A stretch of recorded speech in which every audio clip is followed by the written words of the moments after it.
Hello everyone, welcome to What If Toge Inumaki Was in My Hero Academia movie.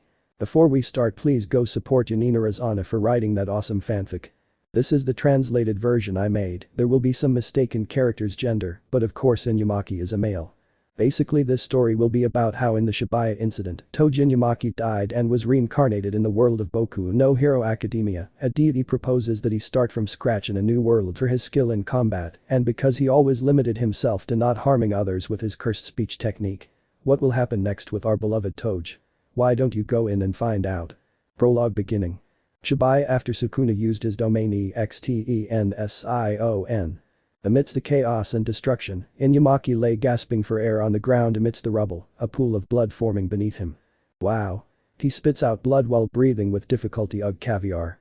I began to wake up after being knocked unconscious by a powerful attack from the King of Curses. All I could see around me was the city of Shibuya in ruins and lots of fire everywhere. The last thing I remember was that I was fighting a battle against a special grade curse, but from one moment to the next everything went dark and I was trapped in a territorial expansion. My blood was released. I was between a rock and a hard place inside the rubble of a building. I still remember how I was wounded, mutilated and lost my arm. I turned my head with difficulty to see what was left of my amputated arm, and I could only feel the phantom sensation of what was left of it. I was bleeding out. I raised my head a little to see the source of a stabbing pain in my stomach. Not only had I lost my arm, but I also had a deep cut on one side of my stomach. I could see my guts along with a lot of blood scattered all over the floor. I could barely see because a piece of glass had lodged in my eye during all the chaos and destruction. I had lost sight in my right eye. Tears flowed out from the helplessness and pain I felt at this moment. I began to cry. My mind blurred and my single eyelid felt heavy. I'm sorry, Panda. Maki regretted it. He was sorry, Yuta. There will be no next time for me. You were my friends, my best friends, and I thank you for the memories that I'm going to take with me wherever I go now. I promise I'll be watching from heaven to see how well you're doing without me. I did something stupid again. I just hope I can be reincarnated in about 100 years.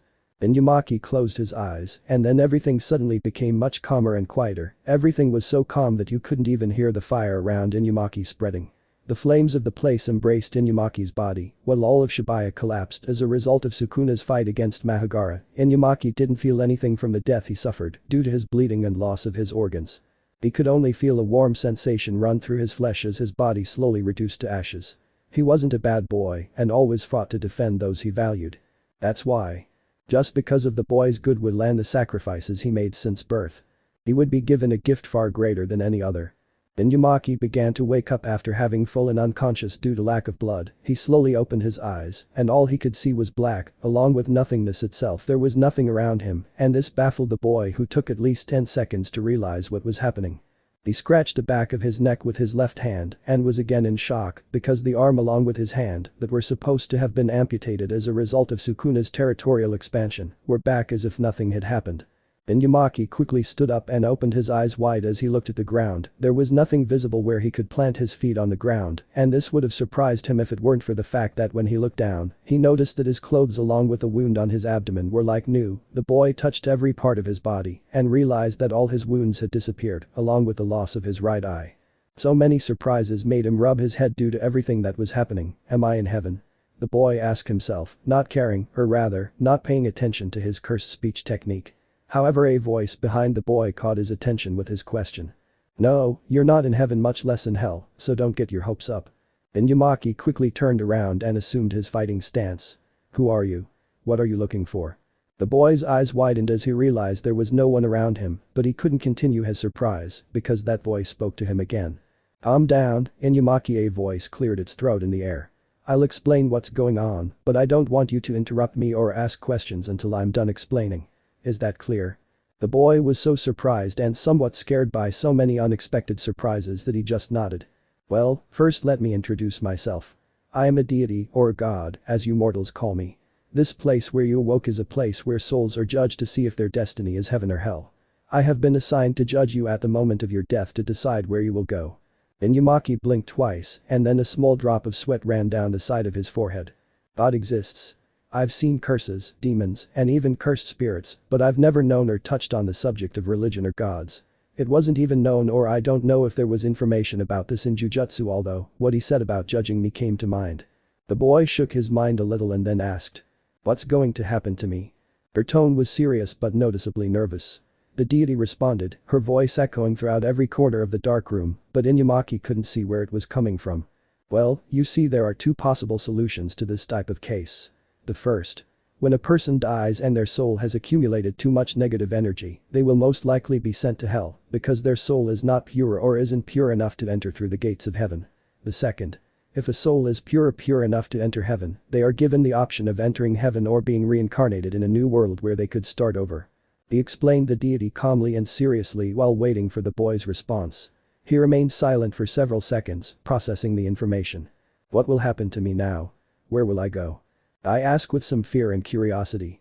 That is the problem, your soul is not pure enough for having inherited a curse technique from your clan, which would not allow you to enter heaven. Inumaki was a little surprised by this, but continued to listen in silence however, having used a curse technique for good purposes, and having limited yourself to a vow of silence for most of your life, for fear of accidentally harming others.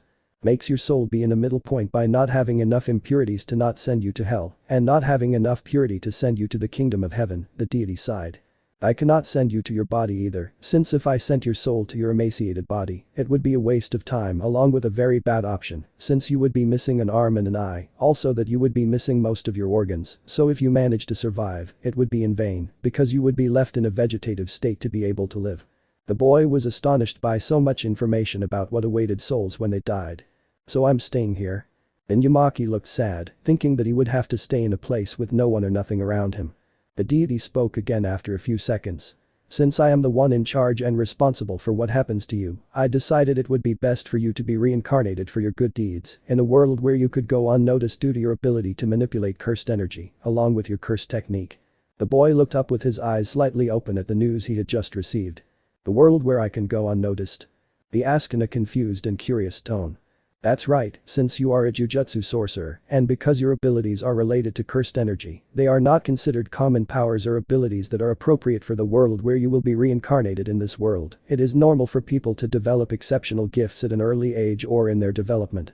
These gifts are called quirks however, your cursed speech technique when I send you to this new world you will go to, will become part of you as its own ability and not a technique, meaning it will have new capabilities, along with several improvements in your weaknesses, due to the nature of this world I will send you to. Therefore, I have 3 conditions for me to allow you to reincarnate. Which ones? He couldn't help but stutter over what would come next. The deity took 5 seconds to respond. First. I will grant you the right to 3 wishes for your reincarnation. You can ask for whatever you want, except for an ability, artifacts, etc. that can destabilize or alter reality itself, since that would cause problems for me, and I do not want that. Second. You cannot ask for any communication or to allow you to have links with your former friends or companions, since 2 worlds cannot come together, because that would cause alterations in time-space. I will allow you to have the memories of your companions and your previous life, but nothing more than that. Third. I will grant you my blessing to be able to go unnoticed, making your ability not be considered a quirk, but for others yes in this new world, without your ability being a problem that attracts attention and in the hypothetical case that all for one notices you, he cannot take away your powers. Inumaki raised an eyebrow. Boo. I stare confused into space as the deity sighs for not having told him an important fact. Oh, right, in this world, there are heroes and villains, each depending on whether they use their quirks for good or evil. You also need an official hero license to use your ability for hero purposes, and those who use their gifts without a license are called vigilantes. I know it's a lot to process, but believe me, you'll understand everything when you go to this new world and when I grant you my blessing. Now there's no more time to waste. Choose your 3 wishes. The boy remained silent for several seconds while he analyzed the information, then he looked up and opened his mouth to speak. The question? Which? If my clan's curse technique is now my own ability, does that mean my marks will disappear and I'll be able to speak normally? He expressed his doubt with curiosity and intrigue as he stared into space. Your marks will disappear if you so wish, but it is your choice whether you want to keep them or not. As for whether you will be able to speak, the deity sighed, and his tone became a little more serious. You will not be able to, since your ability requires cursed energy to function, and that added to my blessing, would hinder your ability to speak a little more than in your previous world. My blessing is called unstable. It consists of its bearer being able to emanate directly from within himself, and without depending on an external force, it emanates directly from its bearer. That is why your abilities would be enhanced or grow much more than before, in addition to continuing to grow constantly as time passes. I also would not allow you to use your wishes to counteract this defect, because otherwise I would not be able to grant you my blessing. The boy wasn't too surprised by this fact because he thought there would also be consequences in this new world he was entering. After pondering it for a few minutes, Inumaki opened the door to speak again. Inumaki remained silent for several seconds, biting his lip. After several seconds, he spoke again. Okay, one more question. I can ask for whatever I want as long as it meets your conditions, right? The deity nodded without the boy knowing and prepared to listen to what the mortal in front of him was going to ask. That's right, you can ask for whatever you want as long as you keep in mind what I told you, but also remember that your choices will be significant in this new world. Inumaki nodded. First, I wish that in addition to my cursed speech, I can combine and use kanjis with their meaning to generate different attacks or defenses, even being able to create my own kanjis and be able to combine them to be able to make more powerful spells. Second, I wish I could use other curse techniques and that they follow your example, that they are not quirks, but they are for others. Third, I wish to not have the weaknesses of my previous world and not be limited by my lung capacity. Also, I wish to create my own language based on ingredients, and the people who form an intimate bond with me can speak through a glance. I also want to keep my marks around my mouth. The deity remained silent for several seconds. I see that you chose your wishes well. I will send you to your new world and grant you what you asked for along with my blessing. I will grant you a significant increase in your speed and strength, along with a regenerative and healing capacity. Time to go, Toge Inumaki. Inumaki just nodded as he prepared himself for what was to come and was about to say thank you when he suddenly felt dizzy and staggered a little. A flash of light appeared in the darkness and Inumaki's body began to disappear into particles of light as he was sent to his new world. Chapter 2 Nonverbal Language. Language that Inumaki uses to communicate. Caviar, Dukura. Concern, discomfort, suspicion. Mustard ou umlaut takana. Used to ask, are you okay? Or show concern. Alga, SV, konbu. Used as a greeting. Salmon eggs, ixes, sujiko. Well. Anini a umlaut e circumflex sunitsuna. Used to draw attention to something, to look. Halibut ro p, minteko. Used for motivational purposes. Tuna, kitsuabushi chopped, JKK, akaka. Used to deny. Salmon, WQ, shake. Used to affirm. Bonito flakes. Agree, support, like, I like you, thank you. Rice. Emotion celebration. Mayonnaise. Indication order request please. Mushrooms. Begging, fear of insistence. Tofu. Complaint, insult, mockery. Soy sauce. Good evening, good afternoon, good morning, formal greeting, farewell. Fish eggs. I don't like, dislike. Tuna with mayonnaise. I love you, I like you, I want you, I support, thank you, agree. Mustard leaf. I'll take care of it, don't worry. Shaka. Greeting, affirmation. Note. Toad started talking to onigiri ingredients since he became conscious. It's almost as if he's bilingual. Toad talks to onigiri ingredients so he doesn't accidentally harm others. Sign language. Your sign language is a form of nonverbal communication that I use to convey messages without making a sound. I use precise gestures and movements to express myself clearly. It's a skill that allows you to communicate through sign language. You can express your thoughts and emotions without making a sound. For example, if you use your right hand to make a 2 sign and then the ground sign. This means I'm seeking high ground. Words of the heart. When Toge feels a strong emotional connection with someone, he can convey his feelings through his heart. It's as if thoughts and emotions merge on a deeper level than words, allowing the two of them to speak to each other with a simple glance. It's a special form of communication that only we can understand each other. It only works with people he considers special to him. It's a unique form of expression and emotional connection that he can only have with those he values deeply. Chapter 3 New Life. As soon as the deity finished speaking, the boy suddenly felt very dizzy and staggered a little. A flash of light appeared from the darkness and began to absorb Inumaki's body as he turned into particles of light. Inumaki was quite surprised, but his surprise would not last long when his body had already been completely absorbed by that strange light. The white-haired man let himself be carried away as he tried to see what was happening around him. All he could see was how his body was getting closer and closer to a strange light at the end of the darkness as it got closer and closer. Inumaki remembered the theory of Hinduism that said that when we died our solar spirit, we saw a light at the end of a large corridor, and that light were the lights of a hospital, where our new one was. You can reincarnate into a new body, either human or animal depending on the actions or moral qualities in your life, he predicted then. In what body will I be born? Inumaki closed his eyes as he got closer and closer to the light at the end of that great tunnel. Many doubts formed in his head and he could only let them wash away as, little by little he had reached the end of that tunnel. He managed to reach that light.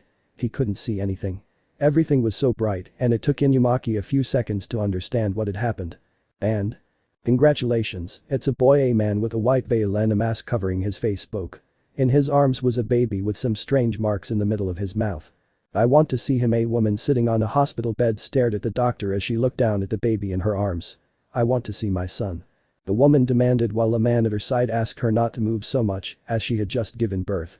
Don't worry, ma'am, we'll bring your son to you in a moment. Just wait a few minutes, please. The doctor gave the baby to some nurses to take to another room while he stayed with the mother and father. When the nurses arrived at a room, they took some towels from a shelf and began to carefully clean the baby. While cleaning the baby, they noticed the strange marks around his mouth and found it curious, even strange that he had them, but they assumed it was something inherited from his parents. Inumaki, while still adapting to the light of the place, being a baby, apparently made him very sensitive, could see two blurry silhouettes in front of him while he felt a soft surface around his skin. He assumed he had been reborn and being a baby he could barely see well because his brain was in early development, being able to distinguish color and some movement on the part of the nurses, but nothing more than that. Wow, I didn't expect to feel this way again. It's like reliving past experiences. It's good that I still have memories of my other life. After having that thought, a voice inside little Inumaki's head spoke to him and he recognized it instantly. Inumaki, a god. Surprise. What's wrong with him? Her expression suddenly changed. One of the nurses wondered as she looked at the tiny baby in front of her. He must be confused because he doesn't know what's going on. Don't worry, kiddo, you'll be able to go see your parents soon. The nurse smiled calmly at him as she and her colleague continued cleaning him. What are you doing here? Well, let's just say I need to tell you something. It's important. Do you remember I gave you my blessing? Yes, what's up with that? Let's just say I forgot to tell you something about my blessing. My blessing not only applies to granting my dedication to you, but in addition to the abilities I gave you, there was a much greater increase than I thought in the wishes you chose about your new life. Do you remember your first and second wish? Yes, so what? You see, because your weaknesses are no longer together with your new abilities, it is possible that you have some drawbacks, he explained. When you came to this world, I had planned for your new abilities to develop over time as you grew up, but it seems that was not the case. Right now the wishes you asked for manifested much earlier than planned, meaning that right now your abilities are active and that can cause you problems. I wanted to tell you this because you should be careful like in your old world, since you can hurt people more likely if you're not careful. Besides the fact that you chose to use kanji as another ability for you, that would limit your vocabulary a little more because you can't use words related to kanji because curse speech is active most of the time, so you should limit yourself to saying a few words in your daily life. Inumaki was perplexed by this because the wishes he had asked for apparently brought him more consequences than benefits. Would he have to take a vow of silence again? Most likely yes, he was not a bad person and did not want anyone to get hurt because of him, even if it was not his intention. Same, who would like to curse someone with just one word? Most people think that it is a gift to have such great power, but in reality, ironically, it is a curse that our protagonist would have to live with. Inumaki closed his eyes as he thought about what would happen next. As a baby, would he be able to call his mother as his first word or his father? Would he have to limit himself to talking to ingredients again? Could he make friends? Many doubts were forming in the newborn's head. Who would say that being a baby with a conscience wasn't so great?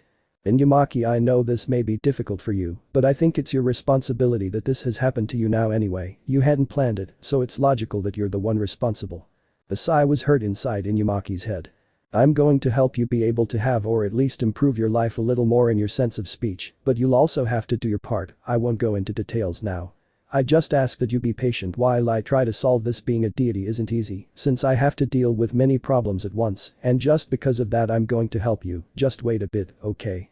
Okay, just one question. Which? My parents, what will happen to them when they discover my ability? This world, I modified it so that everyone would believe that your ability is a quirk, although rare like any other. Your parents should support you, since even they have certain abilities similar to yours, they are not the same, but they will help you understand your power and your defects. Everything should be fine. Surely the doctors will give your parents an explanation in time as to why you limit yourself to not speaking.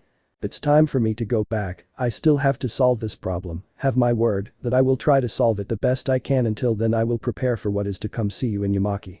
After the deity disappeared from Inumaki's mind, the nurses finished cleaning the baby and then took him to his parents. While walking with the baby in their arms covered by a blanket, they arrived at the room where the mother had given birth and then approached and handed her son to the father and mother. The adults looked at their son tenderly as they gently caressed him, the mother held him in her arms, and the father spoke to the mother in a soft tone so as not to upset his son. I feel like I'm being carried by someone who I assume is my mother in this world, and I heard a voice at her side that I assume was my father's I wonder what they will look like when I can see their faces properly. Look, honey, the woman said to her husband. He has your black eyes and my marks around his mouth. She smiled at her husband as she held her baby. Yes, that's true, Mary, the man gently stroked his son's head. I didn't expect him to inherit your marks. Didn't you say that could only be possible through a ritual from your clan? Yes, but even boys or girls who are born can inherit the marks of the Hikari clan when they come into the world. It doesn't happen with all newborns, so I think our son is special, she smiled sweetly. He already created it. After that, the parents continued talking while the mother rocked her son. Planned Hikari. I didn't expect it. I guess the deity must have arranged this world so I would feel more comfortable in my new life, I think. After thinking that, Inumaki felt his mother speaking to him. Welcome to the family, Hikari Toge. I hope you can feel comfortable with us. I promise to protect and care for you at all times. It's every mother's duty, right? She laughed softly. After saying that little comment, the mother and her husband could see the marks around their son's mouth move upward and form a smile. Hikari seemed amused by her mother's comment. Note. I'm going to address Inumaki as Hikari now. Since this is a new world for him, I think it's only appropriate. He seems to like it. The father smiled when he saw that his son found his mother's comment funny. Do you think he can understand us? I couldn't say for sure, but I bet you can understand the feeling I wanted to convey. The mother smiled as she gently rocked her son. Hikari enjoyed being in his mother's arms. It was like reliving a once-in-a-lifetime feeling for a short period of time, which is why it made the little boy feel so special. He liked reliving an old but precious memory from his previous life, which was very different from how he was now. While the mother stayed with her son, the father left the room to go find the doctor and ask when his wife could be discharged. After returning, the doctor said they could leave early tomorrow, so there was no need to rush. The wife nodded and settled down next to her son on the bed where she was sitting. Then, she and her husband began to talk about what they would do when they returned home. Hikari remained silent as she listened to her parents. She wanted to talk and get to know her new parents better, but she didn't dare for 2 reasons. 1. She could seriously hurt her mothers if she didn't take good care of her words, and 2. It wasn't very normal for a newborn baby to speak fluently with their parents, not to mention that this could give them a third option to go unnoticed in this world. After thinking about it for a bit, Hikari decided to remain silent until she learned to communicate in a safe way that wasn't as dangerous as simple words. He was aware that there were words he had never used to communicate, like a simple hello or goodbye, due to the fear of accidentally cursing an innocent person. This was also the case in his old world, as he always spoke with ingredients or through signs, so as not to speak directly to a person and accidentally hurt them. After a while of thinking, Hikari felt his eyelids grow heavy and suddenly fell asleep in his mother's arms. The mother realized this and settled her son in her arms, before continuing to talk with her husband sitting in his chair at her side. The 3 of them waited patiently for morning so they could go home. The next morning. The parents, along with their son in his mother's arms, were preparing to leave the hospital. The father was filling out some paperwork he had to sign to be discharged, and after a few minutes the 3 of them left the hospital and then went to the parking lot. They arrived and got in their car. The father drove down the road while the mother held her son in her arms, sitting next to her husband. Hikari was silent as he looked at his mother in his arms, his worldview still not fully adjusted, and he tried to recognize the face of the woman carrying him to distinguish if her features were similar to his own. Also from time to time the boy looked at his father driving, but he couldn't make out his face well, everything was very blurry, and he could only tell that he was wearing a black suit by the silhouette of his clothes. After a few minutes, the family arrived home and got out of the car, while the father parked it. The mother took her son into the house, and once inside, she took him to his room and gently laid him down in his crib. She then went to get some warm milk for the child to drink. Meanwhile, while Hikari waited for his mother to return, the boy looked around with curiosity and could not see much because his vision had not adapted, yet however, from one moment to another in a few seconds, Hikari felt a small sting in his eyes, and this forced him to squint them a little. After a few seconds, the boy could see around him clearly, and this surprised him, because he did not know why he could now see, until he remembered the regenerative capacity of part of the blessing of that deity, and this made him understand a little more what was happening. It seemed the eye cells had regenerated a little faster than usual, which allowed Hikari to see clearly. This surprised him quite a bit. How much had his body changed from now on? He only remembered that he had a significant increase in his strength and speed, in addition to his healing and regenerative ability, but how strong was this ability? The boy was eagerly waiting to find out because he wanted to see how far his new abilities and skills could go. Hikari's thoughts were interrupted when he heard the door to his room open and turned his head to see a woman with white hair and brown eyes along with a mark very similar to the one he had around her mouth, but she had it on her forehead that contrasted with her light skin. In the woman's hands, there was a bottle with a white liquid inside it, and she carefully approached her son and then brought the bottle to his little mouth. Open wide. Hikari didn't make a sound, but he complied with his mother's request, then slowly opened his mouth and drank the liquid from the bottle. He'd be lying if he didn't say he felt very embarrassed because he remembered this experience so well, although it felt good, in a way. Time skip. 4 years later. It had been about 4 years since I arrived in this new world, and well, this is what I know so far. My parents are Hikari Yuto father and Hikari Akira, both are descendants of a wealthy family in the city of Japan, which is popular due to its high-end production of specialized weapons for certain quirks and specialized suits for heroes. My mother is one of the main designers of hero suits, along with the operation of the weapons, and my father is in charge of distributing them and then trading them. My appearance is the same as in my previous world, but it is similar here that I have my father's eyes and my mother's snake marks. Oh, I didn't say this.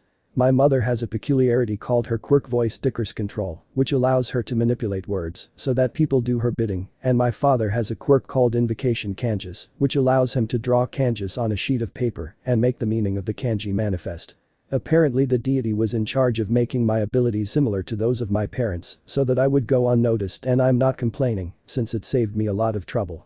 Speaking of problems, I also discovered that in this world there are certain villains, individuals who use their gifts for evil and without a license to use them. The heroes, on the other hand, they are individuals who were formed when the quirk phenomenon appeared. They are supposed to be in charge of protecting the peace and the defenseless. During these years I have been able to learn much more about my new abilities, and I found a method to practice in a safe way. This method consists of being able to use material objects to make them obey my orders. Even much more energy. Apparently I discovered that making material objects obey my orders based on my cursed energy exhausts me quite a bit. Obviously I cannot make a material take on a life of its own and obey me. For example, if I ask a closet to explode, it will explode because I discovered that the cursed energy of my words can be transmitted to inanimate objects and make them obey my orders. The downside is that using this additional ability makes a big difference in using my cursed speech on inanimate objects than on living people, because I was more used to that term in my old world as a wizard. Therefore I haven't gotten used to using my ability to its full potential, so it tires me out quite a bit. I haven't tried using my cursed speech on people yet to see the difference in this world and my original world. At the moment I've only been able to work better on my cursed speech and become stronger. I still haven't been able to activate my other ability on kanji because I don't know how, but I bet I'll achieve it. Until then I'll continue looking at books about the meaning of different kanji along with the ateji. Also, I discovered thanks to my parents' work that in this world it is a profession created by the government where there are preparatory schools that are dedicated exclusively to educating and training students to become exemplary heroes in the service of society. If I am not mistaken, it is known that unlike primary and secondary schools, these schools allow the free use of gifts within their facilities. Isn't that irresponsible? There might be students who misuse their quirks, and some might even use them to tease me, right? Well, never mind. Back to the main topic. I found out I'll be starting kindergarten soon. Since I'm 4, I can start without any problems. The problem? The thing is. Son, come down and eat, the food's getting cold. A woman's loud voice was heard on the other side of the door. Salmon.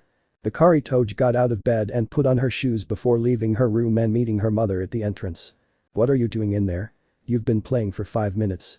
The mother looked at her son with a penetrating gaze while a drop of sweat appeared on his face. Hikari scratched the back of her neck and looked into her mother's eyes. Okay, but you better be more careful next time. Shaka Inumaki smiled with her eyes under a black cloth mouthpiece she had in the middle of her mouth. Okay, now go downstairs and eat. Your father came home from work and wants to see you. I'll see you downstairs. I wink at him, then tap him on the shoulder and walk around the corner of the hallway. Hikari thought for a few seconds before walking to the corner of the hallway and down some stairs. As he walked down the stairs, he saw a man sitting on the table reading a newspaper. He had white hair and purple eyes, along with a pair of glasses. This was the boy's father, Hikari Yuto. When he looked up from his newspaper, he noticed that his son had sat down in front of him. Did you sleep well, Toge? He smiled softly as he asked a question, watching his son out of the corner of his eye. Shaka the boy gave a thumbs up to accompany his answer. I'm glad. Are you excited about going to daycare? I asked again. I'd say not to worry about it, but I don't think that would help much. He scratched the back of his neck sarcastically. Toge looked down a little and then shook his head at his father. I know this might be difficult for you, the father said calmly as he adjusted his glasses. But you don't have to be afraid. You're an intelligent person, and I can assure you that you'll know what to do when you get there, right? Mustard leaf, don't worry. Toge smiled slightly beneath her mouth as her eyes formed a smile. Her father smiled back, and then they continued to wait in silence for the food to arrive. After a few seconds Akira arrived with 2 onigiri plates, and then the 3 of them sat at the table after the woman brought her plate. The father and mother talked in between, while their son only gave his opinion by nodding his head up and down in affirmation or denial. Hikari concentrated on his food while he was somewhat thoughtful about his first day of kindergarten. This was a completely new world for him, and he would have to watch each of his steps on the fly due to his abilities and the unknown that this world would hold for him. He also wondered if having lived as a sorcerer in his old world gave him an advantage in this new world. He had had his share of experiences with curses, evil sorcerers, even death itself. Would that be normal for a young child who had memories from a past life? Now, he didn't know if it was a good thing that he had retained his memories from another life. Shake. No. I shouldn't think like that. The memories of my previous life may not be the best, but I don't want to forget the people who were important to me at that time. It's a shame that I can't know anything about them now. I have to treasure the memories I have now. Hikari sighed and continued eating in silence. Fortunately her parents were focused on their conversation, so fortunately they did not notice the child's expression, which had become a little more serious. I guess I'll have to wait and see what happens over time. It's not like I can use my cursed speech to speed up time. The family continued eating as usual, then waited for what surprises the next day would bring for their son. Hikari was about to start kindergarten. Who knows? Maybe he'd make a friend. Chapter 4 Nursery. We can see a boy with distinctive markings around his mouth sitting in the backseat of a car. He was wearing a uniform consisting of a blue shirt and yellow jacket, short shorts and black shoes, while wearing a black face mask. The father was driving, and the mother was looking at her cell phone as the 3 waited to arrive at the daycare center where their son would start his first day of preschool. Well, I'm currently driving with my parents to the nursery where I would start my first day of nursery. My parents told me that they would let me choose if I would like to participate in early development and learning activities. Since I don't necessarily have to accept it, they left it up to me. I said yes, since I would like to see what the primary education system is like in this world. I understand that this world follows the usual traditions found in Japan, but I don't know if those customs apply in more formal settings, like the kindergarten I'll be attending. I say formally because I chose to participate in early development activities, so I think the term formal is appropriate. I can bet that not all the children will be as respectful as they seem, but that's just a guess. I still hope to make friends. I came out of my thoughts when I felt the car stop. We had already arrived at my destination. I couldn't help but bite my lip under my mask because I felt a little nervous. Wow. Being a little kid seems to be making me relive moments I barely remembered, like when I entered Jujutsu High, and I couldn't say if I felt more nervous then than I do now. Are you excited for your first day, honey? The mother asked her son, looking over her shoulder. Duna. He looks at the school entrance in front of him. Don't worry, son, the father said. I bet you'll do well in school, just make sure you be careful, okay? Toge nodded. Come on, I'll walk you to the entrance. Make sure you're nice to your companions and don't accidentally hurt anyone just by saying hello, the man smiled. Toge rolled his eyes at his father's comment while his mother glared at him with a piercing aura. The woman leaned closer to her husband and gave him a small pinch on his ear, then looked at her son more calmly. Ignore your father, we just ask that you be careful and don't get into trouble, okay? The woman still had the man's ear pinned to her while a small bead of sweat trickled down his cheek. The son rolled his eyes again and nodded, then got out next to his father, his ear red, while the mother waited in the car. Hikari looked at her father as they walked, then spoke to him in a whisper that only they could hear due to their proximity. Mustard? Yeah, don't worry. The man touched his ear lightly while looking at his son with a smile. Well, it hurts a little but hey, you can handle your own pain, right? Hikari nodded as they both stopped at the entrance of the school, and after a few seconds of silence, the father knelt in front of his crouching son while looking at him with a calm gaze.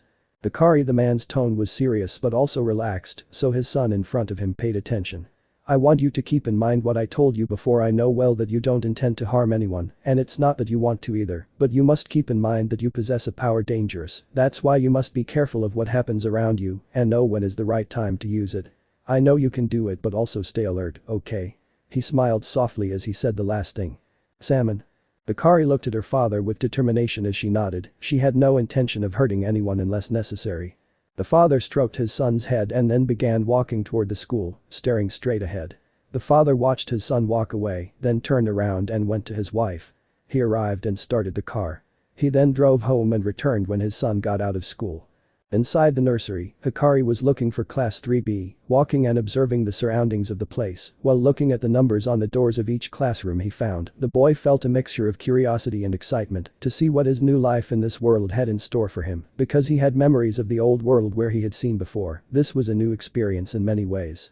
Being reborn and then starting your life over from scratch may be very common in some cultures, but for someone who has never before touched or rather experienced that subject in the flesh and spirit is something that surpasses all those theories.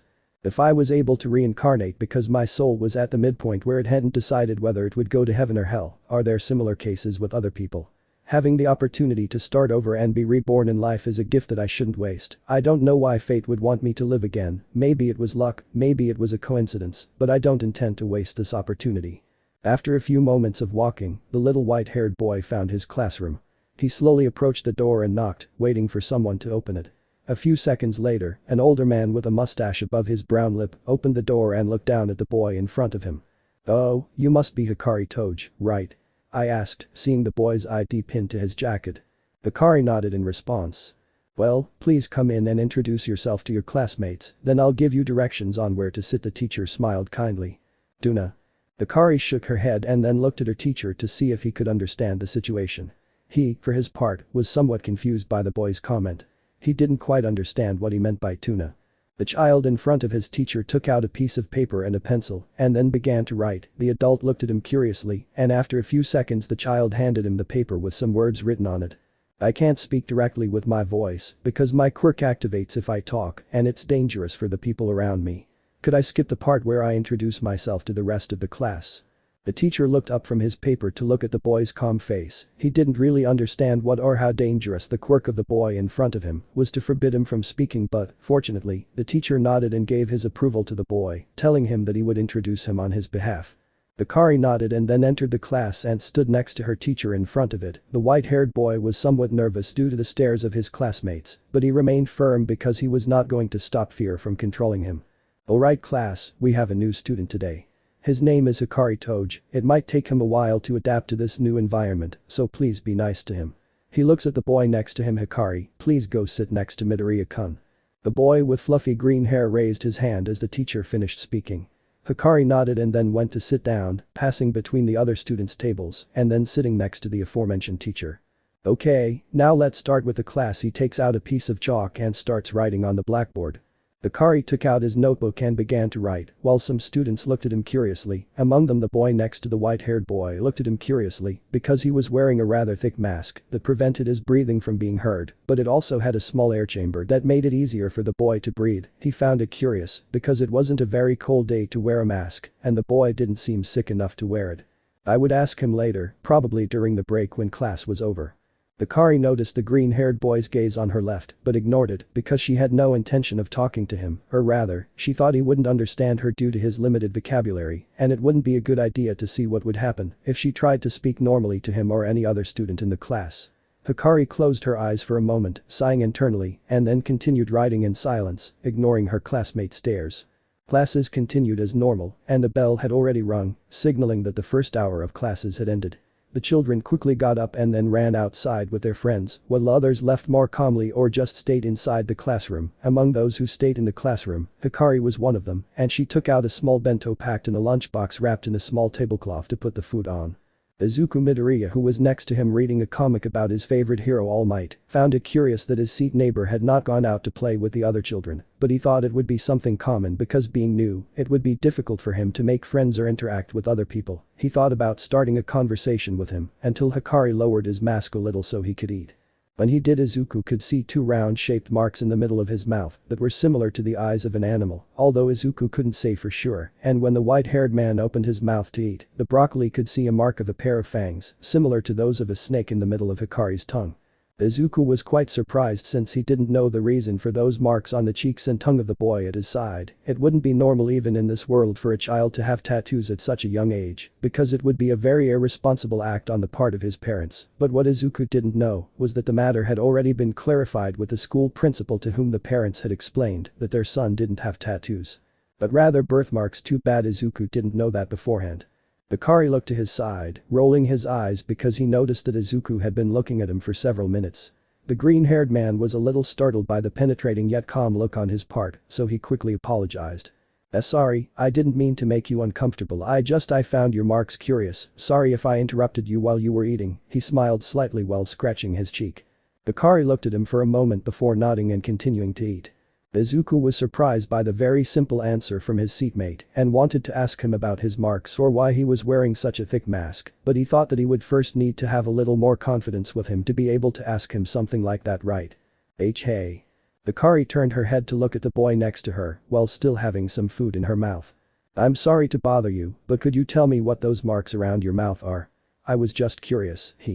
Hikari looked at him for a moment and then looked for something in her backpack. Izuku looked at him curiously when the white-haired man took out a notebook and began to write in it and then showed it to him.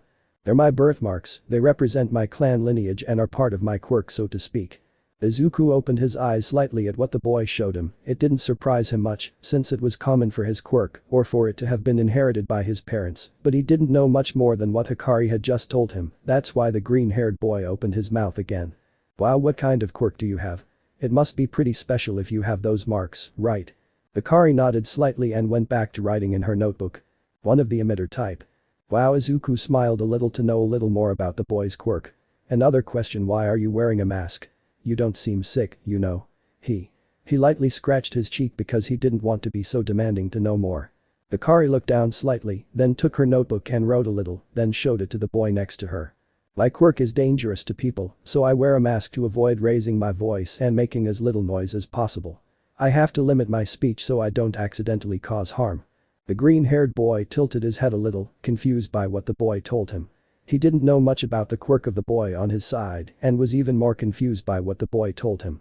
What kind of quirk doesn't allow its bearer to speak, and if it does, would it hurt someone? How? It's logical that a small child, being bewildered by a subject unknown to him, would want to know more about something interesting he might find or know more about what he was told, because he had very little information. In Izuku's case, he was more curious about why the white-haired boy on his side couldn't speak, because he would hurt someone if he did. Is there a quirk with that consequence? The green-haired boy wondered as he looked at the boy on his side out of the corner of his eye, with a curious yet intrigued look. Hikari noticed Izuku's gaze at her side, so she picked up her notebook again. She didn't want to delve too deeply into the subject of his quirk, so she decided to ask the green-haired man something this time. "And you? What kind of quirk do you have?" Midoria finished reading the last letter on the paper, then looked away, a little sadly. Hikari didn't read the green-haired man's gaze, but waited a little exhaustedly to see if he would answer. I don't have a quirk, I'm a quirkless." Midoria looked down a little embarrassed for telling his secret to the white-haired man. Hikari's eyes widened slightly in surprise. He hadn't known people couldn't have a quirk. This surprised him quite a bit. He now understood the reason for the green-haired man's gaze. He took out his notebook and showed it to Midoria once again. "I'm sorry, I didn't know." No, don't worry. You really don't have to apologize, I was just surprised by your question and said it without thinking much about it." The green-haired man scratched the back of his neck a little at her response. "How come you don't have a quirk?" You don't know." Midoria looked at the white-haired boy a little confused, although he understood that it was logical that he was inexperienced on the subject. He had a quirk, and it surely wasn't related to the subject of not everyone being born with a peculiarity when they grow up. Well, I was born like 20% of the population. 80% are born with a gift or a more well-known quirk. Sometimes the quirk takes a little longer to appear, and other times it takes less. But the doctors told me I have an extra joint in my pinky toe, which was a genetic trait humans possessed before developing quirks. I'm a quirkler, so." Hikari nodded, processing the information she had received from the quirkless boy. That was new to him, like everything he'd experienced so far in his new life. This world hid many secrets that he was just discovering, such as how the quirk was a phenomenon that changed the world, how there are people who don't have a quirk, or how long it takes to develop one. All of that left him a little surprised by how complex this new world was. He felt that, being a child, he needed to know more about how quirks worked and about his new life. "Maybe I can find something at the library when I get out of kindergarten." Hikari snapped out of her thoughts after processing the information for a few seconds. She grabbed her notebook and then showed it to the green-haired man. I see, thanks for the information. Midoria smiled slightly. You're welcome, if you need anything else, don't hesitate to let me know. Big. Both children were a little surprised at how quickly recess passed. It seems that when you talk about a topic that interests you, time passes like a leaf in a river. Hikari watched all her classmates enter the classroom, some talking with their friends and others simply entering alone and then sitting in their seats. She managed to spot a boy with spiky blonde hair, speaking in a somewhat loud voice while talking to his friends. Hikari looked to her side, noticing that Midoria was avoiding full contact with the blonde. She knew this was because the green-haired boy seemed to be afraid of the boy. But she decided to ignore him for now. Without realizing it, the white-haired boy didn't see a boy with red eyes and fluffy hair approaching his table. So you were here, Deku. The ash blonde smiled maliciously. Ah, Kaken. Hikari looked to her side, noticing the interaction between Izuku and the Kaken on her side. More than a name, it sounded familiar to her, like an honorific that the green-haired boy said to the blonde boy. Where have you been at recess, Deku? You know I'll be bored without you. He approached and placed both hands on the boy's table. Aren't you going to introduce me to your friend? Izuku looked at the boy beside him, the green-haired boy's expression a mix of nervousness and jitters. Hikari noticed this, but decided to focus her gaze on the blonde before grabbing her notebook. Nice to meet you, my name is Hikari Toge. I'm a friend of Midoria. Bakugo looked at the notebook for a second and then looked up to see the white-haired man smiling. Who would have thought Deku could get a friend?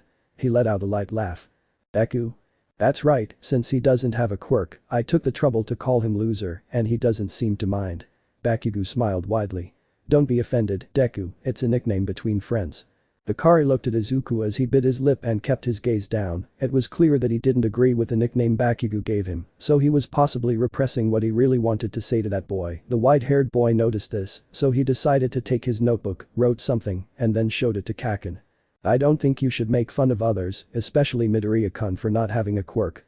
He told me that quirks take time to appear, maybe his hasn't manifested yet. Kaken after seeing the sheet of paper buffo. I may not have a quirk yet, but I can bet it'll take a long time to develop. Get this down, albino. The blonde even leaned forward and looked at Hikari seriously but still smiling. You can't be a hero if you can't become one first. After saying that, the blonde boy went to his seat without another word. Hikari frowned slightly at the boy's words. She didn't agree with what the ash blonde boy was saying. Tofu? Midoriya looked at him confused because he couldn't hear well what the boy said. Hikari shook her head and then looked back at her notebook. Izuku on the other hand was a little surprised by the way the white-haired boy expressed himself towards Kaken. Most of the children stayed away for fear of being victims of the boy's explosions, but it seemed that Hikari didn't care much about that and even defended him because she noticed that he didn't like that nickname that Bakugo gave him. That made the green-haired boy smile a little. Not many people hung out with him simply because he was boring and didn't have a quirk, although, on the other hand, Hikari didn't seem to mind that fact too much. Although she couldn't say for sure. Hikari Toge. The white-haired man opened his eyes slightly when he heard that voice in his head again after a while. Odd. He who dresses and wears shoes. What are you doing here? I came here because I wanted to talk to you about something. Remember what I told you last time? Yes, where do you want to go? You see, in heaven there may be good and in hell there may be evil, but each of them has the same purpose. To be fair to the souls who lie in our realm, what I mean is that every time a soul has the opportunity to reincarnate, they lose their memories, and that way we prevent them from causing problems in society. In your case, by having my blessing, you were able to retain your memories and abilities from your previous life. Hikari narrowed her eyes slightly at the deity's serious tone. It seemed like he was going to tell her something important. Since I was assigned to be the person in charge of what to do with you, I decided I'd help you better develop your new skills. The training will begin when you turn 13, and I'm doing this to avoid any problems you or I might encounter. Issues? That's right, you see. When a soul is granted a deity's blessing, it usually doesn't have to retain memories of its previous life and can start from scratch, perfecting the skills it was granted. Your case is unique, so to speak. The fact that I let you retain your memories and the wishes you made, combined with my blessing, makes you somewhat delayed in your new abilities. Can you specify? Of course, before explaining, you should keep two things in mind. Your cursed speech is an ability that you already know how to use as an extension of yourself because you had it for most of your previous life, and even its limitations, even if they are no longer there, are still part of you. And secondly, you do not know how to use the kanji because you cannot activate them. This is because your new body has not yet gotten used to not depending on cursed energy for your abilities to work, and it depends a lot on how long it takes to develop your new abilities. Wait, did you say I don't have cursed energy anymore? Hikari would open her eyes slightly in surprise. That's right. In the world that sent you, the phenomenon of cursed energy escaping from people's souls doesn't exist. What's more, your abilities haven't yet adjusted to not having to rely on cursed energy to function, so it will be very difficult for you to learn how to activate your abilities without having to use a ritual or technique. So, how are you going to help me develop my skills? I don't know yet. Aren't you supposed to be a deity? Hey, even gods, as you call them, have to follow due process before taking any action. Besides, I said that I still don't know how to help you activate your abilities, that's why you'll wait until you turn 13, then I'll tell you what we do next. Until then, make sure you don't get into trouble. Salmon. Okay, I'll see you in a few years. Hikari, are you okay? You haven't written anything since class started, the teacher said, placing his hand on the boy's shoulder. Hikari snapped out of her thoughts and, realizing she was still in class, quickly nodded and then gave the teacher a thumbs up that everything was okay. Okay, just pay more attention next time. The teacher approaches the blackboard and then continues with the class. Hikari let out a slight sigh before taking his pencil and starting to write. It was as if that deity spoke to him at the least opportune moments. Izuku found it curious that the white-haired man had been so thoughtful for 15 minutes, he would ask him about it later. Elsewhere. Deity 099, do you really intend to train that child after having given him your blessing? In an unknown location, what looked like a courtroom, an elderly man with a long white beard, dressed as a monk, could be seen. He appeared to be being judged by a judge's table, where 6 bright light blue flashes were located. The man in front of them cleared his throat before speaking. As I expressed before, I chose to listen to Soul 2,009,100,000, and by giving it a blessing worthy of a god it became my responsibility what to do with Toge Inumaki, or should I say Hikari Toge.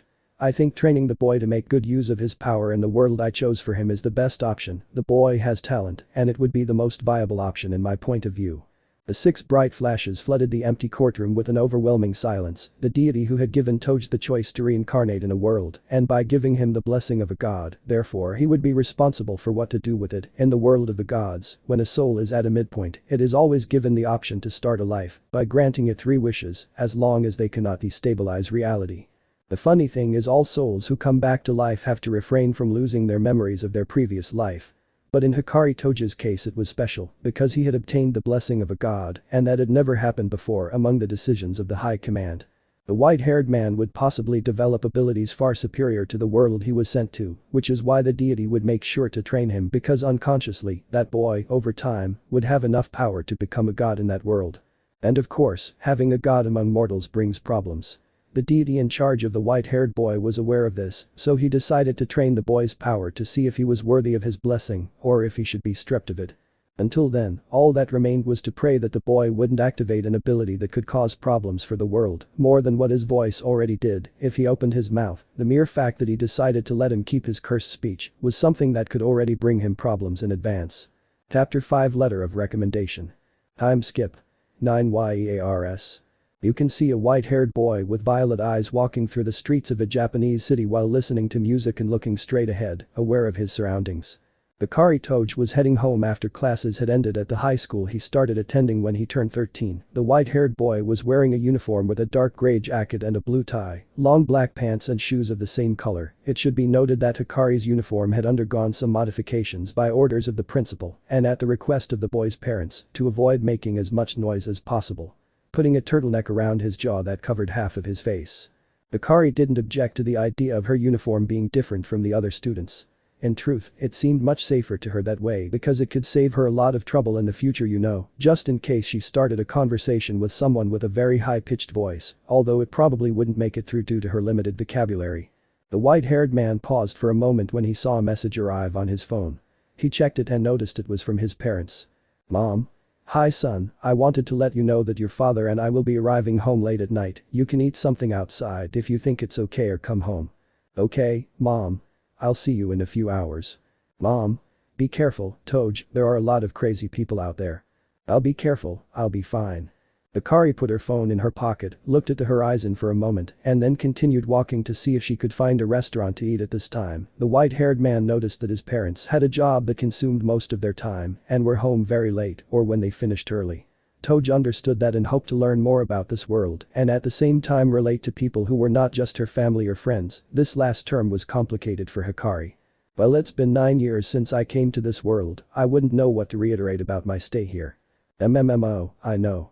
The time I made my first friend here. Flashback. DAYCARE. I was walking calmly through the hallways of kindergarten. I'm currently 6 years old and heading to my next class. People watching me did so with intrigue and a touch of curiosity. This is because they saw that I can talk, but my vocabulary is limited to the ingredients and onigiri few. I hope I find someone I can trust with whom I can communicate with just a glance. While I was lost in my thoughts, I heard some screams. I peeked around the corner of a wall to see what it was. What I saw made me a little angry. Bakugo, a classmate of mine, had another of my classmates against the wall, while his friends laughed at him or supported a blonde with their insults towards a green-haired boy with freckles. This angered me a little. I know Bakugo is strong and has a lot of potential. He's always saying that he's going to be the #1 hero, but he doesn't behave like a worthy heir to that title. He thinks he's superior to the rest, he proudly displays that supposed superiority. But what bothers me is that he enjoys verbal intimacy with a defenseless boy who doesn't have a quirk. Unlike the explosive blonde, Izuku was kind and cared about helping others, not to mention that he also aspired to be a hero. As great as the #1, Bakugo and Izuku were different but alike. One of them lacked power but had the attitude of a hero with his principles, the other possessed a power that would take him very far, but his personality worked against him. It was like seeing the similarities in a very blurry reflection. I left my hiding place and approached a group of boys and then took Izuku's wrist, pulling him away from Bakugo's friends and Katsuki himself. What the heck, Bakugo muttered, watching the white-haired boy take Izuku away. Stay out of this, Hikari. Deku deserved it. He wasn't respectful to his elders. But Hikari didn't pay attention to the ash blonde and continued walking next to Izuku. Itsuki gritted his teeth slightly, then tried to get closer and grab the white-haired man's uniform. But he didn't expect her to move to the side and avoid him. Even as she led Izuku down the hallway, the latter didn't understand much but decided to remain silent for now. Bakugo clenched his fist slightly, glaring at the white-haired man as he walked away. He was about to approach, but the bell rang, signaling the end of recess, and Katsuki had to keep his yelling to himself and go to his classes. The white-haired boy took Izuku to the physical education playground behind the school. There they sat on a bench, and silence flooded the place. Thanks for helping me, Hikari-kun. But the green-haired boy looked down in shame. You shouldn't have done that. Now Kaken will probably bother you too. I'm sorry about that. Hikari shook her head and looked calmly at Izuku, indicating that she didn't have to apologize. Halibut row. What? Hikari rolled her eyes for a moment, remembering that only her parents understood her language. She raised her hand and gave a thumbs up in encouragement, stating that she wasn't bothered by what she did for the green-haired boy. Izuku, on the other hand, he still didn't fully understand those words Hikari said to the teachers and sometimes to his classmates, but very rarely. Despite that, he could feel an encouraging vibe from the white-haired man towards him. Somehow it was good to hear that compliment from the white-haired man. Midoria scratched the back of his neck and looked at Hikari with a small bead of sweat. Nervous about what she would do. Hikari-kun, can we be friends? She asked the boy with noticeable sadness. The white-haired man tilted his head to one side. Then he pointed at Midoria with his index finger, pulled his finger back and pointed at himself, then clasped his palms together, interlacing their fingers. We can be friends. That was what he wanted to convey to the green-haired boy in front of him. Being friends with a cursed speech user in Jujutsu highs was difficult for most of the first-year students because they didn't know if being friends with someone like Toge was a good option. The past Toge thought that it was best not to be around people for fear of cursing them with his technique and causing severe harm. However, the current Toge didn't have the same thought and saw his new life as an opportunity to make new friends, and if he was going to become a hero, he had to start hanging out with people who also aspired to be heroes. He asked Midoria if he could be his friend because he hoped the green-haired boy could understand him and thus make his first friend in this new world. Do you want to be friends? He asked the boy in front of him, raising an eyebrow in doubt. Hikari was a little surprised that Midoria managed to understand her signs, but she quickly nodded. Of course, I'd love for us to be friends, Hikari-kun. The white-haired man smiled under his mask, then smiled with his eyes and raised his arm, opening his hand with all 5 fingers. Midoria looked at him for a moment, analyzing his actions, and then raised his hand. Both boys extended their arms and then high-fived each other as a friendly gesture. Hikari can be seen sitting at a table at a yakitori restaurant. Japanese-style grilled skewers. Since his parents would be home later, Hikari decided to follow their advice and go eat at a nearby restaurant that had good food. He was still wearing his school uniform, with its long collar that covered half his face and a zipper that could be opened. The white-haired boy saw a girl approach his table with a notepad in hand to take everyone's order. "Welcome to Ichiban Yakitoriya. May I take your order, or would you prefer to see the menu?" Hikari looked at her calmly and took the menu the waitress gave her. She looked at it for a moment before pointing to a picture of a yakitori, chicken skewer. The waitress looked at the picture for a second and after a few seconds realized that was the dish she wanted. The waitress left, leaving Hikari alone at the table, wandering in his thoughts. Well, since that time, Izuku and I became friends. He was one of the first friends I made here and the only one for now. Izuku told me that despite not having a quirk, he had a big dream which was to become a hero. If he was lucky he would get into a school specialized in training heroes, but it will be very difficult for him to achieve it if he doesn't have a peculiarity that helps him stand out. I would also like Izuku and I to finish high school together. He and I attended the same school after the first level of education. I don't think we'll have any problems finishing high school, but I think it would be good for Izuku to have a plan B in case he doesn't get admitted to the school he wants to attend. The UA Academy. And I investigated the #1 hero training academy and subsequently the most prestigious in the entire country. Many highly regarded and recognized heroes were trained at this academy. I don't know all of them, but I did consider the most important, so to speak. These are All Might, the #1 hero and symbol of peace. Endeavor, a man with fire powers, the #2 hero. And Hawks, someone with large red wings protruding from his back. If possible, I would also like to become a hero, but right now I have to complete a due process before doing so. Oh, speaking of which, I'd like to tell you a little about my training when I turned 13. Flashback. 1 year ago. I was sitting on the couch in my house, reading a book while I waited for the time to leave the house. It had been a short time since I turned 13, a lot had happened during this time, since I was able to successfully pass the first level of education, and I was even able to graduate from the first initial level with Izuku, my only friend until now. I have been training my quirk more since I guess that's what I should call it now. The deity said that it was now a part of me, a quality with which I was born in this world to be able to go unnoticed even so. It's strange to say that it's an ability and not a technique inherited from my clan. Anyway, returning to the main topic. Today was the day I was going to train with that deity who sent me to this world. I recently spoke with him. He told me to meet in a remote part of the city where there are no people. One called Toge Beach. I know the place because I've driven by it a few times on my way back from school. It felt more like a landfill than a beach, where people didn't pass by because of the huge piles of trash and broken appliances. To be honest, it was the perfect place to train without being seen and without anyone around me who could do any harm if they could hear me. I just hope I don't hurt myself either. I raised my gaze slightly from the book I was reading, realizing that I had already wasted a lot of time in my thoughts. I put the book aside, got up from the couch and left my home, locking the door and putting my house keys in my pocket. I walked through the streets of the city. My clothing consisted of a pair of sports shorts, running shoes and a black t-shirt with sleeves, along with a cap to keep the sun out of my eyes. I also had a black cloth mask around my mouth. I chose these clothes because I find them more comfortable to train in. Before at Jujutsu school, we had to wear the sports uniform to train.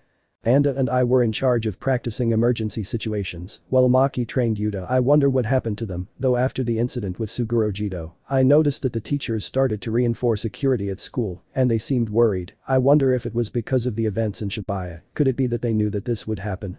I guess it's normal for me to worry, but I can't do anything about it anymore. Aoyama was dead, and I was reborn in a new world, where sorcery and curses are only myths that have not been discovered. It's curious to say the least. After all, before wanting to be a hero in this world I was a Jujutsu sorcerer. It's hard to believe that people live with heroes and villains, before curses, humans and sorcerers. Could it be that I've gotten used to witnessing curses firsthand? Or is it because I'm just beginning to experience this life again, but with my memories intact? I snapped out of my thoughts and looked ahead, noticing I was already at my destination. Toge Beach. How long had it taken me to get here? I pulled out my phone to check the time and noticed it had been 30 minutes since I left home. Oh, my house is in the center of town, so getting from here to the beach takes that long. I walked further into the beach, being careful not to trip over the trash on the ground or in the surrounding area. The place was desolate, with nothing but small rats hiding among the enormous piles of garbage. I looked around and I could see an area cleared of various debris, like a perfect place to start training. I approached and stood in the middle of it. And? What's supposed to happen now? As soon as the white-haired man thought that voice was heard in his head again. It's good to see you, Hikari Toge. Oh, my god, how are you? Let's put formalities aside for now, let's get to the main topic. Hikari rolled her eyes and then nodded. Well, you're really direct. What happens now? First, let me tell you what your training method will be like. First of all, it should be noted that you no longer have the weaknesses of your cursed speech as such, but that does not mean that you do not have limitations. Your ability to pronounce words impregnated with cursed energy is no longer the same, now you require much more energy, both pulmonary and physical, for them to work. If you're wondering why I don't tell you this before, it's basically because having my blessing counteracts your limitations, but does not nullify them also, since I granted you a regenerative ability, it greatly influences how strong the words you decide to use are, the more powerful the damage will be. Hikari nodded slightly as he processed the information he received from the deity. The limitations he was telling that deity about seemed to be the same weaknesses he had before, but with the difference that now he could heal himself with the blessing the deity gave him. That was a significant advantage, because it could help him not to exhaust himself and limit himself to using very big words, like dire down. Still, Toge was very curious about other things. How limited could his vocabulary be? He could use words related to kanji now, which had different meanings, and he didn't know yet to what extent they could be used, should he be able to use the essence that the kanji he decided to use was made of, such as fire, wind, up, etc. But what consequences could come from using that ability unknown to him? The question. Forward. When will I be able to use kanji? I think there should also be a consequence for using them, right? That's right, what happens with that ability you chose is that when combined with your cursed speech, the power of the kanji is amplified, and that leads to the radius of the attack's effect becoming more powerful depending on what you use it on. According to what I was able to investigate about this power, it depends on the area where you are to be able to use the kanji on your targets. What are you talking about? I mean that the kanjis you decide to use become stronger depending on the space and area where they are. The good thing is that they do not limit your vocabulary, because it is only activated when you decide to use them. But returning to the subject, about space, I mean that the area where they are greatly influenced as well as the climate. For example, if you are in a place of high temperatures and you decide to use a kanji of flames, these manifest from your mouth, depending on where you project them. The consequence of this is that the power of the kanji increases, making it difficult to control, but not impossible. Hikari narrowed her eyes slightly as she analyzed the deity's words. She was a little surprised by the fact that the kanji projected from his mouth, since she thought she could summon them and then direct them, but apparently that wasn't the case. Besides, the deity still hadn't explained to her how to activate them. But he was beginning to understand a little more about the ability he chose when his 3 wishes were granted before being sold into this world. Toge didn't know exactly what to choose. Kanji were a mystery to him in his previous world, as he previously thought he could manifest their meanings, but never tried because it wasn't optimal at the time, and that led him to choose that wish. As it didn't happen to him much more than the other 2 wishes, but it was certainly a good opportunity to put those meanings into practice. I know you still have doubts, but you still have a lot to learn, and I explained it to you.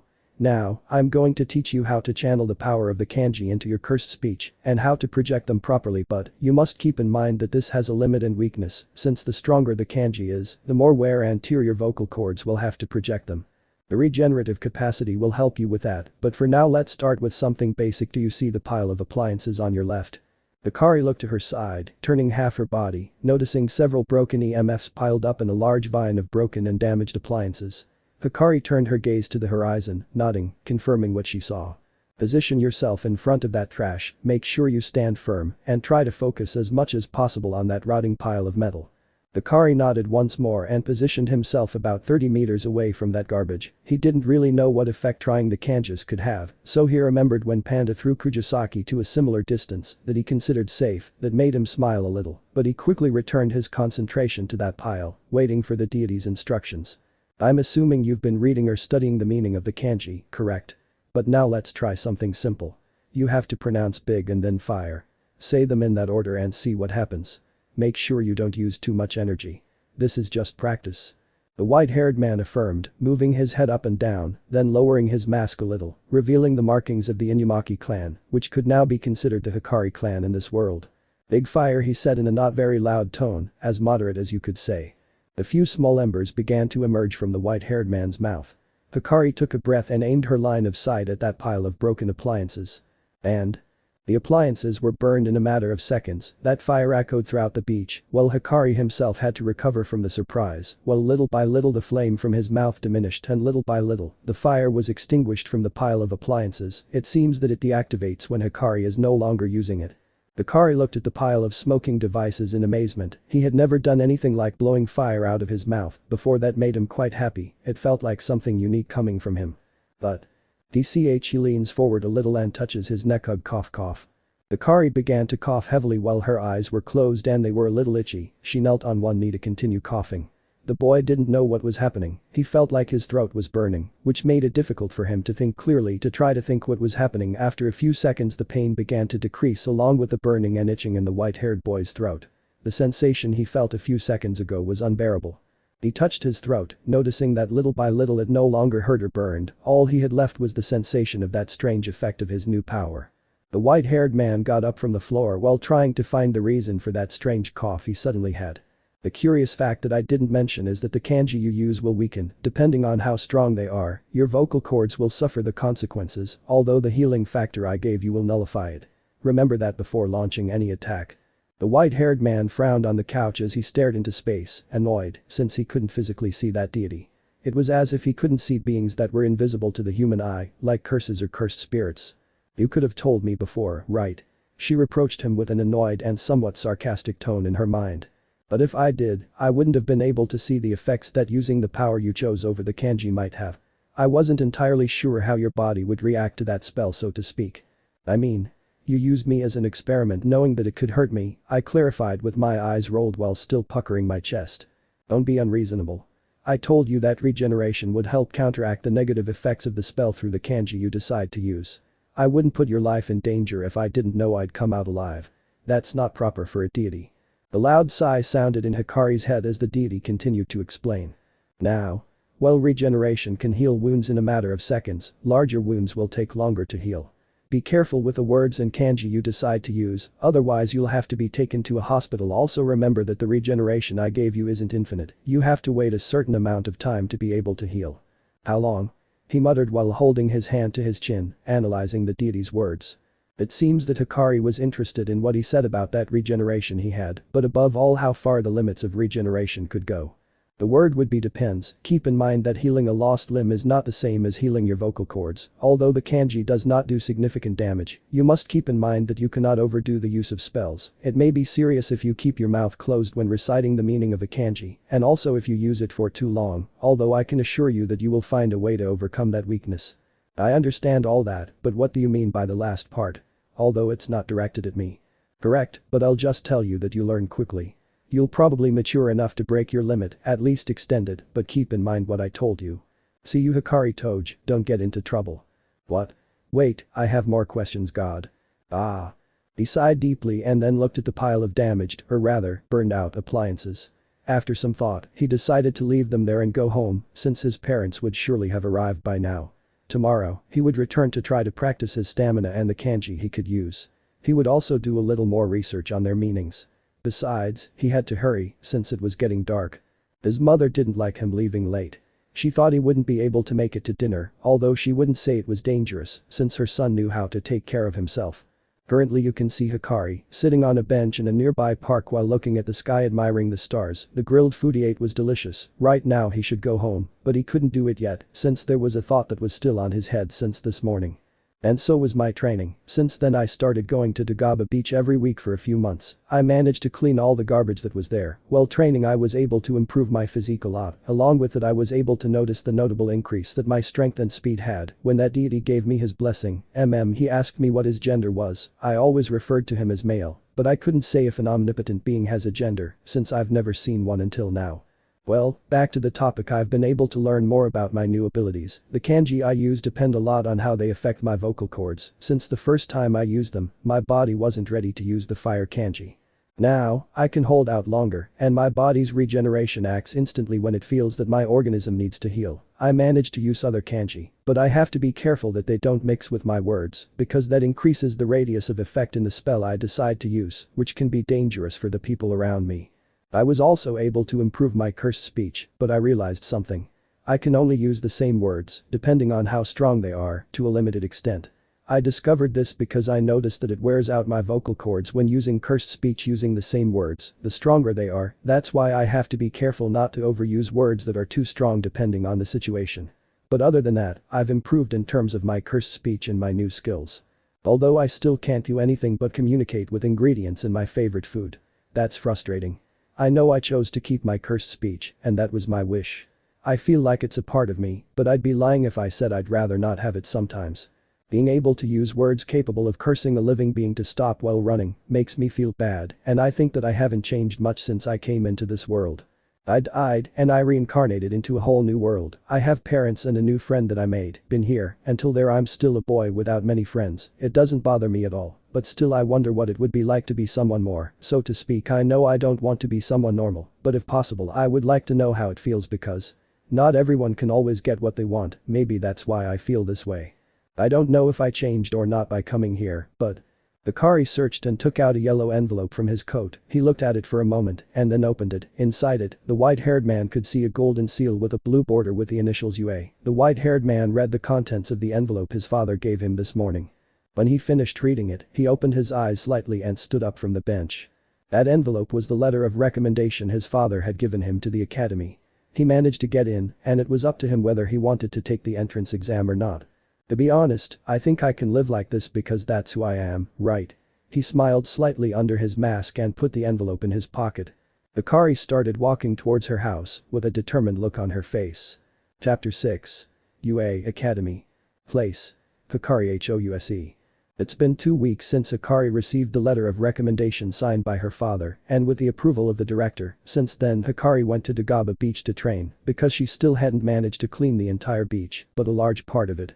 Right now the white-haired man was doing some exercises in his room. He could be seen breathing heavily and drinking a bottle of water. He had on sports shorts, along with a black sleeveless shirt during this time. Hikari managed to greatly improve her cursed speech, managing to resist for longer when she screams or raises her voice for a longer period of time. Even so, the regeneration helps her a lot in that, since although she could resist much more than in her previous world, now she depended a lot on how fast the regeneration is in her mouth cavity to withstand stronger words. Speaking of which, regarding the kanji. The latter was harder to control than his cursed speech, not having a weakness, but having earned another one thanks to the ability he chose was frustrating. But without a doubt, his skill with kanji, which Hikari called kanji dialect, is an ability that allows the meaning of kanji to be projected through attacks by pronouncing the meaning, which manifests through the user's oral cavity when activated. The kanji can be amplified through the cursed speech to expand its destructive power, but the cost is great physical exhaustion and at the same time an excessive use of the user's regenerative capacity. This means that the stronger the kanji, the more worn down the vocal cords become, suffering minor or severe negative effects from using the sign. Regeneration negates this, but the more you use the same kanji, the more damage it causes to the user, not to mention combining it with cursed speech. Sigh. There are 5 days left until I take the entrance exam. I wonder what that academy will be like. Hikari takes some water from the bottle in her hand and sits down on a nearby chair. Is it ironic that she chose to participate in the entrance exam when she had the option not to? To be honest, I didn't give it much thought. The white-haired boy made a face of and leaned back while looking at the ceiling. The white-haired boy was brought out of his thoughts when he heard his bedroom door open. He could see a woman with white hair and the same eye color as Hikari. Son, your father and I are going out since they called us from work. The woman enters the room while looking at her son calmly. There is food in the kitchen, and call us if you need anything. Sam and Hikari nodded calmly and then settled back in her chair as she looked up at the ceiling again. Hikari. The boy looks at her. Are you okay? You seem more serious than usual. She looks at him a little worried. Hikari tilted her head. To be honest, it was very difficult for the mother to decipher her son's thoughts since what he conveyed to her came through his actions and gestures. Although for the mother, it was painful to see her son like that. That woman was someone who cared for her loved ones, and that was true. Although she always maintained a strong and modest attitude in every situation, she was always attentive to the people around her, especially those she considered important.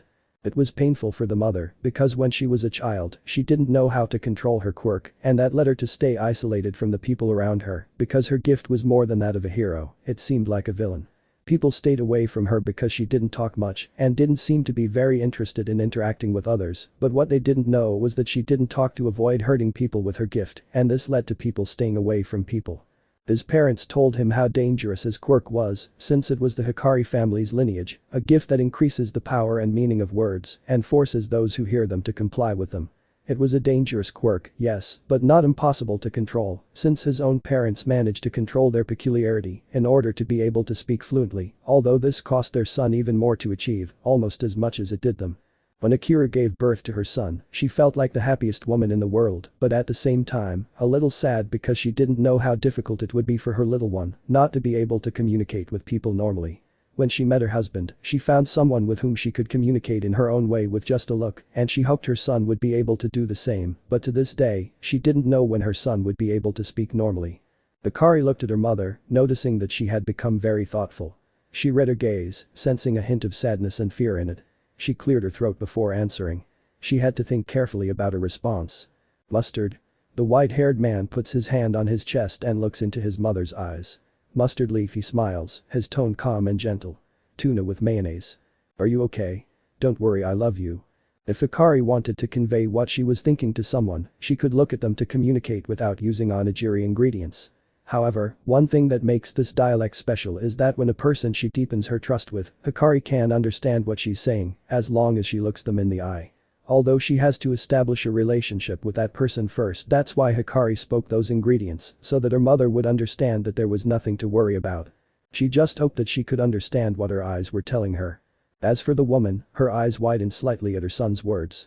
She smiled softly and leaned closer to him, and when she was close enough she hugged him while her eyes closed in happiness. Her son really knew how to make her feel better in his own way. The white-haired man returned the hug a few seconds later when she wrapped her arms around him. His life had changed completely. Ever since he arrived in that world, he felt like things hadn't changed at all, and he even refused to think about it because he thought it wouldn't affect him, but who was he to make his mother cry? After a few seconds they both separated, the mother smiled and with a glance said to her son thank you, and then left her son's room with a warm smile on her face. She had lost track of time when she entered her son's room, it was like something that happened when it was heard near him, only she did it in a certain sweet and gentle way. She wasn't lying when she worried about her son, but before leaving she looked over her shoulder, while Hikari looked at her curiously. Good luck on your entrance exam, Hikari, he smiled once more before leaving the room. The white-haired boy looked where his mother had gone for a moment, then approached his desk, sat down, and took out a notebook with a blue cover with a purple outline.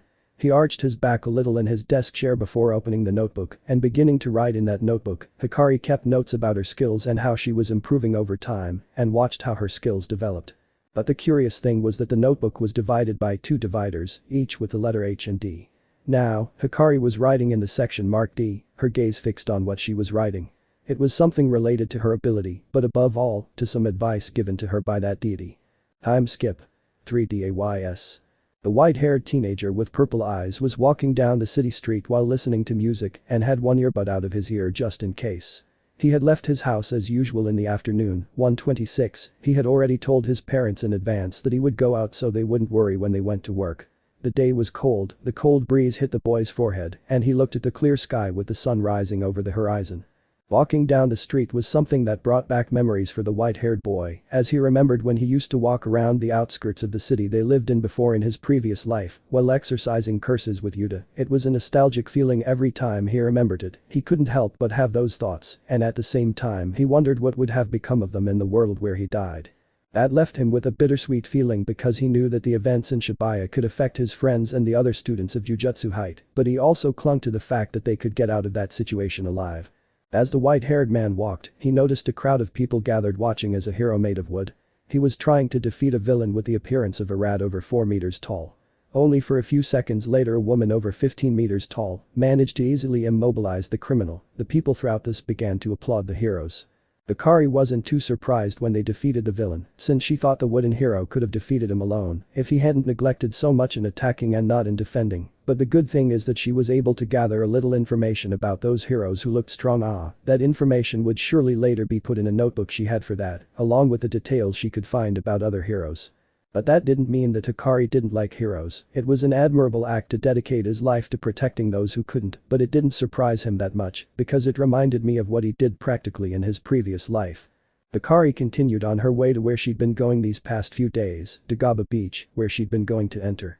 Although the beach was a place with a lot of trash, the white-haired man had been cleaning that beach garbage dump. It was hard, but he still had a lot to improve if he wanted to shine on the entrance exam. He just hoped not to raise too much suspicion with his cursed speech, although he didn't really know how the teachers or other applicants would react. He believed he could go unnoticed since his parents recommended his enrollment at the academy to the director, and according to them, the director could understand their son's quirk better than anyone. But it was still worrying for Hikari, being surrounded by people in an exam, that he didn't know how difficult it could be. That thought told her that it was ironic that when she could attend school without the need for an exam, she refused because the white-haired man likes challenges. Location. UA Academy. Principal Nezu sat in his chair looking at a briefcase in his right hand while holding a cup of tea in his left. The principal was a giant mouse. Small bear. A new species. And had a large scar crossing his right eye almost to his neck. It was not known exactly what that animal was, but if he tried hard one thing it was very intelligent. Nezu possessed a quirk that allowed him to evolve as an animal in the human world. He was much smarter than 99% of people, and his evolution led to him having the ability to walk upright, be able to speak and wear clothes like normal people. Nezu saw humans as somewhat clumsy beings. Due to his quirk he also considered them fragile, so much so that if an event occurs in their lives where they lose something or someone very precious to them, they automatically look for ways to vent their anger by harming others or simply falling into vices to drown their sorrows for what they could not do at that moment instead of moving forward. In addition to the fact that he has a certain rejection of his human beings with whom he was when he did not develop his quirk. It could be said that Nezu enjoys playing with those he considered inferior to him because when he was in a cage, he was an inferior being at the mercy of those who had power, and that led him to develop a hatred complex towards those who are so strong that they believe themselves superior to the rest just for being more exceptional than the majority. As headmaster, he not only looked at those who were good candidates for the academy because of their quirks, but also to see their level of hostility towards others. Having a good quirk doesn't always mean knowing how to control it properly, and that's why he believed it was best to keep those who didn't have the strength to fight those people at a distance, either by not admitting them to the school or by taking them to the general education department. Hikari Toge, he murmured, looking at the leaf in front of him. Name, Hikari Toge. Age, 14 years old, currently. Date of birth. Previous school. Blue Lotus Flower. Address, $6,663,000. Quirk, speech control. Definition, it allows its user to, when articulating some type of word, be reinforced by a great amount of spiritual energy and as a result, forces anyone who hears it to act or to act on the basis of those words. The director stroked his nose with his paw as he looked at the form. To be honest, Nezu might seem like a cute animal and not a danger to any hero or civilian, but behind that rodeo bear facade was hidden a great mind and a dangerous ingenuity that could destabilize the nation with an elaborate plan that not even 99% of people could plan that well, due to Nezu's quirk. Something I didn't mention is that Nezu hated his own quirk for a simple reason. He was still weak in the eyes of others. Yes, Nezu had a brilliant mind, possibly the best in the country or the world. But he was still weak against those much stronger than him. As Moses said, the strongest muscle in the world is the mind. Nezu represented that phrase because he didn't have the physical abilities of a professional or average hero, but he did possess an intelligence capable of unnerving his enemies with mind games, which made his manipulation technique one of the best a book could ever be written about, but it wouldn't retain all the constantly evolving information in the director's brain. But what really interested Nezu was a white-haired boy with violent eyes. Nezu always rejected thousands of applications from applicants that came to him for new students who wanted to enter the academy. He also received recommendations from professional heroes to let people from their agencies in. That was somewhat tiring for Nezu, having to see applications that did not call the attention of expectations about heroes who with pure luck would reach the 10th place in the hero ranking, and not to mention that some of the teachers who made these requests reproached him for this. The director sighed at the little capacity of vision that humans had on their own choices. Until he saw Hikari Toge's recommendation. This year, the director had had several recommendations than in other years, and of which only 2 of them caught his attention. The first from Endeavor, the number 2 hero, about his son Shoto Todoroki, and about Hikari Yudo, who sent him a letter requesting that he allow her son to enter the academy. First, Nezu noticed Endeavor's son since he didn't have much connection with the Hikari family, but he did know how popular they were for their high level of work, although they didn't put much effort into them because of the little information he had. When he finished reading Endeavor's recommendation for his son, he went to see Hikari Yudo's son's recommendation, noticing that it had his personal information and attributes. A request that would never have caught Nezu's attention if it weren't for the person who recommended it. The father of the Hikari family was a man capable of using the meaning of kanji, manifesting it as attack or defense, and the mother had the same gift as her son, not to mention that she had also made deals with them to buy their services in hero suits. Primarily, Nezu thought that the Hikari son could be a valuable asset to the UA Academy. This thought was due to the fact that the director thought about how powerful it could be to have a member of the Hikari family who had a lineage over his powerful quirk, and it could be said by the animal that he could surpass the son of Endeavor if that thought was true. Nezu was eager to see how that child's gift could surpass the son of the hero who competed against All Might to reach the first place in the hero rankings. But there was one doubt that also monopolized the challenge of those boys. Hikari had a quirk that could surpass Endeavor's son, but could that really happen?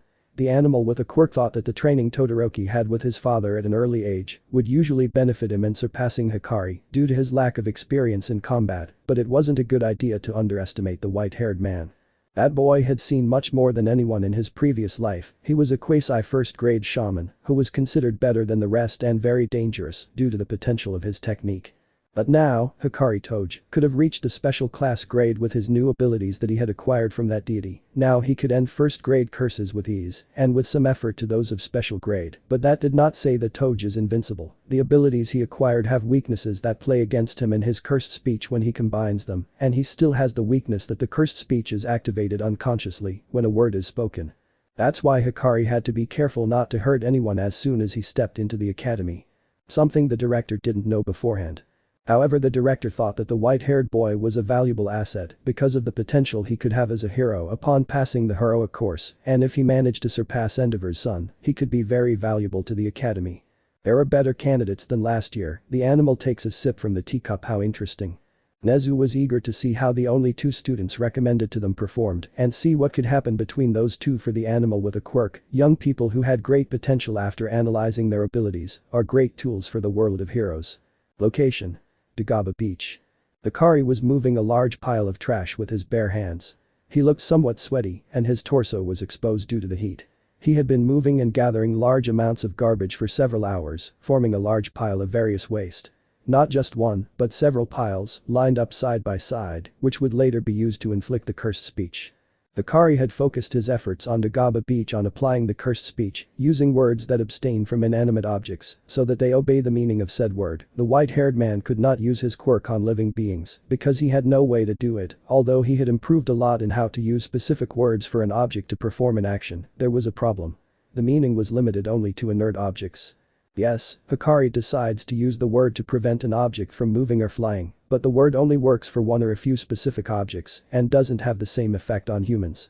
Therefore Hikari must use specific words for both organic and inorganic beings, which could be a significant disadvantage in combat if not taken into account. Hikari sat in a broken refrigerator as she stared at the enormous piles of trash that had been destroyed by it.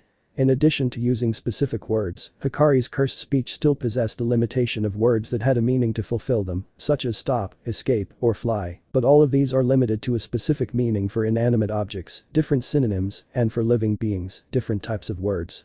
Hikari's thoughts were fixed on that weakness since until now he had not been able to overcome that disadvantage. Despite the fact that he no longer had the same weaknesses as in his previous world, he still felt very limited to using only words without an apparent meaning, other than the language he decided to use. Maybe if he asked the man half hidden a few meters from him, he could get an idea to overcome that weakness.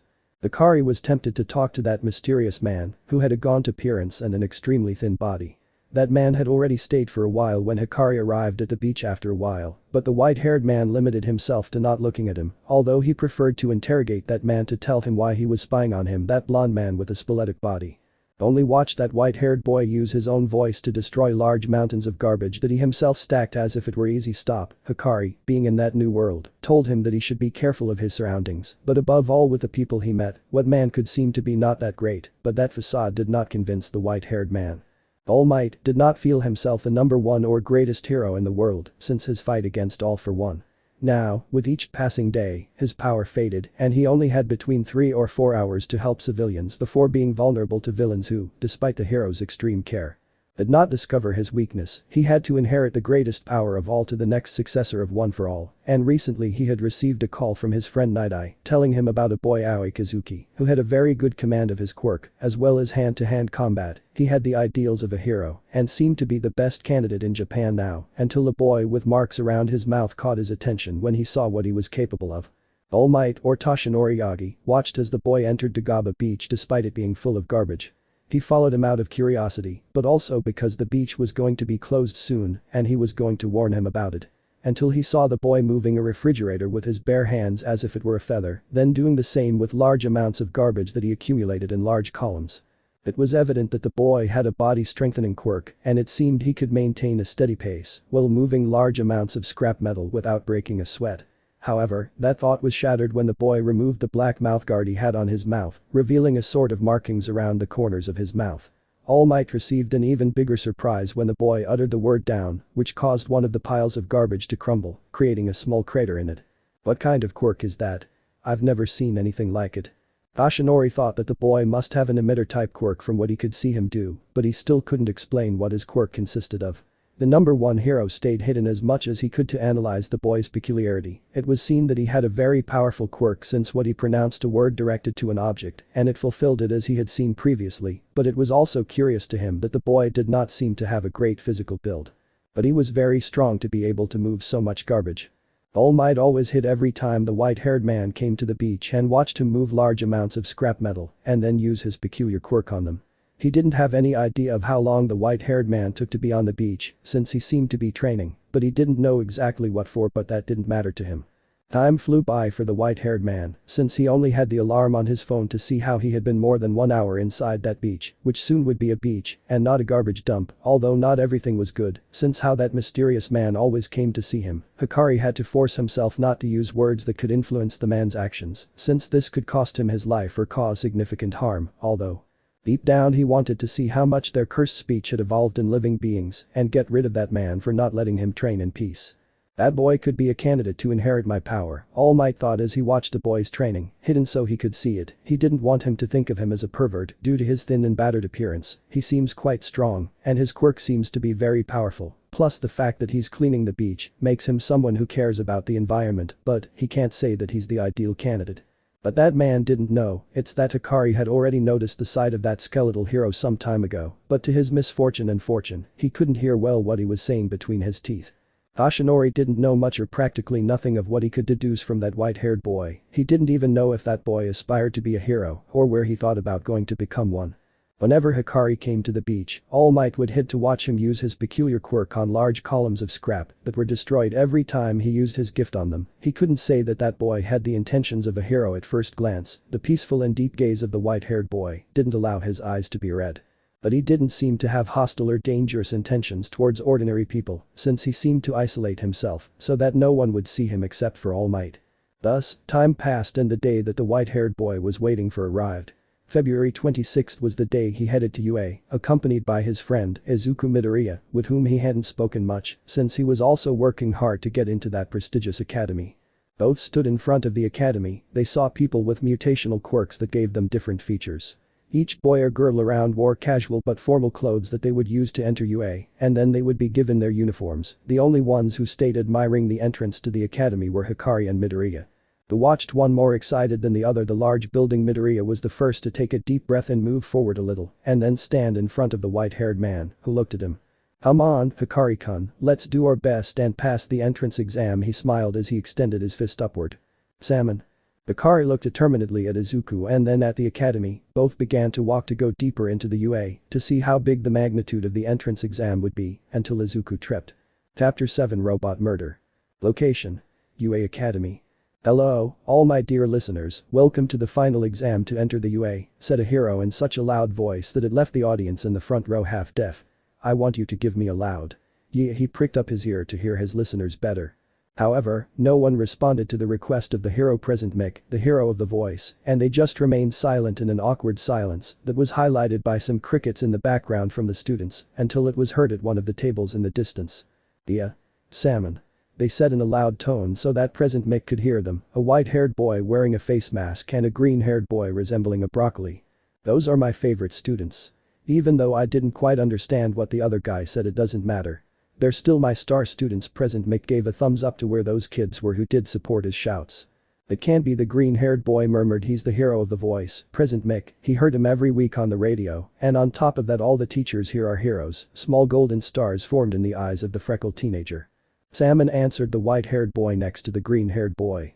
Although he didn't seem as excited as Midoria, Hikari had successfully passed the written exam with questions on the topics he'd been studying these past few weeks. Midoria also managed to pass that exam. He was very smart, so it wasn't too difficult for him to pass. I don't understand why you're so excited. All he's doing is introducing himself, replied an ash-blonde man, crossing his arms and looking at present Mick. Don't make so much noise. It's annoying to hear your voice. Sorry. Midoria scratched his cheek a little and looked back at the test presenter. Hikari decided to ignore Katsuki and only focused on two things. Her sheet and the hero's instructions. Speaking of which, present Miv himself cleared his throat a little as the huge screen above him lit up. Okay, now I'll quickly explain what the practical entrance exam will be like after the written exam. You should be more than ready to start. What's next? Present Mick adjusted his glasses. Now you're going to participate in a 10-minute urban battle. You can take whatever you want, but after this presentation, you'll go to your designated centers, okay? Everyone focused on their requirement sheet. Well, preset Mick said to himself. Okay. In other words, Bakugo mumbled, looking at his card, they don't let you be with whoever you want, it's an individual challenge. That's true. The blonde and white-haired man look at the card, the green-haired man looks at the card. Although our centers are different depending on our numbers. Don't look at my card or I'll kill you, I ordered the green-haired boy while glaring at him, and he looked away. What the hell, I can't crush you like this. Tuna said the white-haired man as he looked ahead to see present Mick. What did you say, ingredient boy? She stares at him, gritting her teeth. Anini without looking at Bakugo, the white-haired man would point his finger at the hero of the voice so that Midoria and Bakugo would look at this. Present Mick, who had made 3 failed attempts to get the students to respond to his words, decided to continue explaining. There are 3 different types of villains in each battle center, I point out on the screen, my back to the students. Their points vary depending on their difficulty level. Their goal, my dear listeners, is to use their gifts to earn points and destroy the robots. Now, there are also rules for this exam. You cannot commit violence against your classmates or any other non-heroic act is prohibited, so you can be disqualified if you break that rule. Bakugo growled at this fact while his eyes were set on Deku. He noticed his gaze and looked away, while Hikari rolled her eyes while looking at Kitsuki. Does his temper make him have violent behaviors towards others, or was it just towards Izuku? That doubt ran through the white-haired man's mind that made him suspect about the heroism of the ash blonde. Suddenly, a colleague across the table from the trio stood up and raised his hand. I have a question, he said in a formal, polite tone that sounded cloying. Okay, present Mick points to the student and a light turns on above him. The brochure lists 4 types of villains, not 3. UA has made a mistake, he said, demanding to know if the school had made a mistake. If this mistake is true, the most prestigious school for heroes should be ashamed of itself for not giving proper instructions to its applicants. Hikari and Izuku looked at each other with blank eyes upon hearing the blue-haired boy's words. It seemed that not only they were somewhat confused by the polite attitude in saying that the school should be ashamed of a simple mistake if it really was a mistake. Even for Bakugo, the boy's comment was completely out of place. That's a good argument, Aspirant 5018.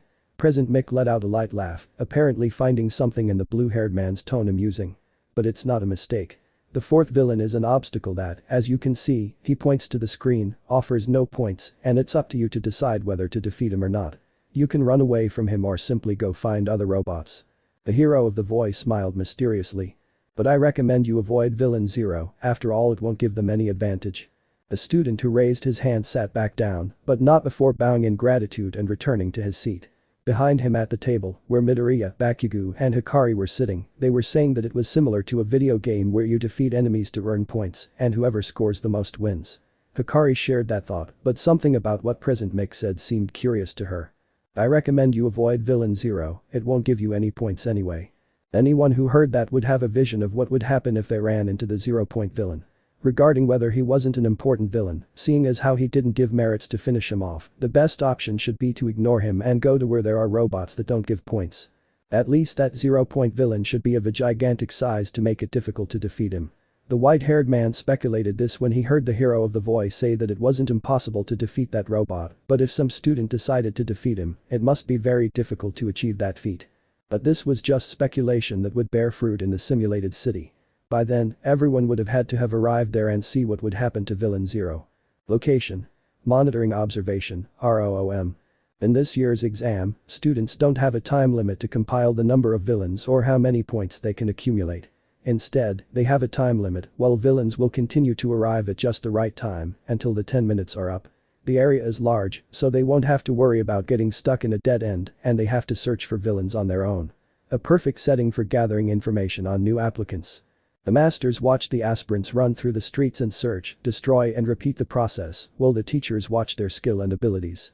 They are better students than last year, Blood King said while stroking his chin from his seat. It seems that way, but there's still a lot to see from them, said Cementos, a living block of cement with the ability to control cement upon contact. When will a hero who controls the tide come out? Oh, right, it already exists. Some are lagging behind, but they far exceed our expectations. Nezu paid no attention to the teachers, as all his attention had been directed towards a young man with purple eyes and marks on his mouth. Hikari walked through the city with his mouth open, running at great speed while looking for robots everywhere.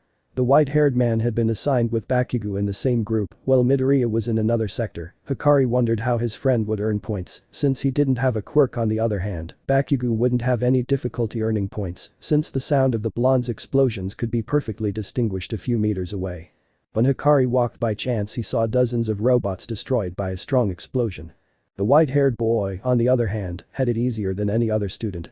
Having received that blessing from a god, he could reach and continue running at great speeds without getting too tired. In addition, when he found a robot, he only used the cursed speech on them. Since they were inert objects, he wouldn't have to worry about harming others. This was a total advantage for the boy. From time to time, he would help some students with complications they were having, and they would thank him for this. But, a doubt ran through Hikari's head. Where was the 0-point robot? Truth be told, Hikari wanted to test her theory and face that giant robot. But so far, it hadn't been found anywhere. At this rate, she was going to gain more points than most. What do you think of the new students, All Might? The animal with a quirk asked Toshinori in a low tone, so the other teachers wouldn't hear them. Nezu had been quite surprised by Hikari's mastery of her quirk, considering her remarkable speed and agility in dodging the robot's attacks. He noticed that All Might hadn't spoken or even looked up from the monitor, so he decided to bring up the subject. Well, honestly, I was quite surprised. I thought his gift was one of strength. The number one hero looked at the screen again to see the white-haired man destroy a robot with his voice. His quirk is discourse control, he explained to the hero. It consists of being able to amplify the power and meaning of words to increase their lethality in whoever hears them, although I couldn't tell you if he has any other ability besides that. Nezu looked at the screen, staring at Hikari fixedly. If Hikari-kun continues at this pace, he'll surpass 100 points in no time. Do you think so? He said, somewhat intrigued. Nezu wasn't one to be interested in just any student. Yes, he replied. But we're going to make it harder for them. The quirk-wielding animal stretched out its arm and pressed a red button on the monitor. Villain Zero had been released. The ground began to shake violently. The students were surprised by the sudden vibration. Their surprise didn't last long when they began to hear something approaching through the city streets. The aspirant stared in astonishment as an enormous robot, so tall that it surpassed the buildings in the simulated city, walked through the city on several mechanical tracks that smashed the ground, and its complexity caused the glass of the buildings to shatter. It also had two large cannons where its arms should have been, but these seemed to be only for intimidation, although its construction was not visible to the students. All the aspirants ran away in the opposite direction of the robot because of how terrifying its appearance was, not to mention those cannons protruding from its hands. A certain white-haired boy was surprised by the cowardly attitude of those kids because he theorized that they could finish off that robot if they joined forces to defeat it. Although this didn't seem to be the case, Hikari chose to go far enough away and do the same as the students. She had already confirmed her theory that robot was of enormous magnitude but was not a risk to anyone who was not within its reach. Please help. Hikari turned her head towards that voice that was heard not far from her position. She quickly looked around and noticed the same girl who had helped Izuku from falling in the entrance. The white-haired man looked up and saw that Villain Zero was not stopping, despite the fact that a student was trapped in the rubble that fell from the buildings. If the robot continued moving forward, the girl would possibly be crushed to death by the robot's feet. Hikari bent her knees and ran at full speed towards the robot. When she was close enough, she stood in front of it and then leaned forward and with force made a great jump to fall on the lower part of the Villain Zero. She climbed the metallic surface of the robot like a momo swinging in the jungle until she reached the top of that metallic giant. The brunette girl had noticed that someone seemed to have hurt her, but she couldn't make out who it was because she couldn't see behind her since her leg was stuck in the rubble. She looked out of the corner of her eye with difficulty, noticing a somewhat short boy with white hair stumbling across the surface of the robot. She wasn't the only one watching this. Villain Zero was the only robot that had an internal camera in its system, so the teachers and the principal could clearly see what was happening around that great iron giant. However, the robot's field of vision was wide, but it was also programmed to only exert force against the buildings and not against the aspirants. This because it was a test to see the bravery and courage that the students had to defeat an enemy larger than them. Villain Zero did not give points. It was optional to defeat him or not, but it was also almost impossible to use the Suspira option to defeat him due to his large build. The brunette was out of the range of vision of the teachers, and if they had seen her, they would not have enough time to see how a student could have been seriously injured or dead in the worst case. Until a short boy with marks on his mouth reached the top of the robot to stand on its head without being detected. The white-haired man saw how the Villain Zero was going to crush the girl in no time if he kept advancing. He took off his mask and took a deep breath. The white-haired man would point his head towards the robot below him. Stop right there. The sound wave was sent out and heard by only 4 people. The girl, the teachers, Hikari, and the robot. The latter stopped dead in its tracks as the straps on its feet stopped working, stopping the villain Zero from remaining motionless for what would be a long period of time until the white-haired man jumped in front of him, hovering in the air in front of the robot's eyes so that his face could be seen by the teachers. Falls to the ground. A loud explosion was heard throughout the simulated city. The students looked expectantly in that direction where a huge bang was heard in the center of the city, but they were not the only ones surprised since in the observation room, the teachers looked at the screen where they could see the vision of the villain Zero, but it suddenly turned off when that boy appeared in front of the camera and giving a loud scream it suddenly turned off.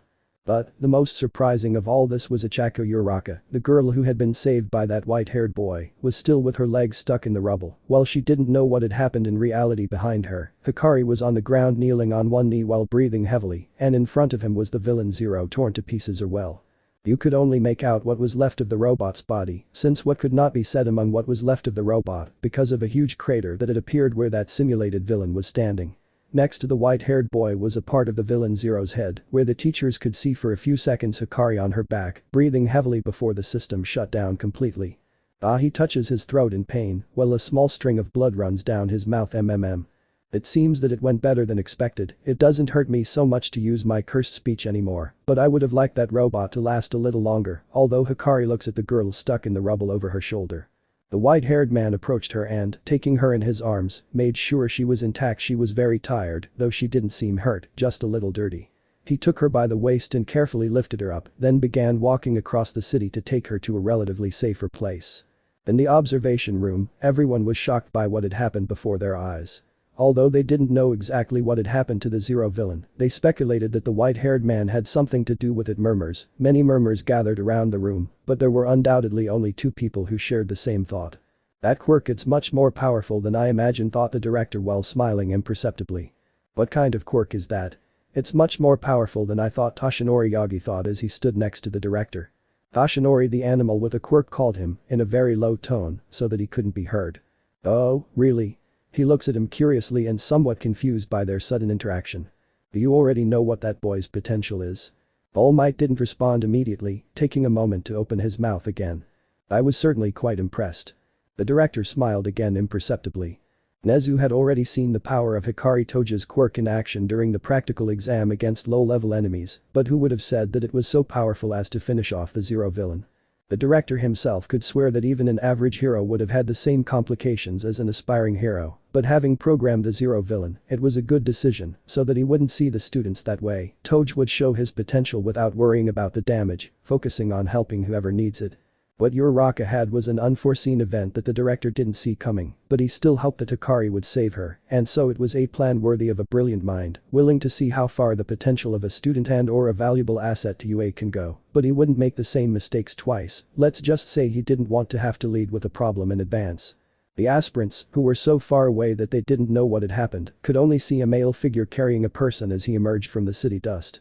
The short white-haired man, who didn't look like much and seemed to be an incredible acrobat, had left the masters quite surprised. The exam was over. Recovery Girl performed a scene by healing the injured with her quirk and giving a treat as compensation to the injured. The ability to heal others was something that interested Hikari quite a bit due to its usefulness, something that had occurred to the white-haired man, but first he decided to leave school to try it out. Chapter 8 Aizawa-sensei and his peculiar teaching method. It had been a day since the entrance exam had ended. Most people had managed to pass by collecting the highest number of points before time ran out, and there were no serious injuries. Hikari had been admitted to UA with 101 points, placing first, along with Bakugo, who came in second with 98 points. They both received a very loud hologram from All Might congratulating them on their achievement. Izuku was among the half of the students who managed to pass, since he was able to destroy some robot or other in some inexplicable way. The white-haired man found this curious, since if Izuku didn't have a gift, how did he manage to get enough points to pass that exam? Well, Hikari would leave that aside for now. Everything seemed to be going well for now. The white-haired boy's friend and Bakugo, no idea if they both consider themselves friends, the 3 of them had managed to enter UA, and right now, Hikari walked through the halls of the academy, feeling quite happy to be a student of that institution. Now he could become a hero who helped others just like he did in his previous life. He found class 1A quite easily and was a little surprised by the size of the door. Maybe it's for exceptionally tall young people, he theorized as he approached the door and grabbed the handle. I turned the door handle. And? Aren't you ashamed to put your feet up on the desk? Lita exclaimed as he stood before a certain ash-blonde man. Hikari rolled her eyes when she saw who Lita was yelling at. It was Katsuki Bakugo, or also called Kaken by Izuku. Who would have thought that Bakugo would also be in the same class as the white-haired boy? It didn't surprise the boy that much since he remembered how Bakugo had obtained a very high score in villain points and no help points for any of his other classmates, although it seemed ironic to him that the explosive blonde was in the same class as him. Let's just say that Hikari hoped not to have to hear Katsuki's boasts and shouts. Speaking of which, Bakugo sat in the front row with his feet up on the desk, as if the class belonged to him. The blue-haired boy with glasses and a motor decided to stop the blonde from doing whatever he wanted. Although it didn't turn out very well for him. Bakugo snorted and glared at Tenya. Apparently, that comment didn't please the explosive blonde. Got something wrong with you, Four Eyes? Bakugo yelled, startling Lita a little. Do you have a stick up your ass? Leave me alone. And that comment didn't amuse the blue-haired boy. How can you talk to me like that? She questioned, waving her arms up and down, like a robot. I'm Tenya Lita, and I'm from Same Academy. Same? Then you must be someone very rich and a bucking elite. I wonder if your butlers can beat the shit out of you alone, or if your butlers do it. I'm going to enjoy destroying you. Lita gulped, the blonde's gaze was disturbing. Destroy me? What kind of attitude is that? We're partners. Hikari had heard enough and tired of waiting at the door, she entered the classroom completely and walked calmly to her seat. Katsuki Bakugo was a man with a fierce temper, accompanied by an arrogant attitude and overconfidence. He never expected Hikari and Deku to pass the entrance exam, as he was very surprised when Hikari finished ahead of him by 4 points. If he was lucky, he could ask him for an explanation of how that would be possible, although it would be practically impossible because he didn't understand anything the white-haired man was saying to him. He just hoped he wouldn't have to share a class with him until he made out the figure of that boy from the ingredients passing by his side. He watches Hikari walk past him and sit down in his seat. TCH, so you were here too. Hikari didn't respond immediately if she had noticed the voice of her friend Bakugo, but decided to sit in her seat first. Katsuki Bakugo stood up like a furious bull and slammed his hand on the white-haired boy's desk, drawing the attention of everyone in the class. Don't ignore me, ingredient guy. Look at me and answer me when I talk to you. Hikari looked up and saw the eyes of the boy in front of him. It should be noted that Hikari asked the director if they could modify his uniform a little. The jacket that the white-haired man was wearing was similar to the sports jacket, but with a high collar and a couple of buttons under the collar to button or unbutton it, and its color was the same, gray, except for the pants, shoes and shirt. Hikari calmly looked at the explosive blonde and smiled a little with her eyes as she extended her hand to shake his. Bakugo looked at him and then at his hand, seeming to be analyzing the boy's actions in front of him. Alga still with his hand extended towards the boy in front of him. DCH Katsuki growled a little and slapped the white-haired man's hand away. You know what? Forget it.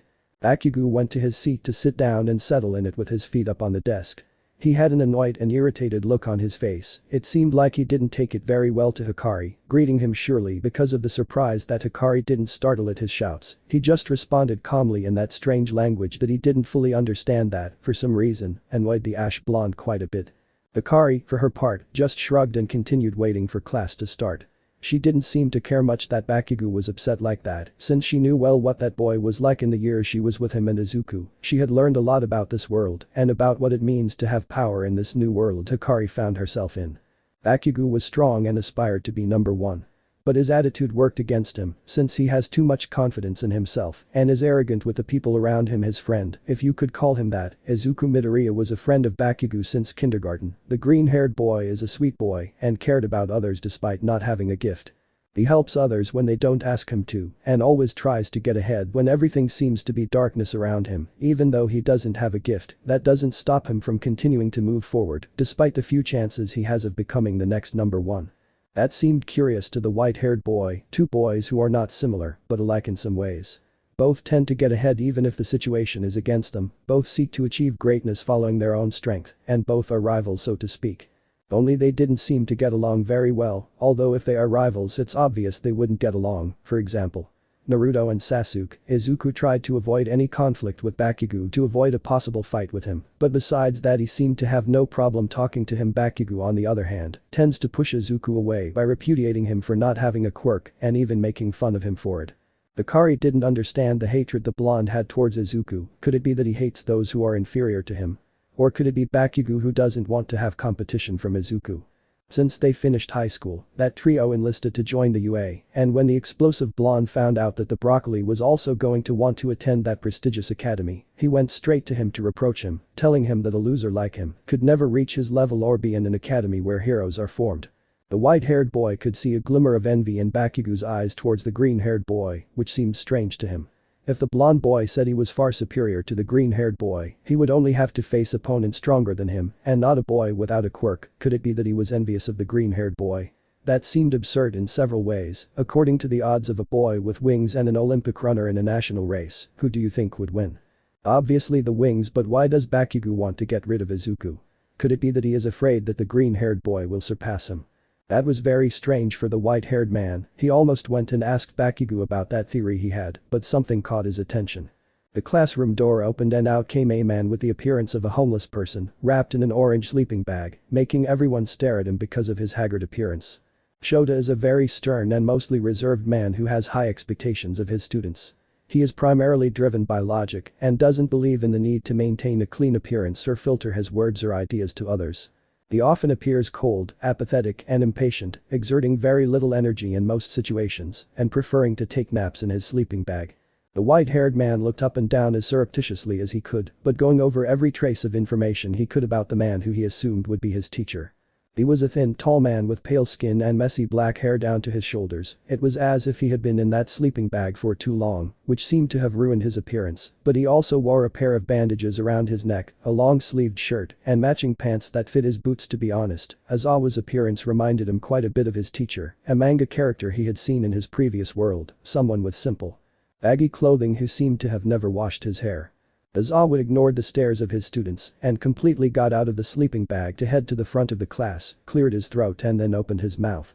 "It took you 8 minutes to be quiet," Aizawa said seriously to the entire class. "My name is Aizawa and I'm going to be your teacher." The teacher discreetly glanced at Hikari Toge, the boy Nezu had his eye on. When he saw him, he could only make out a calm and impassive look on the white-haired boy's face, a look too calm for Aizawa, so much so that he couldn't quite tell what that look might reflect, although his vagrant appearance overwhelmed almost the entire class, which seemed somewhat surprising to the students. Aizawa cleared his throat a little again and took a pair of sports uniforms out of the sleeping bag. "Take them and put them on, then go to the main camp. You have 10 minutes, he said simply. Hikari walked over and grabbed one of the uniforms, then headed to the boys' locker room. She noticed Izuku hadn't arrived to class yet. She'd ask him about that later. Hikari. I was calmly looking at the main field. Once I left the locker room I headed here and decided to ignore the murmurs of some of my teammates. Apparently they found my physique curious despite being somewhat short. Ignoring those thoughts as I felt the cool breeze upon reaching a fairly large roofless area, I read a little about the facilities of this academy and discovered that they have different centers like the main field, where it is used as a training place. This place reminded me a lot of high school jujutsu, where we had a fairly large yard for our training and with different gadgets with which to practice our curse techniques. I must admit that this academy reminded me of my old school in my previous world because it was so large and well equipped compared to other places in the country. Perhaps that's why it seemed so similar to me, because it's better equipped than any operation center or hospital, and its security is nothing like a police station. Hikari noticed that her other classmates had already finished changing. The boys and girl appeared through the exit entrance to the main field to look around in some amazement. The white-haired boy saw this, reminding him of the entrance to Jujutsu High, where the best candidates went through the entrance and exit gate to their classes and to do the activities assigned to them. It's curious, to say the least. Aizawa waited for all his students with his arms crossed on the main field. When he saw them all arrive, he took out his watch and looked up to see his students. "It took them 9 minutes to get here, they almost didn't count it," I muttered reproachfully. "It doesn't matter, since everyone arrived, we'll do a separate evaluation now." The girl with short hair raised her hand a little to ask. "Excuse me, Aizawa-sensei, but don't we have to go to the entrance ceremony first?" I asked as Aizawa snorted. "Here at UA, teachers are given the option to teach according to their own methods," he explained, his tone sounding like a warning to everyone present. "You have 3 years to become heroes. There's no time for ceremonies in my curriculum and you're pretty useless. If everyone here wants to be a hero, you can't waste your time on stupid things." Aizawa's tone was harsh but understandable. He had a point in saying that there was no time to waste once his students stepped foot in UA and he was assigned as their teacher. The professor approached a nearby cabinet and took out a bag containing several metal balls. "You'll take several quirk tests to assess your creativity. The first student to finish first in the entrance exam will give you an example. Bakugo growled knowing who she was referring to. Hikari Toge. Huh? That guy came in first in the exam, but he doesn't seem like much, Denki muttered as he watched Hikari walk. Didn't you know? He was the one who accumulated the most points, he got the highest score since All Might participated last time, Tenya explained. That boy, he was the one who saved me from being crushed, is he really him? I can't remember well, Uraka thought as she also looked at Hikari. The white-haired boy ignored the murmurs and glances of his classmates and continued walking until he reached where his teacher was. He stopped a step away from him to take the ball in his hands. It's a test of creativity and reflexes. What you have to do is try to touch me with the ball. You can do whatever you want, but you can't go outside the radius of that line. He points to a white line on the grass with a radius of 50 meters in a square. The area is quite large, so don't worry about going outside the line. Hikari nodded and walked to one end of the square that surrounded him. And his teacher, when he arrived, he looked at the ball for a moment and then looked at Aizawa fixedly. The students watched expectantly as Aizawa and his partner looked at each other, waiting for the teacher to give the signal for the teenager to approach. It didn't seem like much of a challenge. Approaching and trying to tag the teacher with the ball sounded simple enough, but Hikari was thinking of something else. All the white-haired man could tell Aizawa not to move through his cursed speech.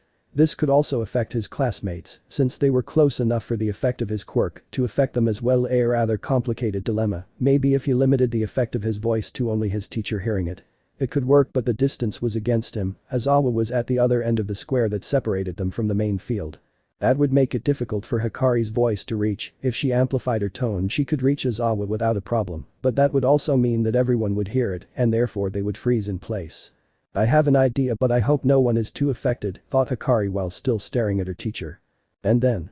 Begin, Eraserhead said as he prepared for Hikari to come for him. Hikari, without wasting time, opened the closure of her collar and looked directly at Aizawa. Stop right there, I point my finger at Aizawa as the snake eyes around his mouth were revealed. Something that Hikari had been practicing was directing her words toward specific people or objects. This was difficult because she had to concentrate her energy toward specific targets so that others would ignore her order. The hardest part was doing it on people, because since Hikari hadn't tested her cursed speech on living targets, she wouldn't know if it would have the same effects. Aizawa would be the first one she would test her new ability on.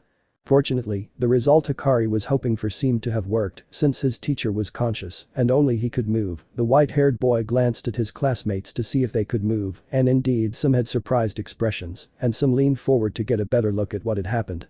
The boy looked at his teacher again, began to walk calmly to be close enough to Aizawa, touched the man's chest with the surface of the ball while looking at him. Okay, now I know that my quirk, so to speak, has an effect on people, although it depends a lot on whether I decide to shorten its range, thought I while he moved his teacher a little and returned the metal ball. If I had raised my voice more, I could have left my teacher immobile for a while. Luckily that was not the case. Aizawa blinked a little, shaking his mind a little from the shock he had experienced before his eyes. He opened and closed his fist as he noticed that now he could move at will. To be honest, that surprised him quite a bit, although he had already seen what that boy's quirk was capable of, but he didn't expect to have the opportunity to test it out for himself. Hikari, go back to your place, the man ordered with a serious but calm look. The boy nodded and zipped his collar, then turned around and went back to his seat. How the hell did she manage to stop me from moving? Aizawa thought as he watched Hikari walk away. Does her quirk allow her to control words? Hikari ignored the stares of her classmates, walked through them and returned to her place while waiting for the exercise to continue. Meanwhile, a few steps to the right, in the row ahead, Bakugo could be seen somewhat stunned as he glared at the white-haired boy. The blonde didn't really know what his friend's quirk was and believed his gift only consisted of uttering minor words for others to obey him, but something told him he should be careful with that boy. If he was even a little careless, he could easily overtake him. Shake. What am I thinking? I'm the damn Kitsuki Bakugo. I won't let a brat beat me, he thought as he continued to stare at Hikari. Some students moved away from Bakugo as the smell of nitroglycerin began to fill the place. Kitsuki, calm down. You can vent when it's your turn. Aizawa stared at Bakugo, giving him a signal to calm down. Now, let's continue with the exercise. And so, one by one, each student stepped forward to try to tag Aizawa with the metal ball. Some had an easier time because of their quirk, but others relied on their creativity to try to catch Aizawa. Beyond that, the teacher saw great potential in most of his students. With each student who passed by, Aizawa would jot down in a notebook their respective skills and strategies they used to use their quirk to tag him with the ball. Aizawa had created his own teaching method with which to evaluate the abilities of his students and see which ones possessed the necessary spirit to stay at UA and become heroes. During the first day of classes he determined who was fit to be a hero. If they had potential they could stay, but those who didn't would be forced to leave the school. Expelling aspiring heroes might sound cruel, and even more so if you knew what those kids suffered to get where they are. This improvement for them so they won't die at the hands of a villain in the future. The right to expel or readmit any student was the only condition Aizawa asked in exchange for being a teacher. What Aizawa was writing down in his notebook were the skills and what he could see with his eyes in his students. Aizawa was not fooled by appearances, but he also looked at his students' personalities to see how their performance would be if they were to make a future team. Lita Tenya was a young man quite skilled in the use of his quirk, not to mention that it allowed him to move freely across large spaces and at high speeds. Unfortunately for him, Lita is so serious and rigid that it could be very difficult for him to get used to or adapt quickly to situations he hasn't experienced before. Mina Shido, despite her cheerful and fun personality, knows how to take tests seriously and do everything she can to stay in class. Her use of her quirk is unique, but she needs to improve her physical condition even more. Yuga Aoyama, despite being a diva, is no idiot. He knows how to overcome trials, but not without difficulty. He may have a very good quirk for long or medium distances, but if he doesn't improve his physical condition, he could easily be knocked down. His case is similar to Mina Shido's, not to mention that he needs to improve the resistance of his quirk. Tsuyu Asui is quite calm and seems to know how to adapt to the situation with the help of her quirk, which seems to be very versatile despite being mutational.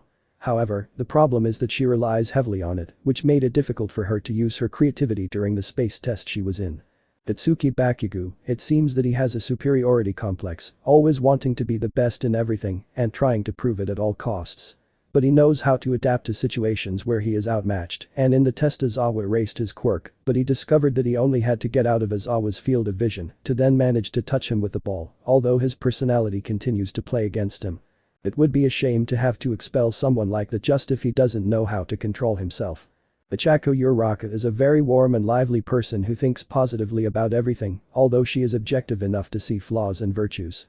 During the test, it was quite complicated for her to make use of her quirk because there were no objects nearby and the distance from her teacher worked against her, although she was able to pass the test because she managed to blind his prophecy and get close enough to touch him with the ball.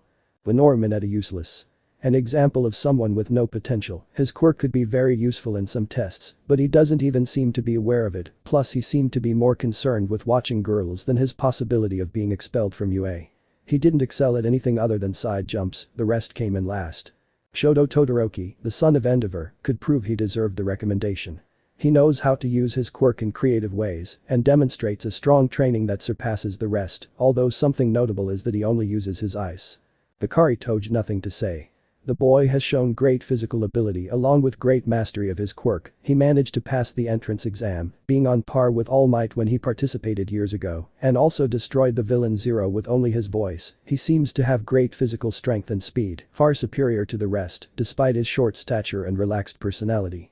His quirk is very peculiar Dicker's control, a gift that amplifies the power and coercion of words, being able to make whoever backs obey the command of the word. He managed to overcome all the tests effectively, showing that he had a similar training to Todoroki's, especially in creativity and use of his strategies to overcome the tests, although it was strange, every time you were near that white-haired man, you could feel a disturbing vibe, like that of a hunter stalking his prey ready to attack when necessary. The professional hero wasn't the only one who felt threatened by the white-haired man's presence, he could even swear that the other students stayed away because of him, or maybe because they wouldn't know how to relate to him in the first place. When the tests were over, Aizawa posted the results on the screen. Hikari gave a small smile when he saw that he had come in second behind Momoyae Rozu. Kitsuki, for his part, couldn't help but grit his teeth when he saw that he came in third. Next to him was the crow-headed boy, but he was more bothered by the fact that Hikari came in second. Lamoru Mineta, the dwarf Oompa Loompa from Willy Wonka, burst into tears when he found out he was last on the list. Aizawa rolled his eyes. That was the most annoying part of this assignment. When the students started crying like incompetent idiots, it wouldn't help them at all if they wanted to become professional heroes. Mineta knelt at the professor's feet while continuing to cry. Please, just give me another chance. I sobbed my heart out, staining Aizawa's pants with snot and tears. I have potential, I swear. Just give me another chance. Aizawa was losing patience more and more, but he knew it wasn't as easy as kicking the Morphin Dwarf. He sighed as he swallowed his anger. Aizawa looks at him with a serious expression and says. Next time you do something as stupid as throwing your balls around, I'm going to expel you.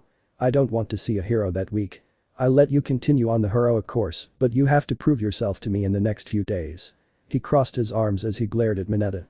All the students laughed a little as Izawa turned his back on Mineta. Mineta sighed in relief while Izawa hoped he wouldn't regret his decision. Chapter 9 Classes with All Might. After leaving the academy, Hikari noticed that she had no response messages from Izuku, and that surprised her a little. In her previous world, when your partner was incommunicado, it was for 2 reasons. 1. Something bad had happened to him, or 2. They had cut off communication from the area where they were, which could also mean something bad. Currently Hikari Toge can be seen walking through the streets on his way to the Midoria residence to see his friend. The white-haired boy was carrying a bento he had picked up from his house. Inside was katsudon along with some cooked fish, which was the green-haired boy's favorite food, although Izuku found everything tasted good with katsudon.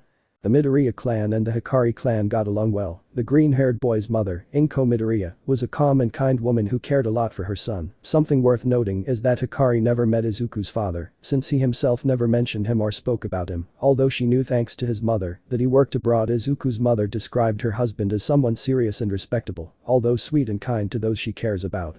That reminded her a little of Megumi Fushiguro, just a little since she didn't know him that well, but she got along well with him.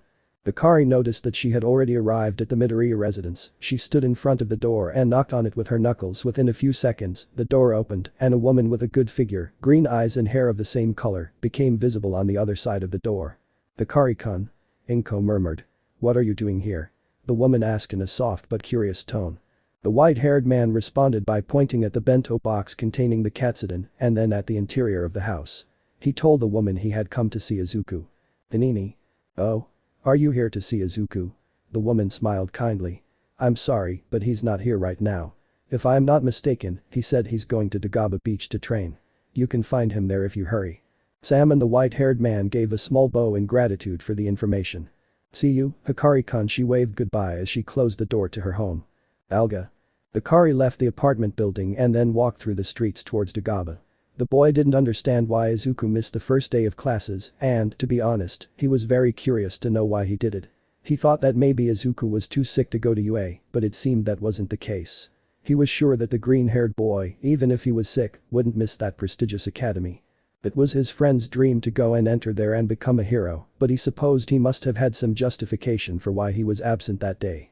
As he walked, the white-haired man looked around, admiring the world in front of him. Hikari was used to when he went out he could see various cursed spirits wander around the surroundings, and in some other case, he was in charge of exorcising class 2 or semi-first curses. They wondered if now that he no longer had the same weaknesses as in his previous world, would he be considered a special class sorcerer. Hikari would have liked to have completed difficult missions that challenge his capabilities in curse technique.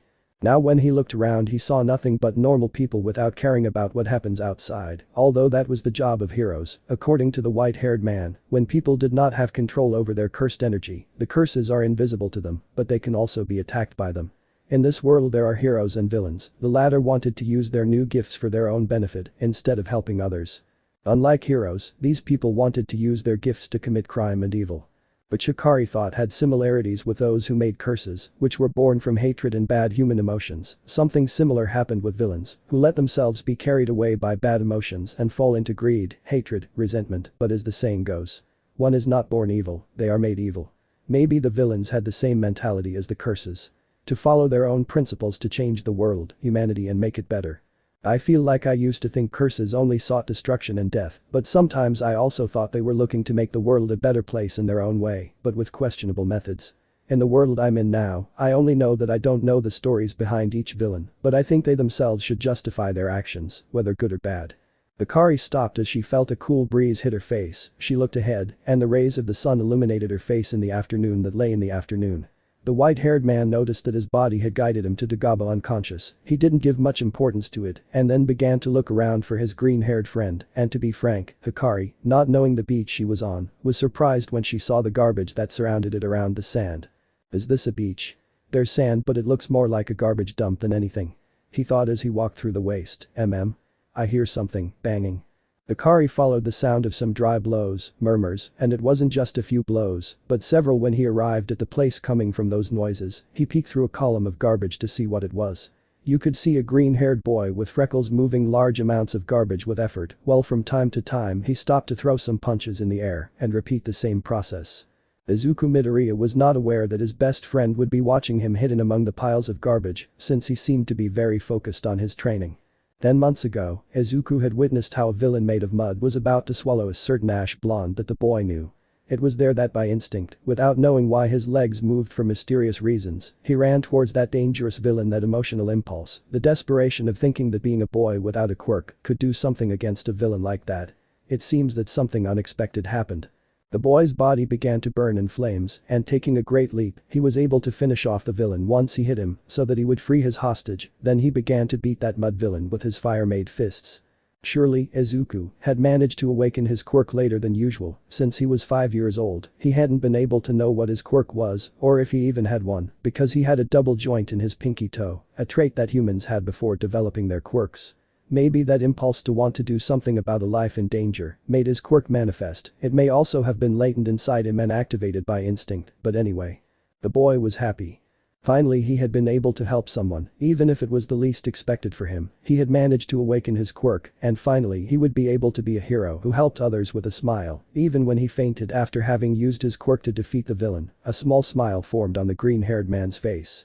Since then, Izuku began to train his quirk every day, going to Dagaba to move large amounts of garbage, also practicing the resistance of his quirk to avoid fainting again. The green-haired boy had missed the first day of school, giving the excuse that he was sick. But in reality the boy didn't know how his friends would react to seeing that he had a power for the first time. He wasn't worried about Hikari, since he was quite calm and would possibly be happy for him. Bakugo on the other hand, surely he would have demanded an explanation about how he obtained his gift. Speaking of the blonde, he himself had fainted the moment Izuku saved him from being consumed by the clay villain. That's why he hadn't witnessed Izuku's quirk and the surprise of how the green-haired boy got his power, something pathetic for the last one already mentioned. That freckled teenager had managed to get admitted into UA and then had managed to awaken his quirk, but now he had missed his first day at that academy he so dreamed of entering for fear of what his friends would think of him. It wasn't the green-haired boy's usual thought, optimistic and happy. He decided to go to the beach he was entering to clear his mind by training his body and quirk. Without knowing that his childhood friend, Hikari Toge, was watching him secretly. The green-haired man had his torso uncovered and was only wearing his pants due to the heat he was doing, but the most notable thing was the fire coming out of Izuku's hands, arms and shoulder, which he later used to attack large piles of garbage that he had collected before. The hidden white-haired man was very surprised since it was the first time he had witnessed his friend's quirk. He didn't know very well what Izuku's mother's gift was, but he did know that his father's consisted of throwing fire from his mouth, something similar to what he did with his kanji. Returning to observe hidden the green-haired man, he seemed to be having a hard time using his quirk since it seemed that he could not control the flames that his body gave off well, but little by little, they were increasing at the same time. What Izuku threw balls of fire from his mouth towards those piles of garbage or threw flames from his hands to destroy his simulated enemies. What did cost him a lot, Izuku was entering to improve the durability and resistance of his new power as soon as he could use it before running out of energy. In how much work he managed to learn that his fire was generated within him and could manifest it through his mouth or arms apparently, although Izuku also discovered that he could engulf himself in flames for a limited period of time, but it seemed crucial during a confrontation since they could not attack him while he acted as a human torch. Hikari watched Izuku's training closely while having thoughts about how strong his quirk was, even though it seemed to be in some kind of development since he couldn't manifest it for a long time and its intensity is nothing like Endeavor's fire or Todoroki's, although he couldn't say much about the latter since he never uses it, the current number 2 hero, but that's already going off on a tangent in training, technique, experience, etc. The white-haired man thought that his friend's quirk had been inherited from his father and took longer than normal to activate or access it, if that was supposed to be it. Hikari, since he arrived in this world, decided to follow the steps of his previous life in becoming a sorcerer. At first he did not plan to make friends and doubted that anyone would approach him because of his cursed speech, but he found people to appreciate and wish the best for. Izuku considered him his friend since he reminded him of Yuta when he started in Jujutsu Hide as a special class sorcerer, someone who had potential but needed a push to face the reality in which he was. That's why he liked the idea of befriending the boy. Izuku Midoriya. Yuta needed self-confidence and a spirit of self-sacrifice in front of people he cared about in order to rescue Maki and later help Hikari on a mission later, but all with his own strength. Hikari saw similarities in people she related to or saw and knew beforehand. She said that Yuta Okatsu was similar to Izuku because both were willing to train harder than the others in order to protect the life he now leads. You could say that she could read that in Izuku's eyes. Hikari came out of her thoughts and subsequently left her hiding place so that the green-haired man would notice her presence. He notices Hikari and stops as he turns off his quirk to look at his friend with a surprised look. Hikari. He murmured, confused by her presence. Sam, and he waved to his friend. Stage. UAACADEMY. Hikari looked at her book while playing with her pencil and writing down what President Mick dictated to the English class. Most of the students didn't expect the classes to be so normal and boring, they even thought it was a waste of time. Come on, guys, don't get bored so fast. Demanded the hero of the voice, raising his fist in the air.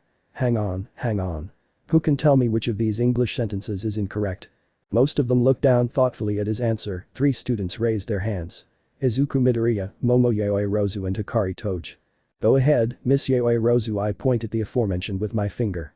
It's the second sentence, he replied with confidence in his words. Wrong, better luck next time. Momo clicked her tongue when she realized her answer was wrong, and Midoriya also lowered his hand upon hearing President Mick's response to Yaoi Rozu. Hikari still had her hand raised, her expression still calm. Although it wasn't obvious why her face was covered. The white-haired man pointed at the blackboard and made the number 3 with his fingers while looking at President Mick. Correct, Hikari, the answer isn't B, but sentence C, I affirmed as Hikari lowered her hand. Even though you don't talk much, it's obvious you're paying attention in class. Okay, let's continue.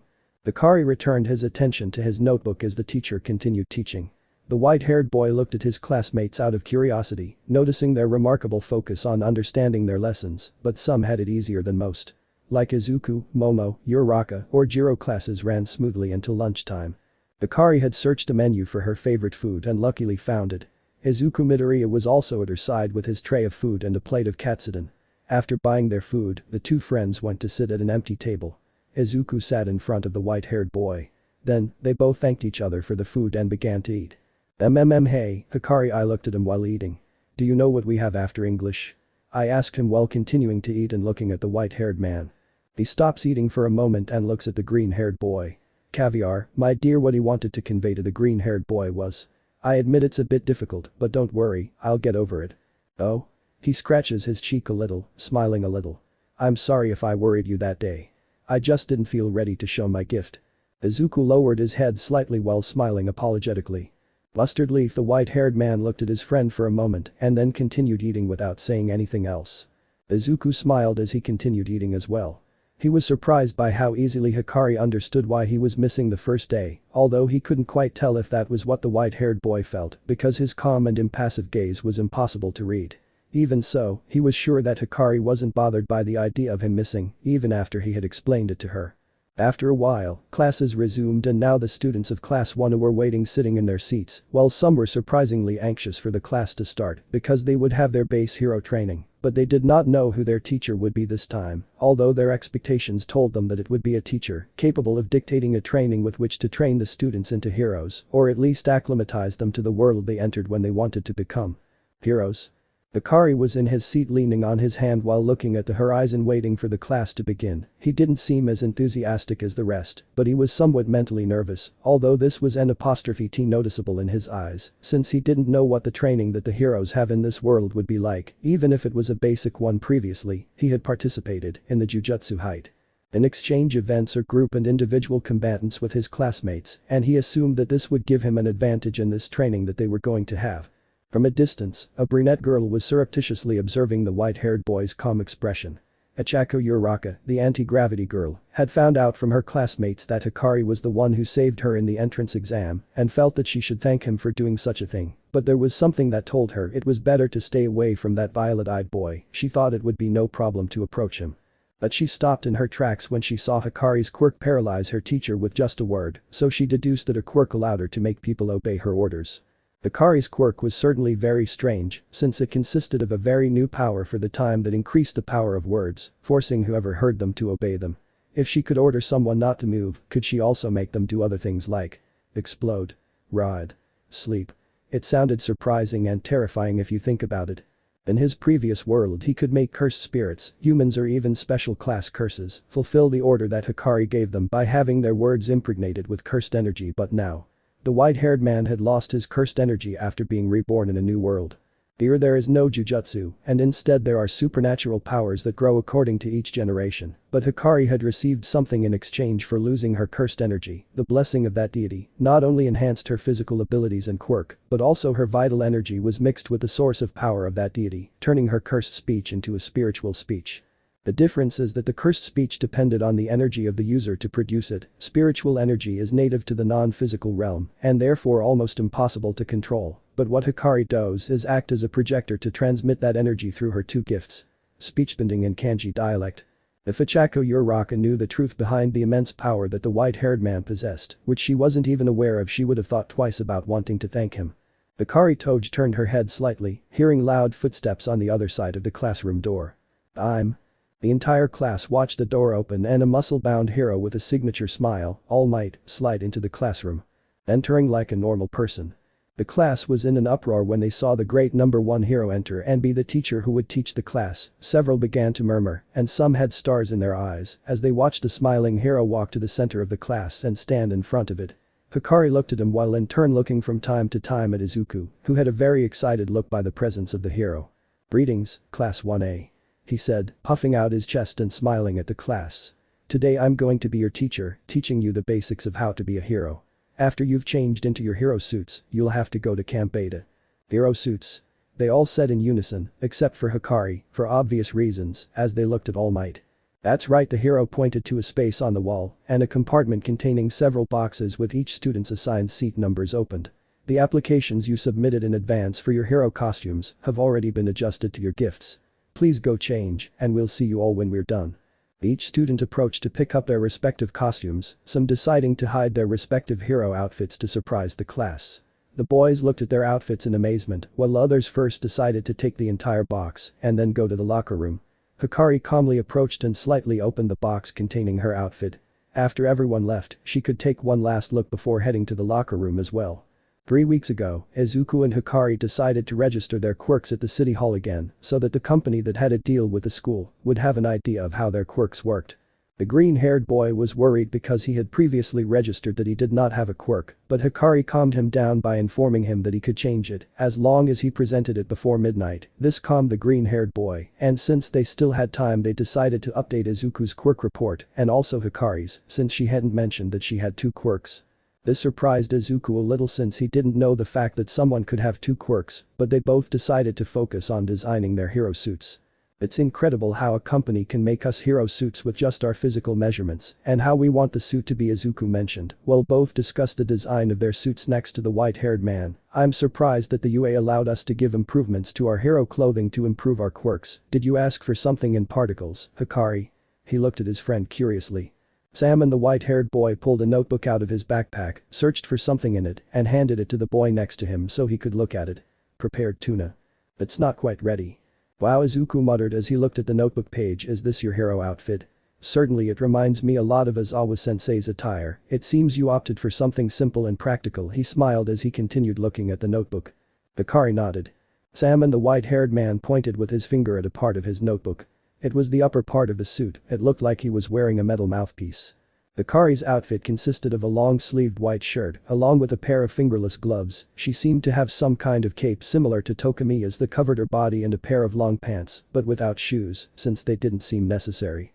At the bottom of her mouth she had a metal mouthpiece that had a vent to be able to inhale and exhale better. She had a belt that held a megaphone with the marks of Hikari's mouth. The megaphone was common like any other, but the white-haired man would do his magic, or rather when saying his words.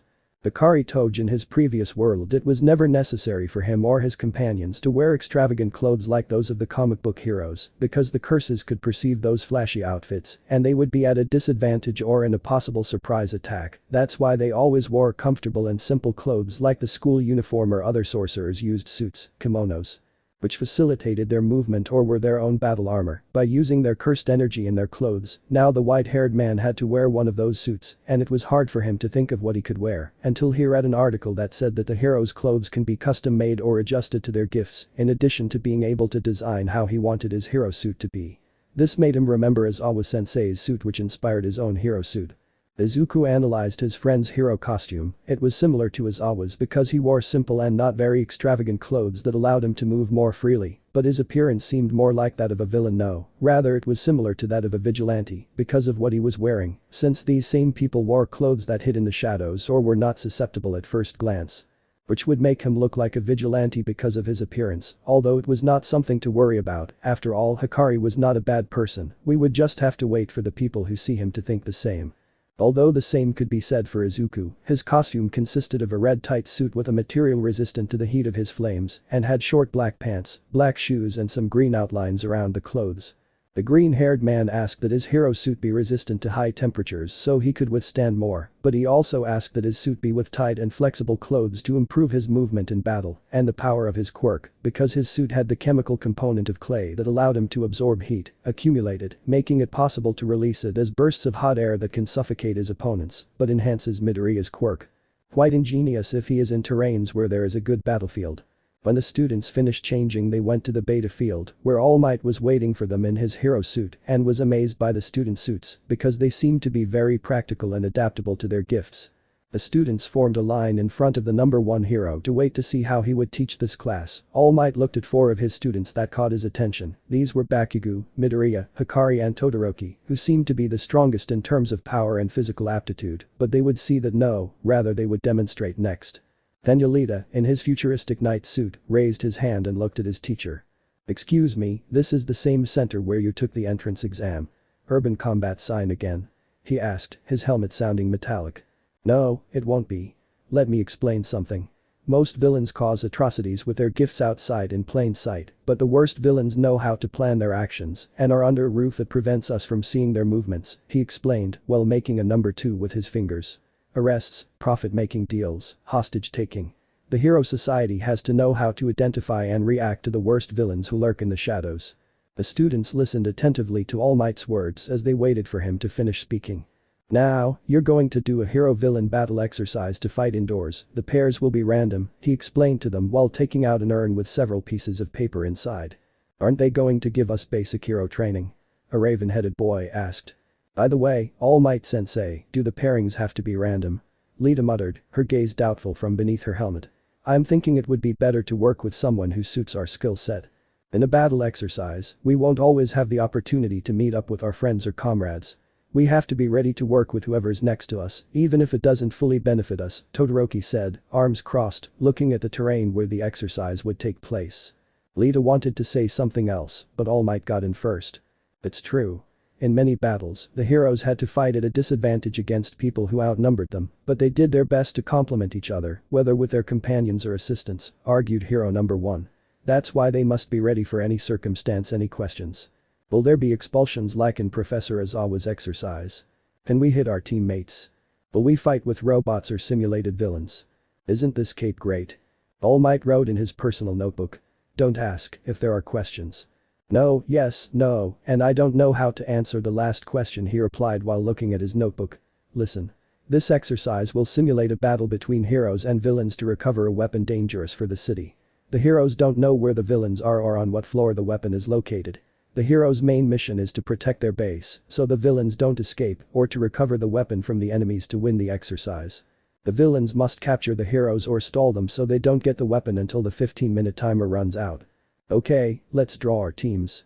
The teacher put his hand in the urn and pulled out 2 pieces of paper. "The first teammate will be Katsuki Bakugo and Hikari Toge." He put his hand in the urn again and pulled out 2 more pieces of paper. "Team B will be Izuku Midoriya and Ichako Uraka." Hikari was a little surprised since she was paired with Bakugo, and the ash blonde was equally confused but also annoyed because she was expecting anyone but the ingredient boy. Meanwhile, Izuku Midoriya and Ichako Uraka looked at each other. They didn't know each other very well, but they expected the best from each other. After finalizing the teams and couples, everyone waited to see who would be the first to go through, although it was not expected that they would be groups A and B. Okay, now. Teams A and B will be the first to go through, the first group being the villains team and the second the heroes team. I'll be monitoring them on the building's cameras in full view of their other teammates. Lethal force is not allowed and one team has to win before time runs out." Hikari nodded and then started walking towards the editing room with Bakugo. He really didn't like the idea of being a villain, but he supposed that since it was an exercise it wouldn't matter much. The ash blonde looked at his partner out of the corner of his eye with notable annoyance. Of all the others, why did he have to be the one he could communicate the least with? Bakugo didn't really understand when Hikari wanted to affirm or deny something, so he supposed that would be a problem for him, although on the other hand, at least now he could demonstrate his strength by crushing Deku, along with Round Face, since neither of them seemed like a big deal. Bakugo still didn't know about Izuku's quick. The green-haired boy and Ichako-chan approached the simulated building and separated from the opposing team without anyone being able to see their location. They went to where the cardboard weapon simulated the villain's bomb and then waited for the exercise to begin. Izuku didn't really know how Kaken would react to his new quirk, and he honestly hoped not to run into him. He already had a lot from fighting Hikari, but he thought he had an advantage due to the mobility of his quirk in a space like the one they were in. Uraka felt the green-haired boy's tense gaze, but focused on waiting and planning a strategy to protect the weapon. Hikari planned the building plans in no time and approached the cardboard weapon to see it better. Bakugo had his back to it, watching the door that connected to the starting point of the battle exercise. "Hey, ingredient guy," I call him from behind. "Salmon." He looks at him curiously over his shoulder. "You go get the gun, but make sure you take care of Round Face while I take care of that damn Deku." He smiled with a very mysterious grimace that made it difficult to read his intentions. Hikari rolled her eyes because she knew the expression Bakugo had on his face. "Thanini. Hey, I don't understand a thing you're saying. Just make sure you don't get between Deku and me, wait for me, and let me know when you find the weapon." She looked over her shoulder at the white-haired man with her mysterious smile. "Mustard?" She narrows her eyes because she knew Bakugo's intentions weren't so good for this exercise. Outside the building, Midoria and Uraka looked at the blueprints of the building in front of them while trying to organize their plans. Izuku didn't seem too nervous while reading, but under his mask, a drop of sweat fell due to the fact that he had to fight against his two friends. Bakugo would surely go after him, but he wouldn't be an easy opponent, and he didn't know how dangerous Hikari could be, since he didn't know her quirk. The students went to the observation room where All Might was also closely watching the monitors and the students through them. He didn't feel very good about having arranged this exercise to see the potential of possible candidates to inherit his quirk, but he had to get going already, or he would run out of time and possibly no longer be able to use his power. This battle exercise depended on how resourceful the students were to glimpse his potential. Chapter 10: Exceeding Limits with Blows. Stage. Dagaba Bach. "What are you doing here, Hikari?" Izuku asked, sitting next to his friend on the sand. Nini. She shows him the bento in her hands and points at it with her finger. The white-haired boy and the green-haired boy were sitting on the beach while watching the sunset after Hikari looked for his friend after school. It was there where the white-haired boy discovered how his friend had managed to pass the entrance exam. Izuku had a quirk that he had managed to awaken several months ago, but he still hadn't fully mastered it, which also explained how he was among the people who managed to pass the exam. Izuku had gone to train at Dagaba Beach to clear his mind of the silly excuse where he said he was sick to enter UA, when in reality he was fine, but he was rather worried about his friend Kaken's reaction when he discovered he had a quirk. After realizing that Hikari was watching him, they both sat on the sand of the beach away from the garbage to begin eating the katsudon that the white-haired man had brought for Izuku. Although Hikari seemed calm, he was actually very worried about Izuku skipping school that day, but his surprise was even greater when he discovered Izuku possessed a quirk. Both friends ate their katsudon in silence while watching the sunset fall over the waves of the sea. Izuku didn't say a word, and the white-haired boy just ate in silence, his calm gaze intimidating the green-haired boy. "Certainly, Hikari, he intimidated me a little the moment I met him, since he always seems so impassive, and I never know what's going on in his head, but I don't see him upset, or rather I can't decipher his emotions," the green-haired boy thought while he continued eating and looking at the sunset. "It's as if he expected an explanation from me, or at least that's what I think." The white-haired man, for his part, just looked calmly at the end of the beach while he ate in silence. He knew that Izuku would be the first to break the silence, but he didn't want to pressure him to talk, since he wouldn't know what to say to lighten the mood either. Hechicero, the green-haired man, called him a little nervously. The aforementioned turned to look at Izuku with his purple eyes, looking at him for a few seconds before answering. "Salmon?" The tone of the question sounded more like a statement to find out what he wanted.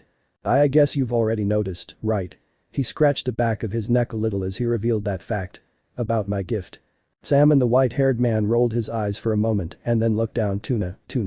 Izuku looked down at his clothes to see how his torso had a couple of burns, a product of his training when trying to master his quirk.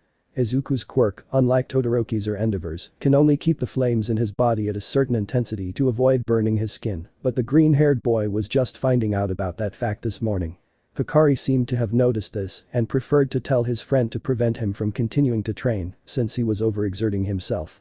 When I look at the green-haired boy training, I could see fervor in his eyes, something that drove him to continue improving, but he had to stop it since the burns on his skin were beginning to become visible, but Izuku didn't seem to care or didn't notice when Hikari came out of her hiding place. She did it to get the attention of the freckled teenager, and then they both walked along the sand of the beach away from the garbage to sit on a shore and start eating from the bento that the green-haired boy had brought. Izuku, seeing his burns, was a little surprised and scared, but he quickly passed. He looked at the boy next to him and smiled calmly while he thought about how to respond. Hikari looked at him carefully. He seemed to be holding something back. "Oh, is this?" He touched his burns while still smiling. "It's nothing, just a scratch. I guess my body isn't used to my gift yet, but I still have a lot to improve." Izuku's gaze seemed determined as he smiled and touched his scars hopefully. Hikari's gaze would show the same at first glance. The white-haired man smiled a little at his friend's enthusiasm to continue improving, but in his mind he wanted to tell him with precise words about what he noticed about Izuku's quirk. Although it can improve, it couldn't be said that his body won't suffer the consequences in the damage unless he moderates the intensity of his flames. "Mustard?" Hikari asked, looking at her friend. "Oh? Yes, he scratched his cheek a little. "And you? You look a little more serious than usual." Hikari shrugged in response. "Salmon and tuna," was what he answered. Izuku recognized what he meant with a yes and no, to say that he wasn't sure. Hikari was a person who cared about the people around him and sought to protect those who were in possible danger from danger. An example would be the mission he had with Yuta Akatsu, where he was willing to go alone against a semi-first class curse so that the two could get out of the veil that an evil sorcerer had put on him. Izuku reminded him of Yuta because he exceeded his limits without realizing the dangers that there could be for himself and for others. The white-haired man felt responsible for what happened to an inexperienced or lower-ranking general to prevent them from hurting themselves or those around them. He couldn't help thinking that he should protect Izuku even from himself, although at the same time he felt that he couldn't. "Javier," the white-haired man said through gritted teeth. "Is something wrong?" He saw her curious about his words. It was the first time he said that phrase. "Duna," he quickly responded while looking at the green-haired boy out of the corner of his eye. Hikari pointed at the green-haired boy's chest and then closed her fist while raising a finger after making that gesture. Izuku understood what she meant. "You hurt yourself when you use your quirk, right?" The green-haired boy narrowed his gaze slightly and then looked at the slight burns on his chest. He didn't expect his friend to notice that so quickly, but it was certain that he had been observing him for a while. Izuku felt the need to tell him how he had discovered his quirk, but he couldn't because he didn't want to worry Hikari. Although he had managed to defeat his first villain when he rescued Bakugo, that was a secret that he couldn't tell anyone else because it could expose that he used his quirk when he didn't have his hero license, but he wasn't worried about that. The real reason was that Hikari was good at reading glances, or rather reading the people around him, knowing how to react to different situations. Because of that, he believed that he would surely look for a way to help him master his quirk better. Yes, that must be it, since Hikari was much stronger than him. But the green-haired boy didn't want to depend on him like when he protected him as children, and he always thought that Hikari had been born with a blessing that made him superior to the rest. Well, in part it was true. Izuku appreciated Hikari's attitude when it came to defending the people he considered important, but that also made the green-haired boy feel like he had to be better than he was before, otherwise he'd never be able to be on par with the #1 hero, because he could only master 40% of his new quirk. That surely seemed admirable to the white-haired boy, but Izuku had an obligation to him not to tell him too much about his new quirk. "Hikari," I called him while turning to look at him after a few seconds of silence that for the green-haired man felt like an eternity. "I truly admire you. You are a tenacious person with a powerful quirk that is possibly superior to mine. However, I do not plan to be left behind. Now I may be inferior to you, but I will surpass you until one of the two is much stronger than the other." Hikari narrowed her eyes slightly as she reached for her mask and lowered it slightly. Izuku looked at him expectantly. "Tuna with mayonnaise." He extended his hand to the green-haired man while smiling with his mouth seals. "Bonito flakes." Hikari agreed with what the green-haired man said and made it known with the second ingredient, and then stated that she liked the idea of competing against the green-haired man. These were not empty words that she wanted to convey to the green-haired man, since she knew that her quirk was possibly superior to Izuku's, but she was not going to be complacent if they ever met. She was going to crush the green-haired man with all her strength, but until then they would both become as strong as possible. Izuku shook hands with the white-haired man and then smiled with satisfaction. He had analyzed the language Hikari uses. Salmon to affirm and tuna to deny, but he didn't know those last two ingredients since he had never heard them before. That's why he got excited, since Hikari was a boy of few words, and when he said them it was because he wanted to convey something special to the person in front of him. Don't hold back, Hikari-kun, he smiled as he shook the white-haired man's hand. Salmon. They both finished eating the katsudon to say goodbye and go to their respective homes. Uraka and Deku walked carefully, trying not to make too much noise, through the corridors of the simulated building. They both looked for where the weapon they had to recover could be, since all they needed to do was touch it with their hand to win the exercise. Uraka was a little nervous, but she remained firm, since she had been paired with a boy she didn't know, and because they had Bakugo as a rival on the opposing team, the second best in the entrance exam.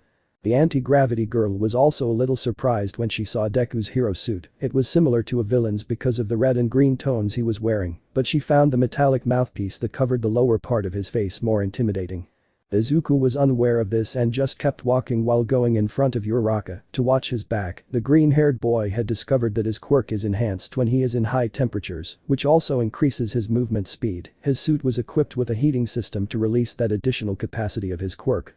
But that wasn't the important thing, rather the boy knew that the first to come for him would be Bakugo, and he had the capture tape ready in his hand just in case. Even if he didn't manage to defeat Bakugo, he could buy time for Uraka to go where the weapon was and manage to touch it with her hand. But there was another problem. Hikari was probably guarding the weapon, and that's why he must go with her to confront the white-haired boy together. All this before time runs out. Izuku stopped and Uraka behind him did the same when he stopped moving forward. Deku-kun, what's going on? We have to move forward, the girl asked while looking around. A strong smell of nitroglycerin invaded the green-haired man's nose. He looked towards where his companion was and pushed her out of the way. Bakugo burst out of the wall, destroying it like a locked-up rabid animal. The smoke from the explosion covered the opening in the wall, and then Bakugo shook off the same smoke to look at Izuku in disgust. What a shame, he complained. I was hoping to finish you off with that attack. Since we're not allowed to use lethal force, I'll only hurt you until you can't fight back, he said with a serious look and prepared to face the two. Deku was fine and had managed to move Hechicero away from the explosion. He only had a small cut on his arm from some debris that flew out, but nothing more serious. Uraka looked at him worriedly. Deku, I called him as he stood up just like the aforementioned. I'm fine, it's just a scratch, she said without looking at her partner, her eyes fixed on Bakugo. Go find the gun, watch out for Hikari, I'll catch up with you in a few. Izuku didn't take his eyes off Bakugo, and the girl decided to follow his orders and then run away. Bakugo launched himself with some explosions to try to reach her. He threw a kick at Deku to move him out of the way, but the green-haired boy tangled the capture tape with the blonde's leg and hit him in the stomach. The ash blonde moved away in surprise and was a little stunned, but it passed quickly while he glared hatefully at the boy in front of him. Do you think you can beat me without a quirk, Deku? Don't get your hopes up any higher than you did when you were kids. He clenched his fists as small explosions flew out of his hands. I'll squash you like a cockroach. Bakugo lunged at Izuku, and he moved to the side to avoid an explosion from him that destroyed the wall behind him again. Bakugo looked at him as the green-haired man retreated and then ran away from him. The ash blonde gritted his teeth and then went to look for him, but when he turned around in the hallway, he was gone. That damn broccoli, it tricked me, he thought angrily, and then ran to find Deku. The green-haired boy ran through the hallways while touching his ear to communicate with his partner. Uraka, report, she said as she hid behind a wall. Bakugo's explosion sounded all over the place, but far from her position. Come on, Uraka, answer, he demanded with some impatience, not knowing how much more angry Bakugo would get for not finding him. On the 5th floor, Uraka went inside to check and found the weapon being guarded by a white-haired man wearing the same metal mouthpiece as Izuku. She remembered what Deku had told her about being careful around that boy, since his quirk allowed him to act against people's will upon hearing their words. The brunette thought such a quirk was somewhat curious and strange, but she focused on staying hidden to avoid being discovered. Salmon, the white-haired man said through the intercom while touching his ear. Shut up, I still don't understand what you're saying. I'm really upset now. Hikari didn't seem interested in the ash blonde's mood. Mustard? She asked him if everything was okay. Just watch the gun, ingredient boy, over and out. The connection cut out and Hikari rolled her eyes, annoyed by Bakugo's attitude. She thought about whether he should be the one to search the building, but she knew the explosive blonde wouldn't allow it. He might be looking for Izuku to fight him now, but he also had to worry about his partner. What were those words or ingredients? It was clear that he was talking to Bakugo through the communicator, but I didn't understand what they were saying, theorized the girl while still hiding behind the wall. Uraka, report. The buzzing sound in the air was heard and alerted Hikari to Uraka's position. The girl came out of her hiding place upon seeing him, while she had a worried look on her face for having been discovered and thoughtful about what to do next. "I am fine, Deku-kun," he spoke to his companion while holding his communicator. "I'm on the 5th floor, and you?" "I'm fine, Bakugo hasn't found me yet. Try to reach the gun and then I'll come help you. Be careful that Hikari doesn't see you." "Ah, yes sure." Uraka rolled her eyes as she looked directly at the white-haired man in front of her. Sam and Hikari couldn't hear well what Izuku said to Uraka through the communicator, but he was sure it was to tell him something about the weapon seaweed. The white-haired man assumed his combat stance while looking at the girl. Uraka gulped. The girl knew well that Hikari had saved her from being crushed in the entrance exam, and she still wanted to thank him for that. But for now, she would try to buy time until Deku reached her position. She had to at least try to touch the weapon with her hands in order to win the fight. Uraka looked around, noticing that there were no objects, so she intuited that Hikari had moved them so she wouldn't use her quirk. "I just have to hold on as long as necessary. If Deku-kun is lucky he'll be able to come and help me." This boy's quirk, the little-haired girl, assumed an improvised fighting position. She didn't know how to fight. I know that her quirk allows her to increase the power of her words to force whoever hears them to comply with them, but it must be tiring for her to use her quirk so much if it's an emitter type. The girl took a deep breath and joined both palms, began to run towards Hikari to see if her plan would work. The white-haired man ran alongside her to try to block her movement. When he tried to take her by the arms, Achako jumped a little and activated her quirk in her body to begin levitating and jumping over Hikari's head. He released his hands and began to descend to touch the ground with his feet, then ran towards the weapon. Hikari was a little impressed by her quirk as it was the first time she saw the girl levitate. She quickly got over it and opened the grill on her mouth to open her mouth. Stage. 4th floor of the building. The green-haired man can be seen standing in front of a boy wearing grenade gloves, a drop of sweat running down his forehead. Haken had managed to find Bakugo and stared at him with a piercing gaze. The grenade gauntlets weren't yet ready to demonstrate their secret weapon. Bakugo knew this but didn't give it any importance. Now he only had one thing on his mind. Squashing Deku like a bug. "He didn't need this to beat you, Deku." He pointed at the grenade gloves on his hands while assuming his typical pose, small explosions coming out of his hands. "You should never have come here. A hero academy is no place for a boy without a quirk." He smiled mockingly as he prepared to attack. However, Izuku interrupted Bakugo's words, stopping him in the process. "Haken," he called him while looking at him with determination. "Do you remember what I told you before entering UA?" The blonde looked at him confused while trying to remember. "I take back everything I said about not wanting to convey to him about competing with you. Now I'm not a weak boy anymore." He gritted his teeth while wielding his capture tape. "I'm not afraid of you anymore." Izuku ran towards Bakugo, who looked at him quite irritated by the broccoli's words, since it was not usual for him to say that to him, something he never expected to hear from him. He made his hands back, propelling himself with fire, working to fly. He was able to reach Izuku in a few seconds, and having him close enough, he threw a right hook towards the green-haired man's face. Deku took the blow full on, and Bakugo smirked as he thought about how he had landed a clean hit. Until he felt something wrap around his arm. Izuku had managed to use the capture tape to wrap it around Kaken's arm as he did with his kick, anticipating the blonde's movements and using his strength against him to leverage his back and throw him to the ground. "Ah," he complained as he quickly stood up. "Damn." Deku Kaken realized that his arm was still tangled by the capture tape and looked at Izuku with disgust and fury in his eyes. "I told you, Kaken, I'm not weak anymore." He strained against Bakugo's strength on the capture tape. "Come." He challenged him to come for him while he looked determinedly at the blonde. Bakugo gritted his teeth. Someone had to teach Izuku a lesson. Since they were children he was always the best. His quirk made him surround himself with people who admired him and could distinguish the difference in power between Izuku and him. Now, Deku was letting himself go despite not having a gift of his own, but he always managed to get ahead. Since they were children, he hasn't lost that smile of his that accompanied him everywhere. "I am better than him," he thought as small sparks flew from his hand on the arm he was holding. "You want me to go? Fine." Bakugo lunged at the green-haired boy as Izuku advanced, still holding the blonde's arm with the capture tape. When Kaken tried to give him another right hook, the green-haired boy grabbed his friend's arm and then began to apply a ki, but the explosive blonde used an explosion from behind with the palm of his hand that made the freckled teenager lose his balance. Bakugo firmly held the capture tape and using small explosions to spin at high speed, he threw Izuku into the distance with the help of his strength and inertia when the green-haired boy released the tape. "Let's get this straight, Deku." He touched the ground with his hand to propel himself into the air with an explosion and grabbed Izuku's arm. "I'm superior to you." Taking advantage of the fact that the green-haired man was in the air, he slammed him against the ground and prepared to deliver the finishing blow. He complained as he rolled to the side on the ground and dodged an explosion from Bakugo, then got back up. He gasped as he weakly assumed his fighting stance. This is bad, thought the green-haired boy. I can't win if I just keep running away. I need another plan, or I'll run out of energy to fight. How is Uraka doing? Meanwhile in the observation room, All Might along with the other teams and students of WANA watched expectantly the fight between Bakugo and Midoria, surprised by the natural talent of the blonde and the mastery of his quirk, but also his cruelty with which he dominated his opponent. The teacher, All Might or Toshinori Yagi, felt that he should not have paired the young Bakugo with the young Midoria, since he thought that the ash blonde would hold back against a boy without a quirk. However, this exercise was necessary to be able to see the abilities of the students and subsequently choose their candidate process for one for all. All Might didn't consider himself the greatest hero since his fight with the symbol of evil, All for One, to be clear.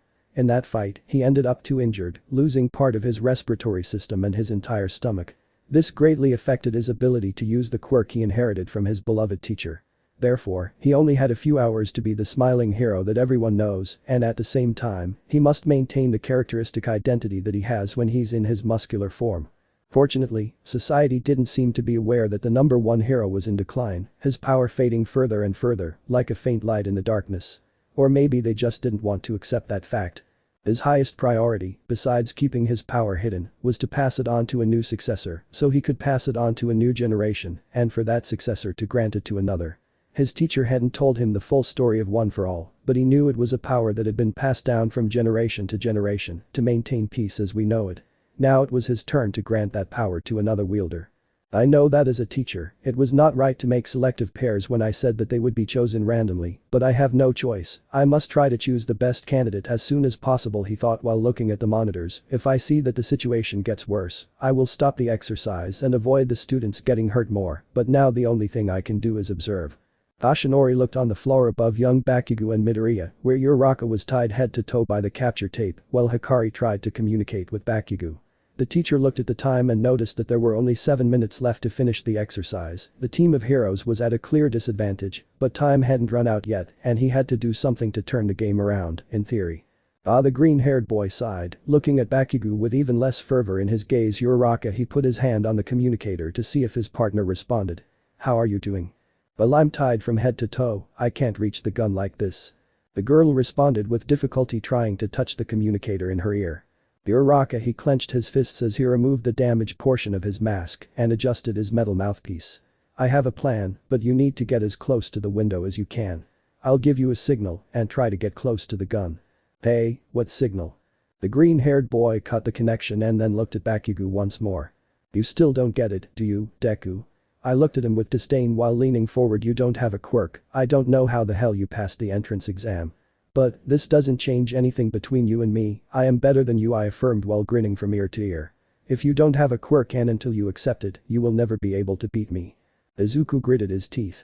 You're right, he said, surprising the blonde. I really envy you, you're so sure of yourself as the best, full of confidence, and with an incredible gift to back that up. He looked down as he clenched his fists tighter. You and Hikari-kun are much stronger than I am now, you have a natural talent that I never had. But now I know what it's like to be miserable and I'm not going back there. Izuku activated his quirk, and several flames surrounded his body, all the way to his arms. Bakugo's eyes widened. But he looked astonished at what was happening before his eyes. Hack and I looked at him determinedly. I awakened my quirk later than usual, maybe you're angry now. But this is a fight, and I'm not going to back down.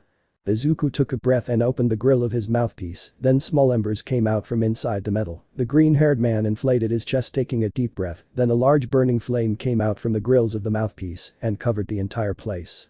Bakugo had to push himself back with the help of his quirk to avoid being hurt, even so the fire managed to graze his right cheek, making him feel the burn on his face. What's happening? He wondered while breathing, somewhat agitated by surprise. Deku, did he always have a gift? Did he dare to deceive me? You miserable, damn loser. The blonde made his hands back and propelling himself with his quirk, began to fly towards Izuku. As soon as Kaken advanced towards him, Izuku lit his fists with fire and did the same as the blonde to fly with his hands back. Both of them got as close as they could while being face to face. Bakugo released small explosions from his right hand and Izuku increased the intensity of his flames in his left hand. Both teenagers collided their quirks to create a large shockwave that sent both boys flying. Izuku crashed into the corner of a wall, and Bakugo against the column that was to his right.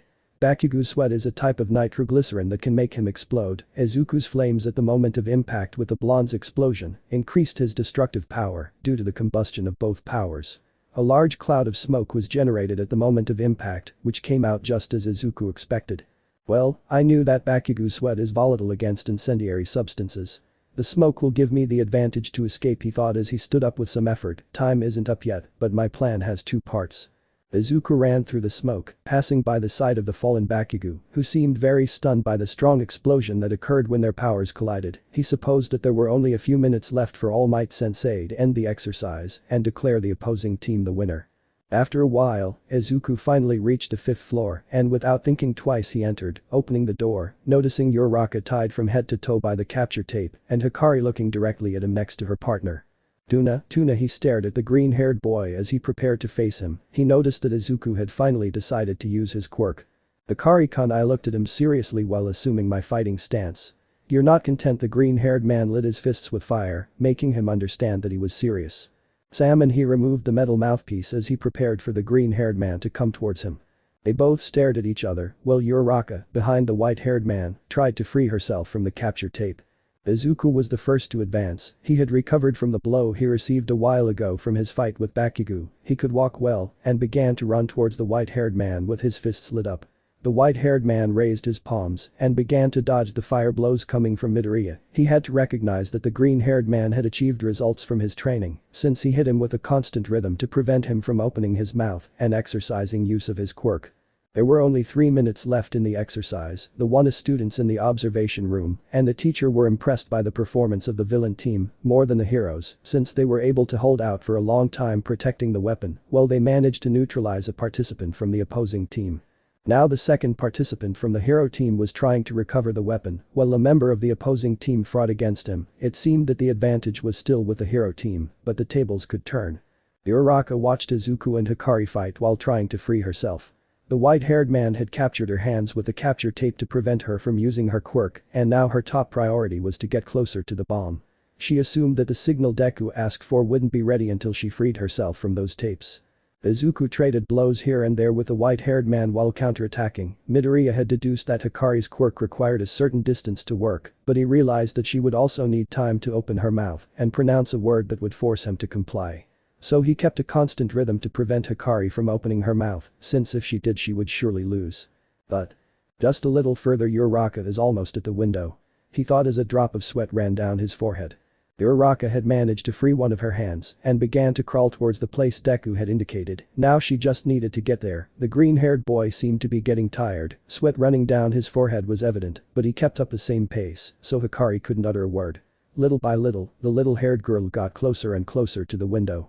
She crawled as best she could to the place and then approached the window. She looked up with determination.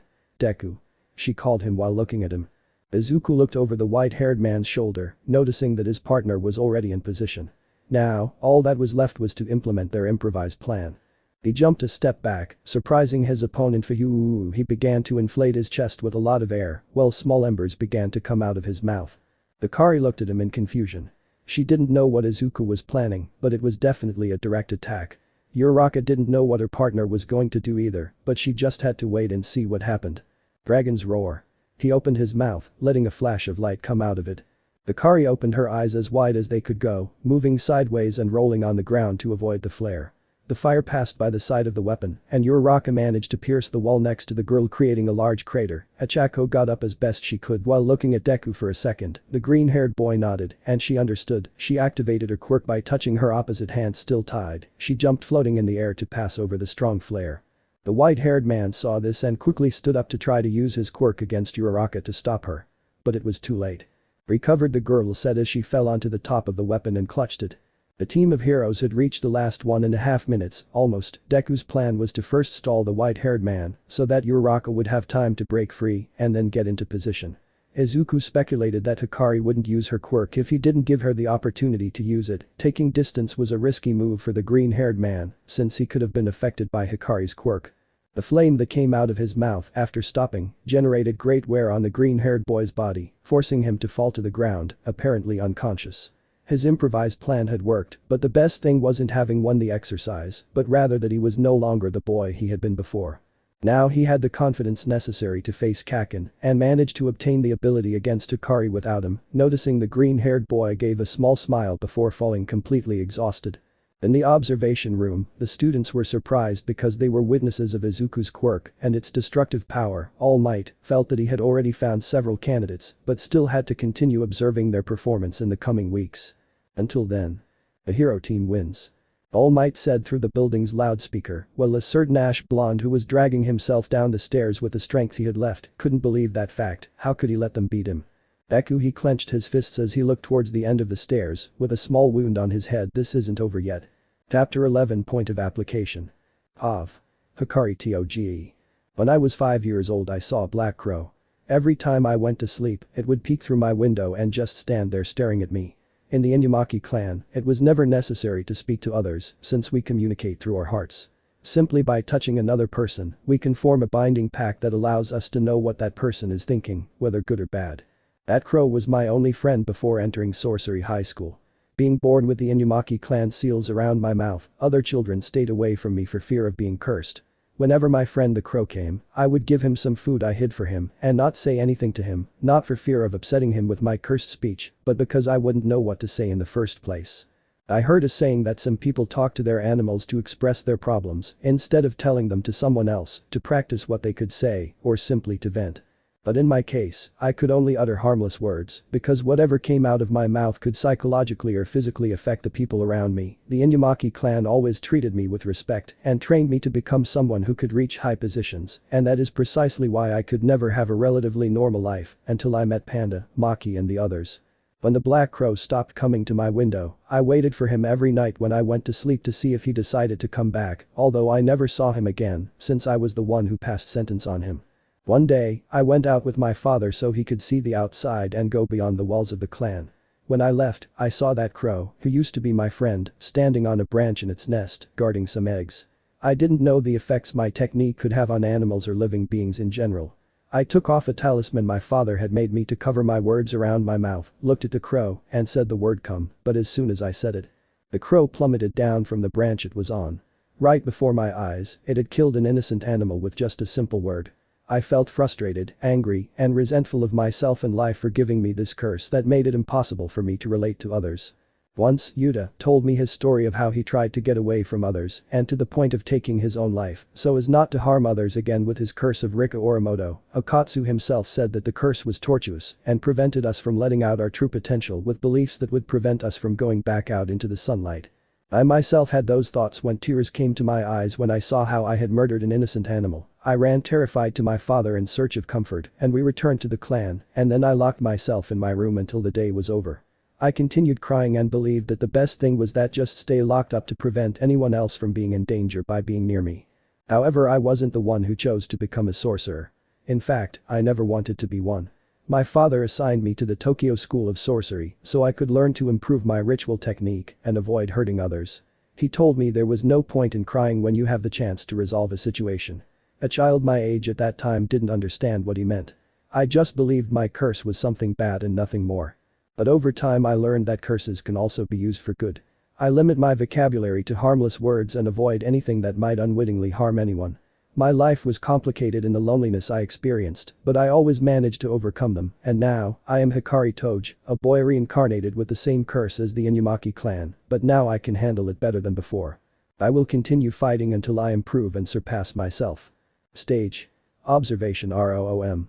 You can see all the students of WANA gathered in a group in front of the winners, except for Bakugo, since he ended up injured when he clashed powers with the green-haired man, causing him to hit the wall and hit his head. He had some bruises and had trouble walking well, so it was best to take him to the infirmary. The rest of the teams were relatively fine. Ichako was very tired, as was Deku, since they exceeded their gifts to be able to win the exercise. The best was Hikari, only had some cuts on his clothes and did not seem tired at all. Applause. All Might stood at the class podium and caught everyone's attention with his iconic smile. Congratulations on your victory. The team of heroes showed off their cleverness and were able to retrieve the weapon in time. He stopped clapping for a moment and then raised his hand, pointing a finger in the air. However, the best performers in this exercise were young Bakugo and Hikari. Weren't they Hechicero or Midoria who won? asked the frog girl, Tsuyu Asui. Let's see, he pointed at the rest of the students with his index finger. Does anyone know why the villain team performed better in this exercise? Shoto Todoroki and Momoyae Rozu raised their hands, although the first to speak was the girl. Yes, All Might Sensei, although the hero team gave their all, the villain team performed better because they focused on buying time and protecting the weapon, while someone else went through the building looking for the heroes, he explained with his hands behind his back. Bakugo-kun's quirk gave him better mobility, not to mention his endurance, so he sensed why they agreed that he would go through the building, while Hikari-kun protected the weapon. That was it, a very convenient surprise or coincidence. Bakugo was actually planning to go directly for Izuku because he wanted to demonstrate his superiority over him and was possibly acting out of a conflict or rivalry those two had. Hikari kept an eye on the weapon because she didn't want to have to argue with Kitsuki in an exercise like that, but in reality, he should have been the one to hold back the opposing team. Hikari could run for long periods of time almost without tiring. In her previous world, it was speculated that her physical ability surpassed that of Yuji Itadori in terms of brute strength and speed. Therefore, she could have easily traversed the building without making any noise due to her bare feet. Although Kaken would have also been a good option to go in search of the heroes, the optimal option was to send Hikari. Ichako Uraka had a slight advantage because she had the opportunity to get close to the weapon when she was tied up, while Midoria-kun was entertaining Hikari, she explained, while still having her hand raised. Midoriya got careless with his last attack, exposing incense damage to the building, and not to mention that if the weapon hadn't been made of cardboard, she could have activated it unconsciously. It was obvious that it was an improvised plan. The half-and-half boy spoke. Midoriya knew that he was running out of time and had to come up with a quick plan, but his results were dubious because he couldn't try to touch the weapon on his own. He looked at Izuku while he continued speaking. You could have pushed Hikari away, but you held back and put your plan into action to win at all costs, without worrying about the damage, right? Midoriya bit his lip. Yes, was what he answered while looking away. They explained more than I expected, All Might thought as he looked at the team of heroes. Hikari was satisfied with the result. He had obtained recognition for his actions and was able to adapt better to Midoriya's improvised plan. Although he did not obtain the victory, he had achieved, along with Bakugo, recognition for giving the best impression in the exercise. Speaking of the latter, Kaken was dejected in the infirmary watching on a monitor All Might's explanation by Recovery Girl while she was tending to his wounds, apparently absorbed in what his classmates or the teacher were talking about, and no one seemed to notice this. Of course, some were somewhat worried about his well-being, Ingredient Boy and that damn Deku. Bakugo had always believed himself to be better than the rest, having a powerful gift in physical resistance that helped him surpass the rest. He never had anything to worry about until Deku appeared in his path. The green-haired boy always seemed happy and full of energy and enthusiasm when talking about his favorite idol to follow, the symbol of peace, but he never expected to have something in common with Izuku, not having a gift but a particular dream to be the next number one. Kaken had managed to develop his quirk when he became aware of it in high school at the age of 4, and Deku hadn't managed to awaken his until then. Bakugo and Izuku's mother were friends. Mitsuri had decided to accompany her friend to the hospital to see the results of young Midoriya's X-rays. Upon arrival they realized the limb that Izuku possessed like people before developing their quirk, but that wasn't the worst of it. For Kaken, he could easily become number one because of his gift, strength and endurance, not to mention his ingenuity in combat. He thought that everyone was inferior to him and was shocked when he realized that Izuku didn't have a gift of his own, but when he fought him in this exercise, he could see his mistake. The explosive blonde could see how Izuku's gift manifested in his body when he decided to use it to confront him. Izuku was the opposite of Bakugo. He was kind, temperamental, considerate and very strong-willed. That was remarkable in Izuku when they were little in kindergarten, but when Kaken realized that the green-haired boy was better at it than him, he simply couldn't stand it and began to repudiate the quirkless boy, boasting that he would never achieve his dream of becoming a great hero, but that idea fell apart when he saw Izuku's quirk for the first time. Now Kaken could no longer say that the green-haired boy was weak because now he could no longer bully him so easily. He was lying on a stretcher while the green-haired man was standing next to his companions. All that was missing was for him to come and see him in that state. He always considered Izuku as his rival and thought that it was best that that small stone in his path be moved away from him, but when he saw him enter the heroic course next to him, he felt compelled to make the green-haired man see the difference between them. I know what it's like to be miserable and I'm not going back there. Those words wouldn't leave his head.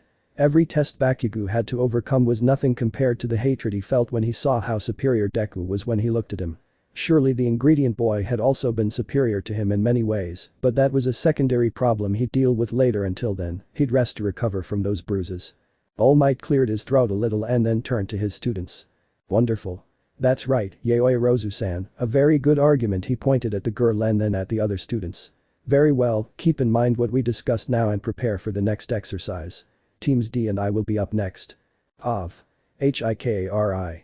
I watched the following teams prepare after they headed to Building B. I was interested in this fight because two of the participants caught my attention. Kyoka Jirro, a girl who seems to have headphones hanging from her ears, and Shoto Todoroki, Endeavor's son, who is very popular among the students. His teammates are Denki Kaminari and Minoru Mineta. I found the selection of the last team a little strange, but oh well, what can you do? I was surprised by the ease with which Todoroki handled the exercise. Apparently he knew that Denki would be the first to go after him because Kyoka's quirk allowed her to hear from long distances, so he used his ice quirk to freeze the entire building, obstructing communication, and he spent time freezing the boys' feet. They could try to fight, but they would end up tearing off their skin because their feet were frozen to the floor. For his part, Mineta did nothing more than leave the building because of how dangerous it could be, but it has no importance. The victory was taken by Todoroki first when he touched the weapon, and then the next team, Momo Yaoi Rozu and Toru Hagakure. However, they lost, since the opposing team of heroes were Tsuyu Asui and Fumikage Tokoyami. Asui's mutational quirk was very useful to explore the building in search of the other two. The frogs could stick to the walls thanks to their suction cups, so she was able to target Yaoi Rozu and catch her with her tongue. Toru went straight towards the weapon, but could not against Tokoyami and his dark shadow. Kirishima and Shiro had it easier against Aoyama along with Kota. I think the latter's quirk could have been useful if he had brought an animal with him to go around the place and communicate his information, but it seems he didn't think of that. Aoyama faced Kirishima where he was defeated after a few seconds when the redeed hit him in the stomach. Shiro took charge of tangling Kota with the adhesive tape on his elbows, so I would say it was the most boring fight. When we finished, we all gathered at the beginning of class. All Might Sensei stood in front of us with his characteristic smile. Well, what can I say? You all did very well, and some better than others, but remember, he leaned forward. What matters is what you learned today in this class. Being a hero is a difficult and risky path, but I have every faith that you will be great heroes with a lot of recognition one day, he stated, a drop of sweat running down his forehead. Well, have a very good day, everyone. See you.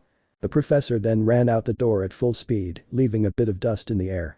He was in a hurry to leave, thought the white-haired man as he looked where All Might had gone. All Might is amazing, said the electric boy. I could never run like that. She has a lot of style, said the class diva. Meanwhile, the symbol of peace would run at full speed through the halls of UA, a small bead of sweat running down his forehead. He stopped at an empty warehouse and then entered the code to access it. To enter, the blonde hero would sigh tiredly. I know I agreed to become a professor at UA, he reminded himself as steam began to rise from his body, but with just one class my body won't be able to handle this amount of work, he said to himself as his body became more delegated. His suit was much looser when he was in this form, and All Might sat on the floor next to the door. I really am pathetic. The number one hero had to find another bearer of one for all soon, because in his battle against the symbol of evil, he was too injured, and little by little his power was fading. Thanks to an old friend he was able to find good medical assistance to treat him in time. Although he came out alive, he ended up marked by his fight against the worst villain there could be. As a consequence, only the muscular form he obtained when he inherited One for All from his teacher could all, but it was only the shadow of what he really was, Toshinori Yagi. I'll have to stay here for a while, since I can't allow anyone to see me in this state, he said to himself once more while looking at the ceiling. Stage. UAHALLWAYS. Of. Hikari Toge. I was walking through the halls of the academy while wandering in my thoughts. I had just finished the second to last class we had, and so we were allowed a powerful rest. I had a constant thought about Bakugo. He is very proud, but I also haven't seen him since class with All Might, and I thought I should check on him. He and Izuku may be rivals, but they both tolerate each other. I can't say they get along, and I can't say they hate each other. I'll take advantage of this break to see how Bakugo was after finishing the exercise that All Might gave us. To be honest, I'm very curious about how Bakugo would react to Midoriya's quirk, but I guess I would have to give him time to assimilate it first. I don't hate Bakugo, although he always treated the people around him with disgust and contempt towards them. He always managed to get ahead with his own effort, even if that meant fighting alone. But during that exercise, I can't say that Bakugo will be the same because of what happened with Izuku, being defeated by a person you always thought was inferior to you, and not to mention that he had never had the chance to face him before. It must be a completely new feeling for Bakugo, having experienced defeat at the hands of his childhood friend without knowing what he was capable of, but I think it was a very low blow for Kaken. Although it can also be an opportunity for him to learn to correct his mistakes and become much stronger. If only his ego didn't stop him. Good. I finally arrived at the infirmary and knocked on the door twice, and then an old woman with a large syringe like a cane opened it. "Oh? Hikari-kun, are you here to see young Bakugo?" she asked, to which the white-haired man nodded. "I'm sorry, but he left for his class a few moments ago. Maybe if you hurry, you can catch up with him." Sam and Hikari nodded and then turned around to go see her friend. Recovery girl closed the door behind her and locked it. After that, she walked over to her computer, setting her cane aside and sitting down in the chair. But before entering her password, she looked around to make sure no one was watching her. When she finished, she logged into the top of the screen in front of her and looked in a folder with a strange name as an ID. All Might, exam results. Recovery girl took a recorder out of her phone and pressed the red button on it. Bidakura 002. According to the latest studies, All Mighter Toshinori Yagi has shown several side effects when activating his power, one for all, symptoms similar to strange fatigue, muscle spasms, not to mention that several of his organs such as stomach, tail of the pancreas, left lung, diaphragm and left kidney were severely affected to the point of almost being destroyed. If it were not for his extraordinary power, the number one hero would have already died several years ago.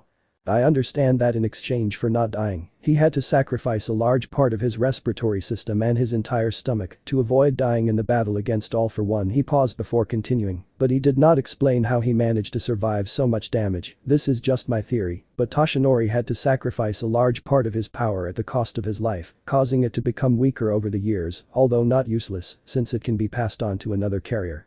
The old woman leaned back in her chair, crossing her arms, pondering the possibilities her patient had. She still held the recorder in her hand, her finger pressed on the red button to keep recording. I can only say that there may be no way for All Might to ever return to the slender and powerful figure he was before, the woman sighed. Perhaps the best thing would be to inject him with tranquilizers for the pain or fatigue. Until then the only thing left is for him to pass on his power to another bearer. I don't know exactly how his power works, but it is noticeable that it is a transferable gift, although it depends a lot on who you give it to. It can't fall into the wrong hands. Recovery girl took her finger off the button and then put the recorder away. She stood up from her chair, walked over to a nearby piece of furniture and began to look at some X-rays. Classes had ended, the students retired to their respective homes, leaving through the entrance door. Among them was Hikari, who couldn't find Kaisen anywhere, so he thought he would write to him when he got home. When the white-haired boy looked up, he saw something that surprised him. Bakugo was leaning against the school entrance with his hands in his pockets, head down. As soon as he noticed the white-haired boy's presence, he turned to look at him with a disgusted expression. Almost everyone had already gone home, and only a few stayed to watch the explosive blonde and the boy from the ingredients live together. It should be noted that they were some of his classmates in 1A. Sam and I looked at Bakugo calmly, patiently blurting out his answer. "I still don't understand what you're saying." He clenched his fists a little. "I'm going to ask you some questions, and you better give me an answer I understand. Do you understand?" He stared at him while the white-haired man nodded. "Did you know that?" he asked.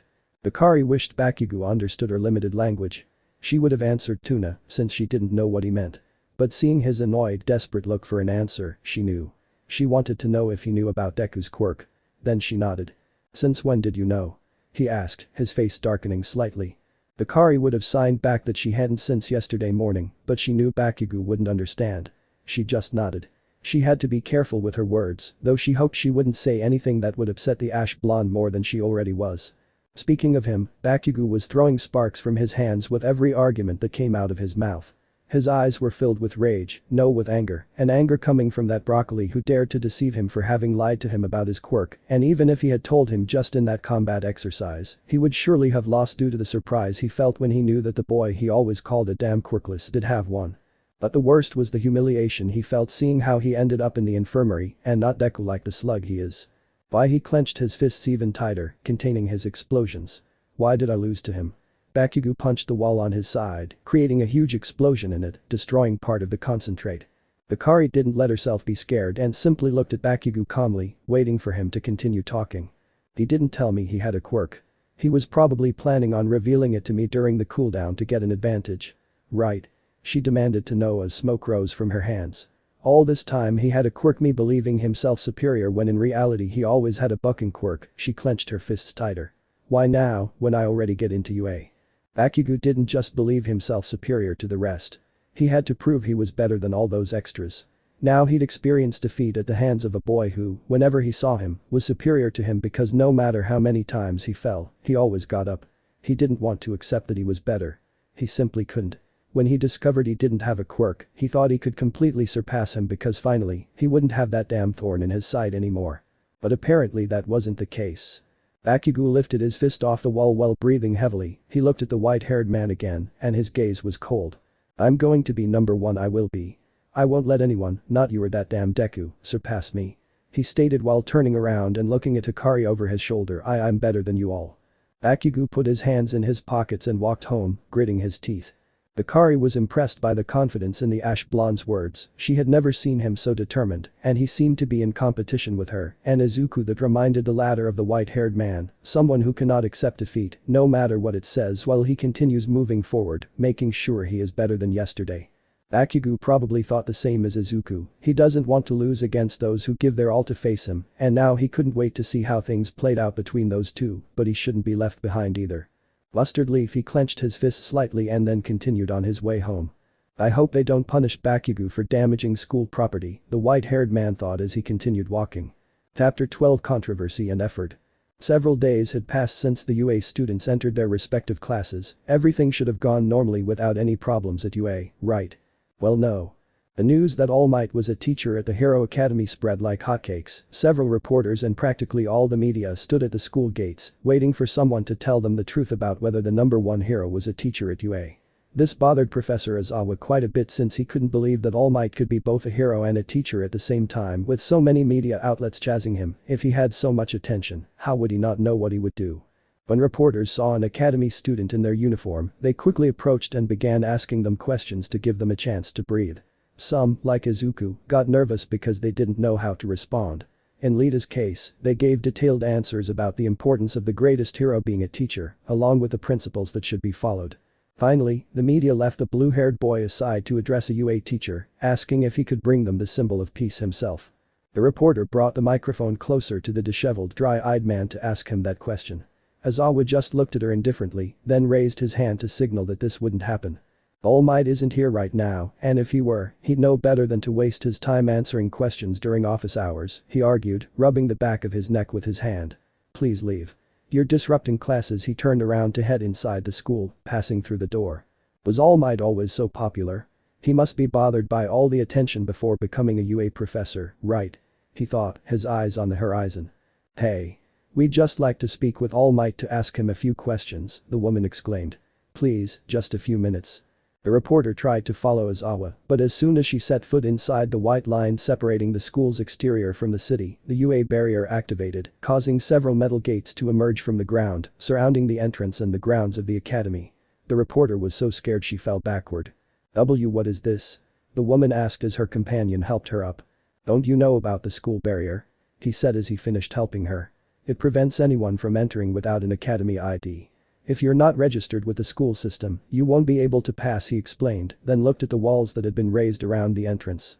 Well, it seems like everything is taught at the Hero Academy except politeness, really. They can't just not answer a question, he questioned, a bit annoyed at not being able to find out anything about what was going on inside the school. The news had been circulating around the school for the past 2 days, closely watching to see if All Might could make it out the entrance. But to no avail, the reporter's comment was a bit out of place. Who was she to talk about the personality a hero should have? While they're normally expected to have an attitude that inspires calm in those around them, not all of them are going to have the genuine appearance of a hero, since the same couldn't be said for everyone. For example, All Might, the symbol of peace, had a smiling and charismatic image that made those around him feel at ease knowing he was there. On the other hand, Professor Aizawa, Eraserhead, wore simple and plain clothes that allowed him good mobility along with his combat ribbons, but besides that, it was strange to mistake him for a villain due to his gaunt appearance, or a vagrant at the very least, since this was not the first time this difference between those two was mentioned. After that thought, Aizawa headed to his respective class and opened the door to be greeted by his students. Having agreed to become a UA professor was something the black-haired boy would never have thought of, since when he was a student, he thought that being a professional hero would have been enough to inspire people to be better than yesterday, but having become a teacher at that prestigious academy, it was his responsibility to guide his students on the right path without them straying from the path of the hero, a rather noble action for someone like him. I want to congratulate you on your performance in yesterday's training. You did well, she commented while looking at some papers on her desk. But, unfortunately, you still have a lot to learn. Bakugo, you need to stop acting like a child during a combat exercise and put aside any personal issues you have with the other students, she reproached him with a serious look. Bakugo just grunted and nodded in response, knowing he had a lot of room for improvement on his path to becoming number one. But that doesn't mean he doesn't have the right to complain. He was still a child, so it was clear he didn't quite understand what his elders were referring to. Even so, he calmly accepted what had happened. Aizawa looked at the companion behind the ash blonde with a serious and curious look. Midoria, I'll see you after class in my office. I need to talk to you. She took a piece of chalk out of her bag and began to write on the blackboard. The green-haired boy bit his lip a little. He knew well that he had missed the first day of school, and not to mention that now everyone knew about his quirk because Nanu had shown it before. Izuku felt somewhat tense because he could feel the penetrating gaze of the boy in front of him. Hikari-kun had told him about the blonde's reaction to him about his quirk, along with the challenge that he would surpass him and the white-haired boy. The freckled teenager felt a little intimidated since he still felt afraid of how Bakugo might react in the future about his quirk. He just hoped that he could put his resentment aside someday and let him explain. Also, I wouldn't know what his teacher could tell him about his quirk or maybe why he didn't come on the first day of school. By the way, Aizawa cleared his throat as he looked around the class. I'm sorry I didn't tell you, but today is the day to choose the class representative. The class breathed a sigh of relief at the thought of another test like All Might Sensei's. Each student stood up from their busy schedule to raise their hands and ask a teacher who would be the representative. That's for you to decide, he stated, crossing his arms. At UA, whoever becomes the class representative is the best person to lead a group of heroes, or in this case, young aspiring heroes, he told them in a somewhat annoyed tone at so many questions. Perhaps this was one of his complaints as a teacher. Now, does anyone want to say who's going to be? I will be the leader. Pick me, damn it. This is a job for. I would also like to be the delegate. The one homeroom teacher rolled his eyes at his students' insistence on being the class representative. Normally, students would quickly say no when asked that question, though it also depended a lot on who was best placed to lead the class. Some voiced their arguments, others remained silent, and some demanded that they should be chosen for those reasons. Among them, a white-haired boy felt he could be the one who best organized Class 1A, but I don't think anyone besides Izuku would understand his language. Hikari had carefully studied each of her classmates to see how she could deal with them or work with them in some cases. She felt the best person to organize the class should be Tenya Lita or Momo Yaoyorozu.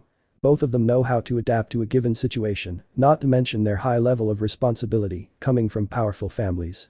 She also had another option in mind. Izuku seemed to be a calm person who cared about others. He knows how to analyze a situation to find a solution, but he was also backed by his quirk that recently awakened to be able to confront Kaken, and in a way he could be a good candidate to be the delegate if they don't choose Lita as president. Hikari thought about telling his friend about his thoughts to see if he would like to be an agent in the class. Please, everyone be quiet. Lita raised her voice to get her classmates' attention. They all looked at her, intent on what she was going to say. Being in charge of the class means trusting others and being an authoritative figure over the situation. If we want to reach an agreement, we must hold a vote.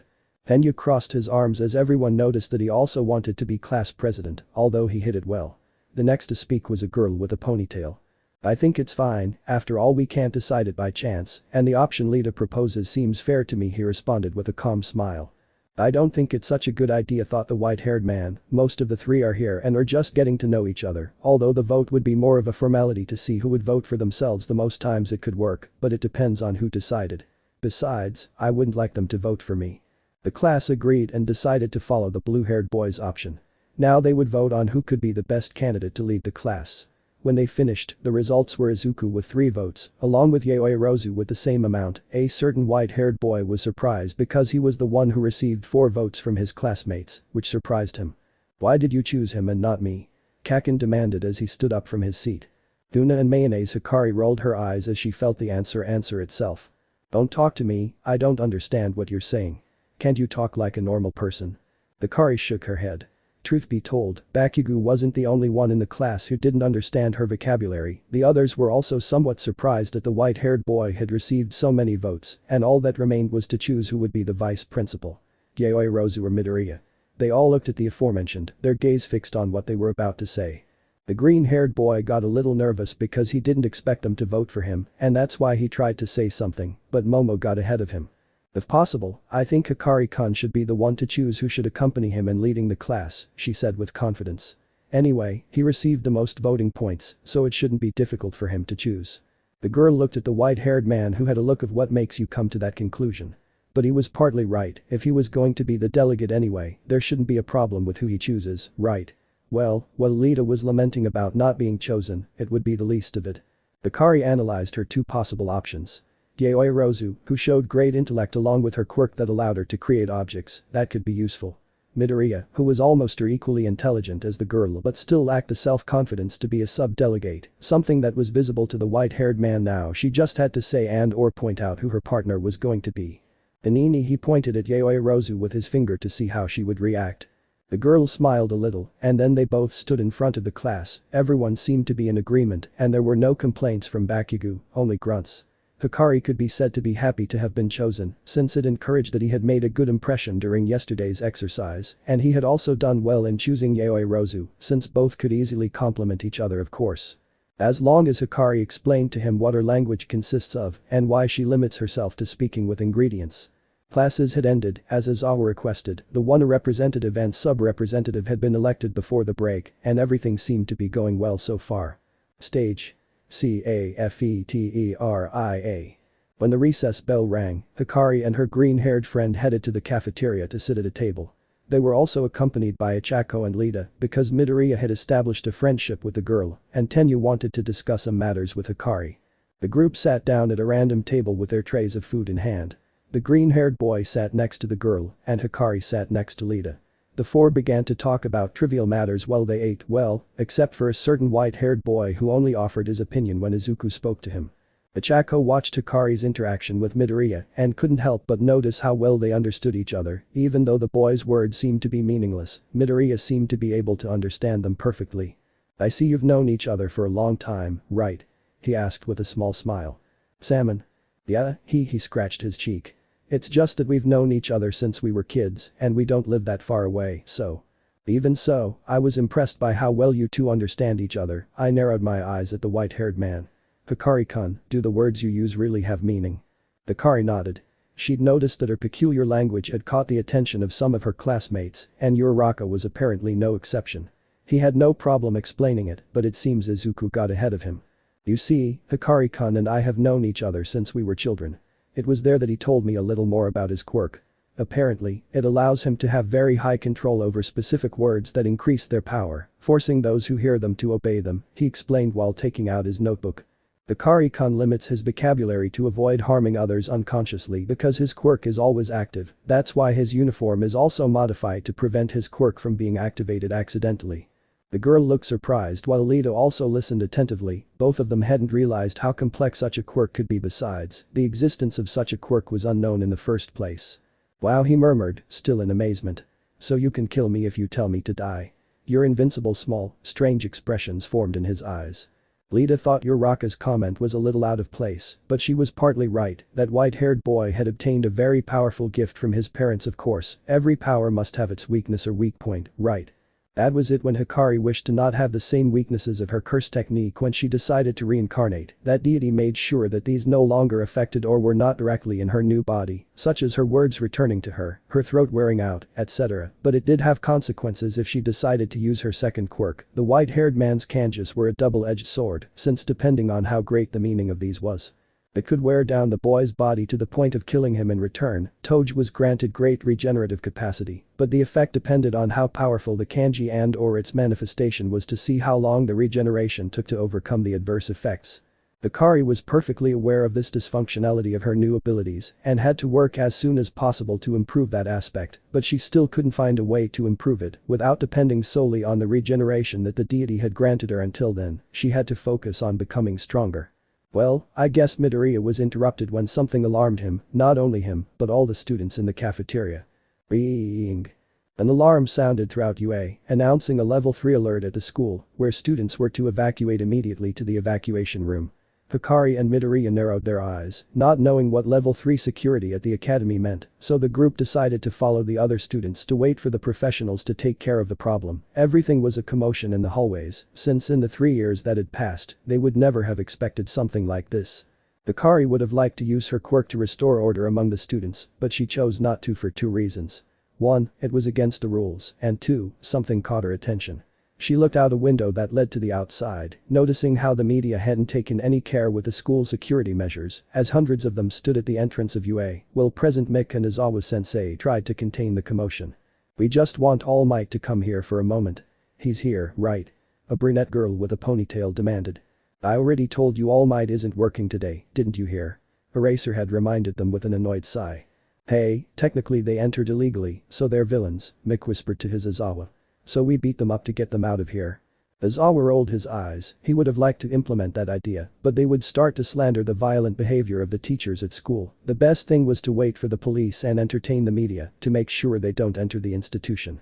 Back at school, Hikari felt annoyed because all the students had panicked, pushing to get to the exit, and if any of them fell, they would be brutally crushed by a crowd of aspiring heroes. The white-haired boy's friends tried to get to the exit as quickly as they could to see what it was or who could have arrived at the school. Hikari remembered when he had to evacuate the civilians of Shibuya, including in their minds the hope that they would at least be in areas away from curses or modified humans, but in order to do the same, he needed a high place for everyone to hear me, he thought, and looked around, noticing Uraka nearby. Hikari lifted her head with difficulty to see the Infinity Girl, Hechicero Uraka, trying to weave through the crowd of students who were crushing her. The white-haired boy, not caring much, pushed past those in his way and got as close as he could to the brunette, then extended his hand. With a glance, Uraka could understand what Hikari wanted, and she also extended her hand to try to high-five him and make him float. A small pink glow came out of the girl's fingers as soon as she was able to touch Hikari's index finger. Hikari floated up to the ceiling to hook onto a nearby wall, then crawled through the tubes in the ceiling to get in front of everyone. She unzipped her zipper and, "Don't move." A sound wave was sent towards each and every one of the students who could hear the white-haired man's voice. As soon as they heard it, they remained static in their place, without knowing why, because their bodies reacted to the orders of their brain. Hikari spoke again. "Everything's fine," I argued in a firm, calm tone. "The media were the ones who broke into the school, that's why the alarm went off. Calm down and get in line while we wait for this problem to be resolved. We're aspiring heroes, aren't we? Let's act like it." Hikari zipped his collar and watched as the students lined up in single file, still seemingly following the orders of the white-haired boy's quirk. Each student lined up facing each other, their minds seemingly programmed to behave that way. Hikari felt satisfied because he had been able to calm the situation, and now all that was left was for the teachers to take the prey to another location. "Goodbye, media outlet." President Mick waved as the police led the media away. Classes continued normally, and Hikari received several compliments from her classmates, but more than anything, everyone was surprised by the ease with which she used her quirk to calm the others. Stage. UAPM entrance. 050. Principal Nezu, Recovery Girl, and two other heroines can be seen behind the quirk-wielding beast, seeing how the UA barrier had been practically destroyed by the press, it seemed. Nezu was an unclassified animal, but with intelligence greater than 99% of the population, so it didn't seem logical to him to think that the media could break into the academy using his gifts to force their way in. The UA barrier is anti-tank, so no ordinary quirk could have caused something like this. Was it some kind of power check? The director said, hands clasped behind his back. Or some kind of declaration of war? Whatever it is, thought the principal, someone must have infiltrated the school, someone evil with a very powerful quirk. Inside the school, Class 1 was looking expectantly at the card their teacher was holding. Floods, earthquakes, or fires. Today's class will be supervised by 3 teachers. Me, All Might, and another pro hero. He reached into his pocket and pulled out some kind of control. They'll be doing rescue training. Izawa-sensei pressed the button that opened the compartments for the hero costumes his students had designed. The one homeroom teacher stared at his students before they could ask. "During this training, it will be up to you whether or not you decide to wear your hero suits to the place we're going to," it sounded like advice to his students. "This will be a trip abroad, and make sure you get seats on the bus. We'll be going to USJ now, get ready," he said without further ado, leaving the class and making preparations for the trip. Each student got up from their seats and went to get their hero costumes. Midoria and Hikari curiously left before everyone else towards the locker room, since it seems that the green-haired boy wanted to talk to his friend about something. All this, while a certain ash blonde stared at them from afar.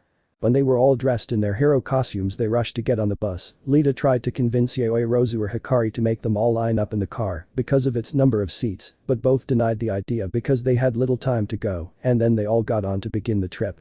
Some talked about how the rescue training they were going to have was going to be, others just stayed in solution thinking about their own affairs like Todoroki or Bakugo. Hikari sat in a random seat looking out the window, while Midoria talked to Ichako to his left. The white-haired man, being new to this world, tried to get to know and adapt to it as quickly as possible. The Unexpected Event Simulation Unit, often abbreviated as the USJ, is a training area in the vicinity of the UA Academy. Hikari only heard occasional rumors about some students who had been there who were more advanced than him at the academy. This reminded him of the times he had to deal with these kinds of unexpected situations in his previous world. When a special grade curse unexpectedly hit the sorcery school, an evil sorcerer had placed a veil that prevented Satoru Gojo from entering, but the students could come and go as they pleased. It was there where he was an important factor, since he had to hold back the curse with his cursed speech and hold back the curse from approaching him and the other three he was with in order to leave the veil and go with Professor Gojo. Natural disasters and unexplained deaths were mostly caused by curses, so it was essential to be prepared for those cases, which led the white-haired man to wonder. Would that information give him an advantage in that place? Normally one would think so, but Hikari was only familiar with acting unprepared in those kinds of situations, but that would also give him a certain advantage when it came to a simulated disaster in that unit, but he couldn't be too confident. Hikari-chan, the frog girl, spoke to the white-haired boy while touching his shoulder. The aforementioned turned to look at her. It seemed strange to him that someone from his class was talking to him because it was not very usual due to his peculiar language. Possibly if Tsuyu Asui wanted to talk to him, it was because she wanted to ask him something and not to start a friendly conversation. Mustard? The white-haired man tilted his head to ask if she needed anything. I look at him, a little unsure of whether to tell him or not. I don't want to be too insistent, but I'd like to talk about your quirk. I want to know how it works. The white-haired boy wished his classmates wouldn't be so obvious about listening in on their conversation, since everyone else remained silent. Hikari knew his quirk had caught everyone's attention on the first day of school, and also when he used it to restore order, when the UA security alarm went off just as the press entered. He had no problem explaining it, but of course it wouldn't be as easy as that. Toge raised his index finger and thumb to open his zipper and point to the seals on his mouth, then pointed at Asui-san with his finger, and then pointed at himself. The Reino girl looked at him with blank eyes because she didn't know how to say what the white-haired man wanted to convey to her. Hikari-kun's quirk is an emitter type, allowing him to increase the power of his words, forcing whoever hears them to obey them, clarified the one teacher, who had been silent this entire time. His quirk is always active, and that's why he uses harmless words to communicate and protect others. Everyone listened attentively to their teacher Underground Hero's explanation while murmuring about Hikari's quirk. For the white-haired boy, this wasn't a small thing, since everyone had been intrigued by her quirk since kindergarten, even though he wouldn't know how to explain it to them without them being misunderstood due to its ingredients. Luckily, his teacher decided to investigate the subject. So our brains can control us. That scary a talking uniform said. It's not that simple. This time it was Midoria who spoke, and he was also interested in the subject. Hikari's words can affect our minds, but they don't cause any additional damage when manipulating our bodies. That would depend on whether she decided to use her quirk against us. Hikari felt that her friend's comment had gone a long way toward calming the tension among her classmates. Wouldn't it have been better not to say anything about her quirk directly? Although she couldn't deny that Izuku was right in his words. And then the bus stopped. The students got out of the car to admire the large building in front of them. From the top of the structure, a woman in a huge astronaut suit could be seen jumping while being held by a rope. It's 13. My favorite rescue heroine. Uraka looked at her with stars in her eyes, looking like a fangirl from how excited she was. Midoria now understood why Uraka's hero costume was so similar to the astronauts, because it was inspired by 13, that was cute in some ways, like a little girl's dream of the hero she aspired to be. 13 approached Aizawa and whispered in his ear. By the way, he said in a whisper, his helmet sounding metallic. All Might seems to have been working too hard on the road, which is why he couldn't make it today. How impractical, said the underground hero, rubbing the back of his neck. Well, we've already taken measures just in case. Remember, kids, he addressed the 13 students as he stood in front of Aizawa. All of your gifts are extraordinary, but they must be used correctly. One wrong move could mean the death of many people, but here you will be taught how to use them correctly. All the students watched 13's comments attentively. Now, this building, the USJ, is considered the largest simulation center for rescue training or emergency situations. He crossed his arms while smiling under his helmet. In the 3 years you're here, you'll face several of these cases, so you have to be ready to prevent accidents or, in the worst case, help someone under the rubble. They all nodded in unison as they prepared to face the next challenge that the prestigious Hero Academy would provide them. Or life, in general. Okay, her eyes widened as she felt the sensation of danger. The ones who noticed how their skin crawled were the teachers present and Hikari. Due to her experience with curses, something told her that something very bad was about to happen, and so it was. A sense of danger invaded the white-haired man's body, an instinct that hadn't been activated in quite some time since he was in his previous world. Wizards perceived curses and could sense when danger was approaching. It seemed that the same instinct had been activated in Hikari's brain. That theory was confirmed when the electricity in the place began to fail. Suddenly, a huge black mist appeared in the center of the USJ, surrounding the students from all sides. People began to emerge from it, or rather, villains, people who inspire terror with their presence due to how imposing they could be if they used their gifts for evil. Furthermore, their attire didn't inspire peace like heroes. Among them there were 3 who stood out because they seemed to be the most terrifying. The first was a black mist with 2 yellow flashes where his eyes should be. He wore a suit similar to those worn in dive bars, and his body seemed to be made entirely of that strange mist. Hikari sensed that his quirk was the cause of the power and communication issues in the place going out, as the masters couldn't communicate with the other pro-heroes. The second was a giant who possessed impressive musculature, almost like All Might's. His eyes were lifeless, he seemed to have a kind of bird's beak-shaped mouthpiece where his mouth should be, and he didn't move or make a sound, he just stood still as if waiting for an order and/or to be told what to do, but what was strangest and most disturbing was that the beast had its brain exposed. Why? Why was such a sensitive organ like the one that moves our body out in the open? That alone would be proof that the exposed part was a weak point with which to attack, but even so, the white-haired man perceived that the beast was not the real danger. The third guy was the most disturbing of all. His hair was as messy as Aizawa's, but much more disheveled. He had so many hands glued to his body that it was almost suffocating. Besides, his face couldn't be seen. His build was the opposite of the giant on his side. He seemed very weak and emaciated. But that was a deception. Well, he didn't seem like much, I don't think anyone who entered the USJ wouldn't be capable of standing up to the heroes. He also seemed to have the most murderous intentions. That fog descended and covered the students, including the teachers. "Good morning," the smokehead greeted with a small formal bow. "We are the League of Villains, and we came here to kill All Might." Each student in one stared in astonishment at the man made of steam, causing them to become alarmed. Others simply took a while to assimilate due to the shock of what was happening. Okay, thought Hikari as she reached for her zipper. Chapter 13 Villains. Stage. USJ. Wow, this place is great. They even have fake villains, the red-haired teenager said, watching the spectacle in front of him. They're not fake villains, they're real. 13. Protect the students. Aizawa said as he put on his glasses and grabbed his capture tape.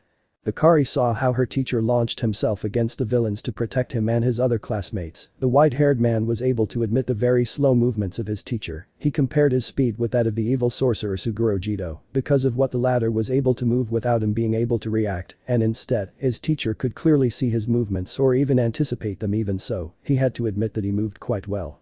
It was clear that his training to become a professional hero had not been in vain to fight against those villains who suddenly appeared. He knew how to adapt to the situation and did not seem to have any problem fighting against several opponents. "Excuse me, but why weren't the alarms triggered?" Yayoi Rozu asked as she walked over to 13. "I don't know, we have them," but he was going to continue speaking, but a two-colored boy got ahead of him. "If they manage to get in undetected, are they here all over the school? It seems one of them has a knack for taking over the security system," I theorize, stroking my chin. Salmon, Hikari nodded. "It's true," thought the white-haired man, "the electricity seems to have been cut off as soon as the guy from the fog appeared with the other villains. His gift seems to be able to transport people, but he didn't explain how they knew about this trip. Could it be because of what happened the other day?" He analyzed the situation in search of answers. "We'll figure that out later when you're safe. Move in an orderly fashion and don't spread out too far," 13 instructed, signaling for them to follow her. A vibration sounded in the heroine's ear through her communicator. 13, evacuate the students and try to contact the school. I'll stay here to buy some time. Aizawa was fighting several opponents whose quirks were disabled. The underground hero was doing his best to keep the quirks of those 3 villains at the end, who were sure to be the most troublesome, untouched. "Are you sure?" She sounded worried. "Maybe you should come with us so we can more easily take care of any villains outside. Students are our priority. I don't know if communication is down, but our communicators are working. We'll stay in touch until I get to you. Now go." Aizawa cut off communication and focused solely on keeping the villains busy so 13 could take the students. The schedule said All Might would be here, right?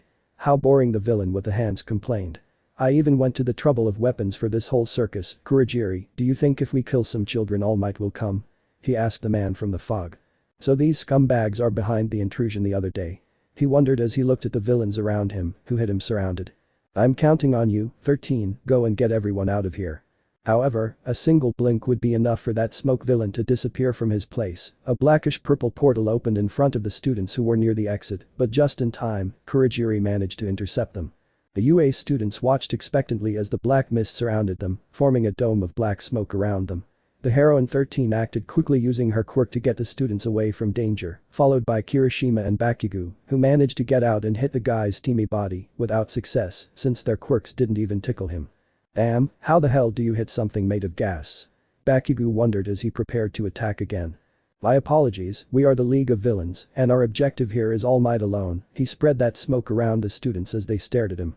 My job here is to separate them and make sure they don't become a nuisance. If they resist, they will die. The fog's quirk completely covered the students, only Lita managed to get some students away in time, while the others were still covered by that black smoke. Hikari wanted to use her quirk, but before she could do so she felt something beneath her feet open. She looked down with effort to open her eyes. She noticed that there was no longer a ground to step on, and she was falling into that smoke. She looked up noticing that not only was she being swallowed by that strange fog. My job here is to separate them so they don't interfere with our plans. The white-haired man understood what he meant and was quite surprised since those villains weren't stupid at all and arguably, they weren't low-intellect evil wizards. Surely the smoke man's quirk referred to the fact that he had to keep them away from the main objective, which was going to be the symbol of peace, but he couldn't think about that now. The only thing he could think about was where that black portal would take him. The fog finally engulfed the entire class, transporting them to various locations at random throughout the USJ. Several surprises awaited them. The flash of light made its way into the darkness of the white-haired man's vision. When his eyes adapted to the light in a few seconds, he realized that he was still falling and quickly looked down to see what he would find. The USJ is how 13 explained a unit to work in natural disaster situations, and they could interpret the least unexpected scenarios. A forest, a burning building, a jungle, a beach, a yacht. The white-haired boy remembered when Professor Goho sent him and Panda to save Yuta and Maki from the evil sorcerer Suguro Jido. They appeared in the air above the School of Sorcery, and Panda would be in charge of breaking the veil that surrounded it, along with the fact that he would be in charge of giving the final blow to the sorcerer. When the Yugai tired him out, that day he learned two things. If you are going to attack your enemy by surprise, make sure he is dead, and 2, try to adapt to the situation as quickly as possible. Hikari could see a huge wave of water beneath him as soon as the portal opened and transported him to a random area of the USJ. He fell into the water, putting his head first with extreme care. He felt the moisture run down his body, causing the vents on his metal mouth to close to prevent water from entering his nose so he could breathe. A vibration in the water triggered the white-haired man's instinct, making him look to his side. Noticing a man and/or villain with a shark's head swimming at full speed towards him, showing his fangs.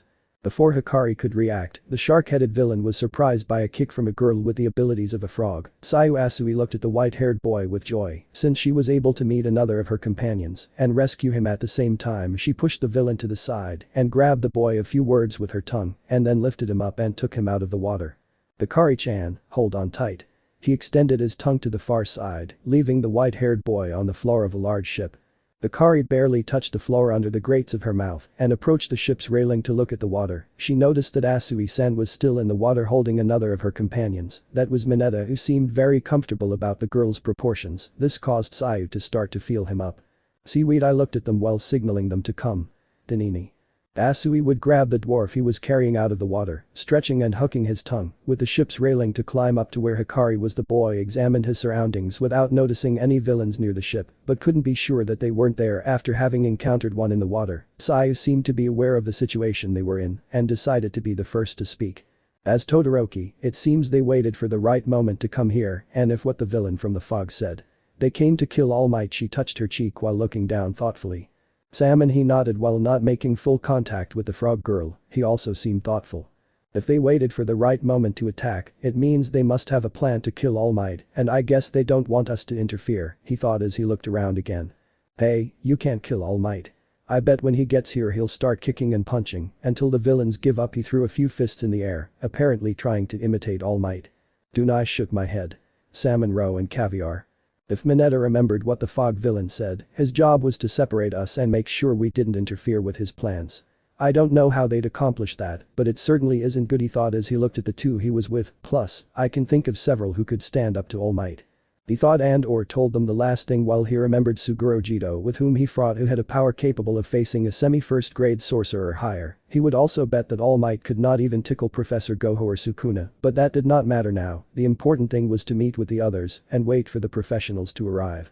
Mineta and Sai were surprised when they could more or less understand what Hikari wanted to convey to them. They didn't know well how they understood what she meant, but not her words. They would have asked her about it. Instead, there was no time to lose. Maybe we should try to survive, like Hikari-chan said. We can't just wait for help. It would be best to meet up with the others. He decided to wander around the ship. Suddenly, a loud bang was heard throughout the ship from the corners of the ship. Hikari quickly looked out with her companions, noticing that there were only about 10 villains with aquatic gifts climbing up the edge of the ship towards where Mineta, Hikari and Sai were. "They're villains," he cried out in fear, falling back in shock. "We're lost. I'll die without ever having a girlfriend." Hikari rolled her eyes at Mineta's cowardly attitude in the face of the situation. Seriously, how could Aizawa-sensei give a chance to someone with no potential? The white-haired man would ask himself that question later, since he now had bigger problems to deal with. He wished he had Satoru Goho's skills, so he could end this as quickly as possible. Stage. UAACADEMY. All Might would be sitting in the break room, an isolated room that very few knew about, since due to the secret of All Might or Toshinori Yagi, he himself requested a room from Principal Nezu so he could spend some time relaxing until he returned to his muscular form. The hero had wanted to call Aizawa 13 to see how the excursion was going, but there was no coverage for some reason. This seemed strange to him, since the UA system was not a cheap one that lost connection as soon as you bought it. "No, I've been fulfilling my role as a teacher at this school," All Might thought and or reproached himself. "I was only supposed to come to see the possible candidates to inherit my power, but I feel that being part of one of the largest schools in the country, I should focus more on helping the students very well."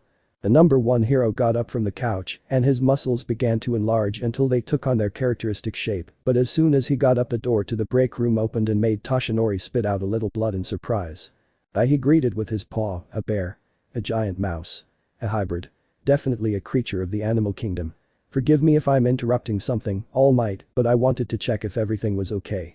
The hero was surprised by the principal's sudden appearance and wiped the blood from his mouth before sitting back down on the couch. With his bright smile, he spoke to the principal. "Good afternoon, Director Nezu. I see your fur is still just as shiny." He complimented him while giving him a thumbs up. "Thank you, it's an effect that humans can't achieve as animals." He sat down in front of All Might to get a better look. "But we'll talk about that later. Now please look at this." He took a small cell phone out of his pocket and showed it to the greatest hero.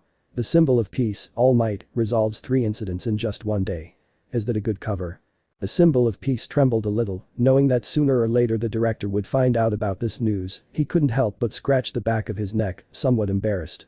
"I'm aware that your job as the number 1 hero is to help anyone with a big smile. It's a very noble act on your part, but," he paused briefly before continuing, "I don't think that being a UA professor is optimal during work hours. You haven't changed at all, have you? Always so proactive." Nezu leaned slightly towards the table to take a cookie and some tea from it. The hero felt somewhat embarrassed because he knew that his intelligence did not compare to the director's. However, he did not feel that she was reproaching him for skipping classes, but rather she was advising him. "Tell me, All Might, have you found a successor to your power yet? There are some very good candidates this year." Well, I haven't been able to choose well yet." He took a sip from his cup of tea. "Well, there are some very good candidates. The power of one for all is something too prestigious to be given away lightly. However, I've been noticing a lot of power in 3 students." The director stroked his chin with his paw. "Their names are Katsuki Bakugo, Izuku Midoria and Hikari Toge. The latter is the one we talked about in the entrance exam about his peculiar quirk, but I didn't tell him that I had already observed it before. It was on Dagaba Beach when I wanted to clear my mind. I saw him train for the first time, and I was very surprised by his power to control words, plus he seems to be very strong and fast at the same time." He sounded very impressed with his own words. "I understand," he continued, stroking his chin. "In any case, it would be best if you decided after the UA Sports Festival, so you can see all the other students' abilities," he suggested in a gentle tone. "Besides, as a teacher at the academy, you should focus more on your students and not on your hero work. Maybe others can't do the same things you do, but you can count on not necessarily having to rush to solve every problem that arises. There may possibly be another hero available. There are many hero agencies in the country, after all." All Might looked away a little, and a drop of sweat appeared on his forehead because he had to accept the words of the animal with a quirk. "I admit you're right, that's why I was preparing to go to USJ and be able to help the class," he clarified while taking a small sip of tea. Even if you could go, you'd have to return almost immediately. Perhaps it's best to wait here as long as necessary and be able to help later, he recommended as he poured himself some tea. All Might began to release some smoke, indicating that he had reached his limit, and in a burst of smoke the hero's suit became smaller and thinner, along with his eyes narrowed by the director's words. I guess you're right. He rubbed the back of his neck a little as he looked back at Nezu. Now that we're talking about the class I had to go to, I haven't been able to get in touch with Azawa 13. Did something happen to them? He asked with a somewhat worried tone. The principal looked over his teacup at Toshinori, realizing what he'd said. Usually, the teachers were the ones who contacted him to inform him of any issues or to report back from time to time, but not enough time had passed yet for him to receive a report from Azawa 13. This made the principal put his cup aside and look at number 1 with a certain seriousness in his small eyes. Now that you mention it, I haven't received any reports from the designated teachers. It's probably nothing, but I'll call just in case, he said, taking out his phone and tapping the number with his paw. Nezu waited a few seconds until he heard a voice telling him his call would be transferred to voicemail. The principal raised an eyebrow. It wasn't usual for teachers to not answer his calls unless it was for something important. He dialed the number again, but still no one answered, neither the teacher of class 1 nor the heroine 13, and he seemed to have no signal. The director took a last sip of his teacup before getting up and walking towards the break room door. Before leaving, he glanced at the hero All Might, very confused. I can't get through to Azawa or anyone at the USJ either, she informed him in a relatively serious tone. I'm going to find out if anything happened. I'll let you know anything, All Might. She sounded kind as she said the last part, trying to ease the tension she could see in Toshinori's eyes. The director left the room and left the hero alone. While he wandered in his thoughts about what Nezu had told him, he felt a slight chill run down his spine, which informed him that something was not going as planned on that trip. Azawa considered himself more of a teacher than a hero when he decided to accept being a professor at UA. This was mainly because he thought that his fearless attitude to express his ideas and thoughts to his students would make him look like someone very serious and who follows his own rules, and so it was, in a certain sense, the clandestine hero felt that as a teacher, he had the obligation to protect his students and not incite them to fight. Not to mention that with what happened recently at the USJ, he felt responsible to go look for 13 or meet with his students. The dark-haired man continued to fight for control of those thugs who called themselves villains. His strategy consisted of erasing their gifts and then trapping them with his capture tape, throwing them against other villains or knocking them out with a single blow. It was a simple tactic and it worked. These people didn't even seem to know any combat techniques since they relied solely on their gifts. The underground hero would want to finish as quickly as possible to go find the others. He couldn't afford to learn about all those villains, but there were still several of them to be able to make his way freely. He had to continue with his strategy until he had at least finished off enough to leave there and meet up with 13 or some student. That plan would have been effective if he hadn't run into the giant with the exposed brain. Azawa acted quickly, erasing the quirk of that great villain as soon as he could see it, but he didn't expect that beast to move so fast that it was impossible to keep up with him. Despite having erased his gift, the hero put his arms up to cover himself from the blow he was about to receive. As soon as he felt the impact, a sharp and powerful pain ran through his entire forearm to the black-haired man's shoulder, only to be sent flying far away by the impact.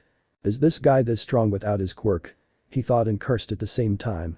Azawa wanted to get up again, but that beast with an exposed brain stood behind him and put him against the ground, holding his arm, making Azawa not look at him and in turn not giving him the chance to move. The hero growled in annoyance at not being able to escape from the villain's grip. Even if he erased his quirk, he believed it would be useless to exert force against someone taller than him. Do you like our secret weapon? The villain with the hand said as he approached and stood in front of Azawa. I'll introduce you to Nomu. He'll be our one in charge of killing All Might if he ever shows up. He seemed to smile beneath the hand that was on his face. Azawa Bufo. BFF, do you really think your Nomu or whatever will be able to kill the symbol of peace so easily? He mocked, smiling with his head against the ground. That comment didn't seem to please the villain with the hands. He snapped his fingers, causing Nomu to break one of the underground hero's arms, as if it were a small branch. Azawa resisted, screaming, slightly surprising the villain with the exaggerated hands on his body and also making him smile a little because he found the situation amusing.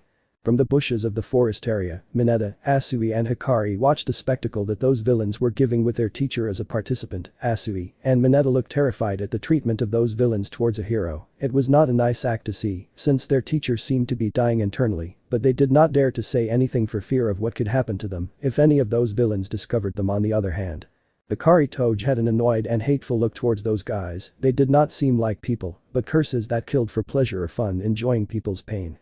Moments before. Are you planning on having us fight those villains? You're an idiot. Mineta muttered and cried reproachfully. They're here to kill All Might and you expect us to fight back.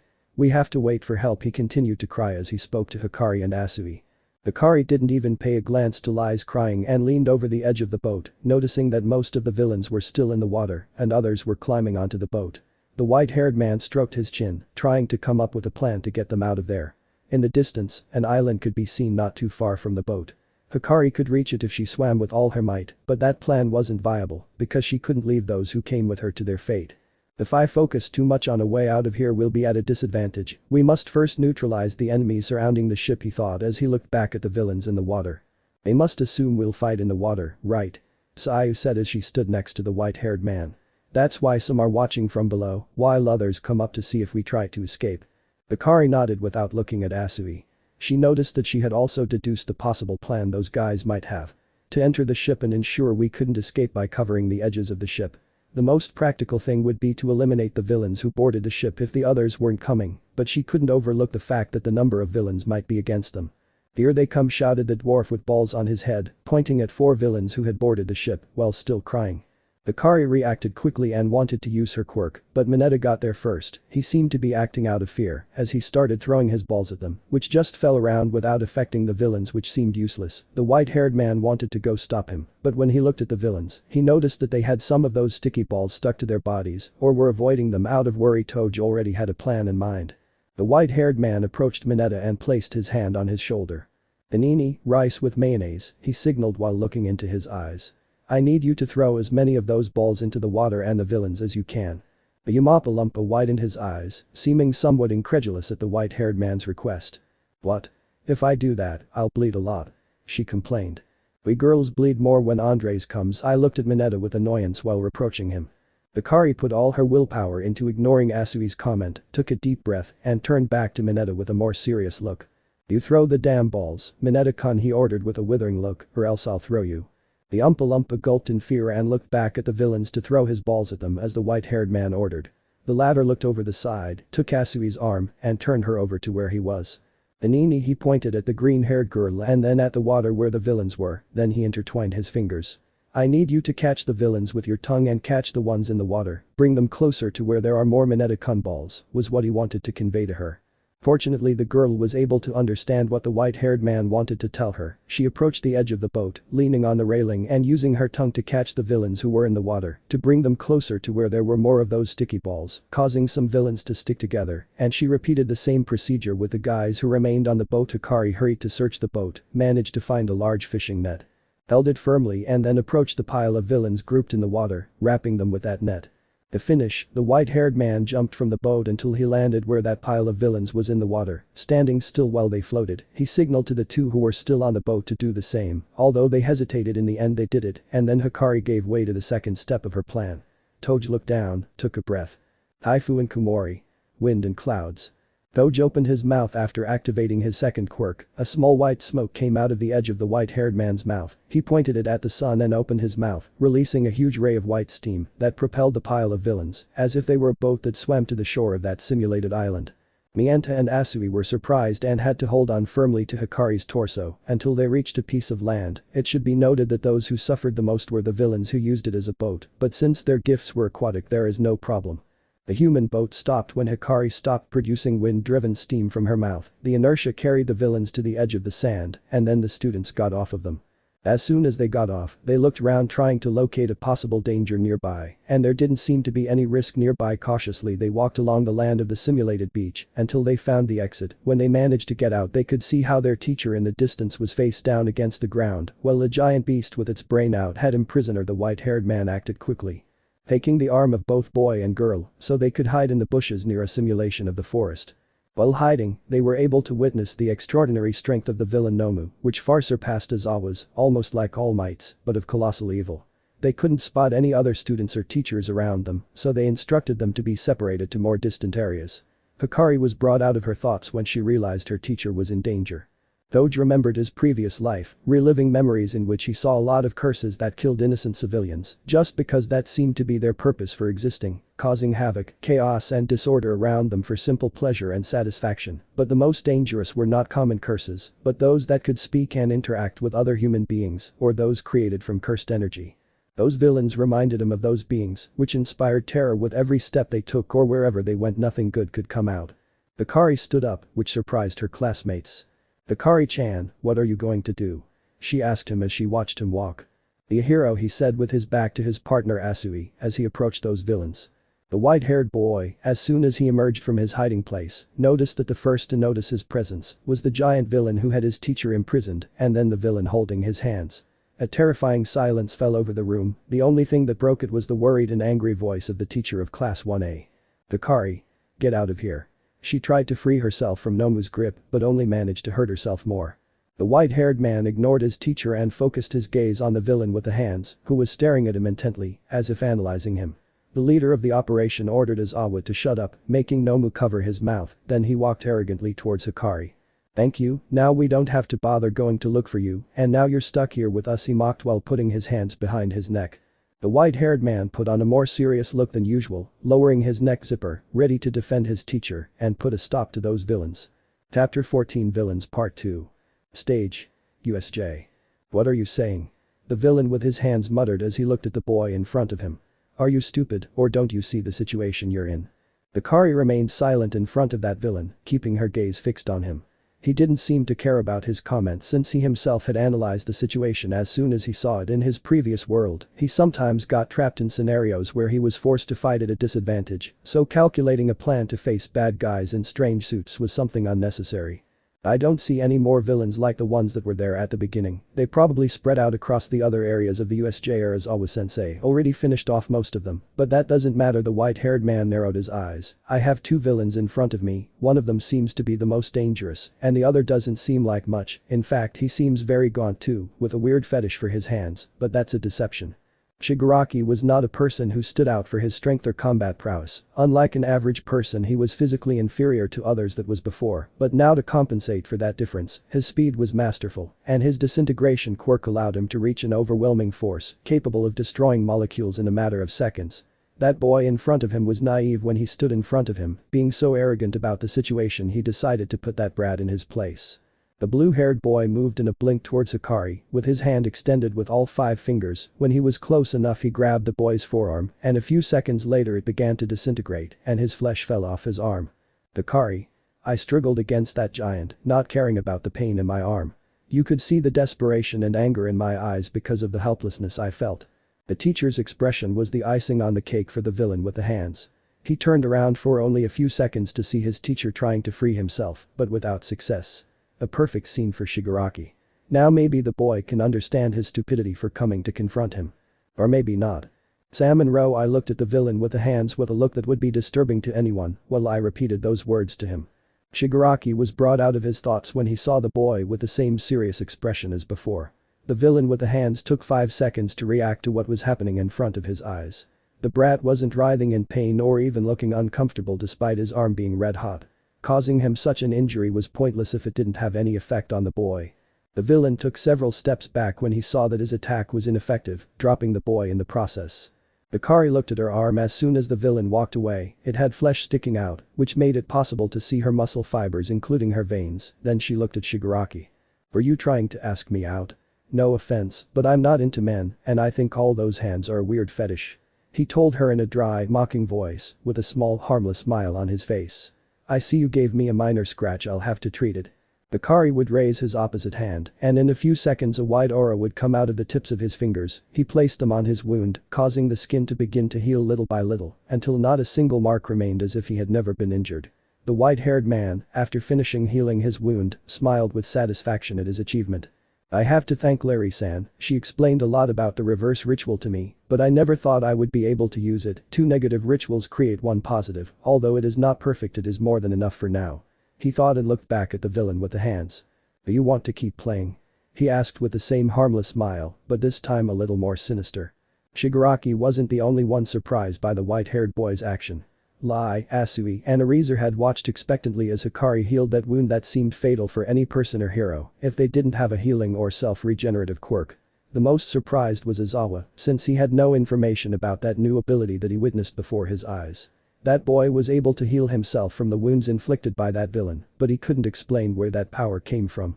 Meanwhile, in Shigaraki's head, he was processing, just like Izawa, what had just happened before his eyes, and now he could clearly see that that boy was not normal. No one can heal from a wound like that without even writhing in pain. That white-haired man gave off an aura different from that of any student, an air that only a few people like his boss had, and that boy possessed that same imposing and threatening miasma, disguised by an affiliated tranquility only much weaker. The objective of the mission stopped being to find All Might for now. Hikari would become the new target. Name, attack. Shigaraki ordered the villain behind his back. While he had his sight set on the white-haired man, however, nothing happened. Name, attack. But still nothing happened. Nomu, attack, he demanded angrily as he turned to look at him. The screech came from the muzzle of the gun to kill the symbol of peace. Shigaraki looked over his shoulder, annoyed because he didn't understand what was happening until he saw something that surprised him. The Nomu stared at Hikari with its empty, lifeless eyes, devoid of humanity. But a curious fact about modified humans is that when they are experimented on, flaws may arise and their souls resurface from time to time, but wasn't the sedative supposed to nullify that flaw? Modified humans were normal people before being transmuted into their bodies, so being human, they still retained their basic survival instincts. The beast with the exposed brain finally released Izawa and stepped back without taking his eyes off the white-haired boy. The mind of that being had been distorted to the point of requiring orders to function, but his primitive instinct still remained, which screamed a single word at him when he was in front of that boy. Run away. What's wrong? Why don't you obey, damn Nomu? He asked, annoyed, while looking at him. Hikari narrowed her eyes slightly and then smiled, letting out a small laugh in the process. Everyone turned to look at her. Your Nomu won't obey you, since it doesn't want to die, he said as he turned to look at Shigaraki. That's stupid. He retorted, annoyed. Nomu is a super weapon created to kill All Might. You said it, he's made to kill All Might, but he's not designed to kill me, he said while searching for something in his pocket without anyone present being able to see him. Shigaraki was about to respond, but a cloud of black smoke appeared next to him, drawing the attention of the villain with the hands. Shigaraki-san, I managed to separate the students as you asked me, and most of them are in different areas, but one of them managed to escape, he reported while looking at his boss with his yellow flashes. Shigaraki gritted his teeth beneath the hand on his face. Gurujiri, if you weren't our only option to get out of here, I'd crush you right now, she reproached him while looking at him. We can't face all the professional heroes, and I also didn't have much time until All Might comes with all the other heroes. The plan has gone to hell, however, we can slightly damage the pride of the symbol of peace Nomu. This time the secret weapon obeyed the order, moving at tremendous speed, running towards where the white-haired man was with his fist ready, unleashing a powerful wave of wind that raised the dust in the place. Izawa watched this in horror, trying to get back on his feet. Hikari.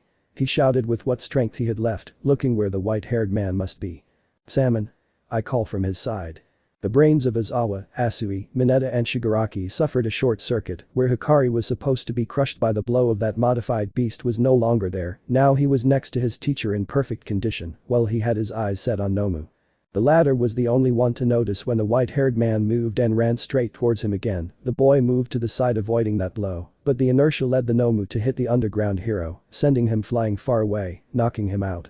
Toge was annoyed by this, but got back up to dodge those powerful blows that generated curtains of wind, making it impossible for the remaining villains to approach. The white-haired man moved with agility, dodging the blows of that monster. He took advantage of a small opening when Nomu tried to hit him again, brushing glances with him.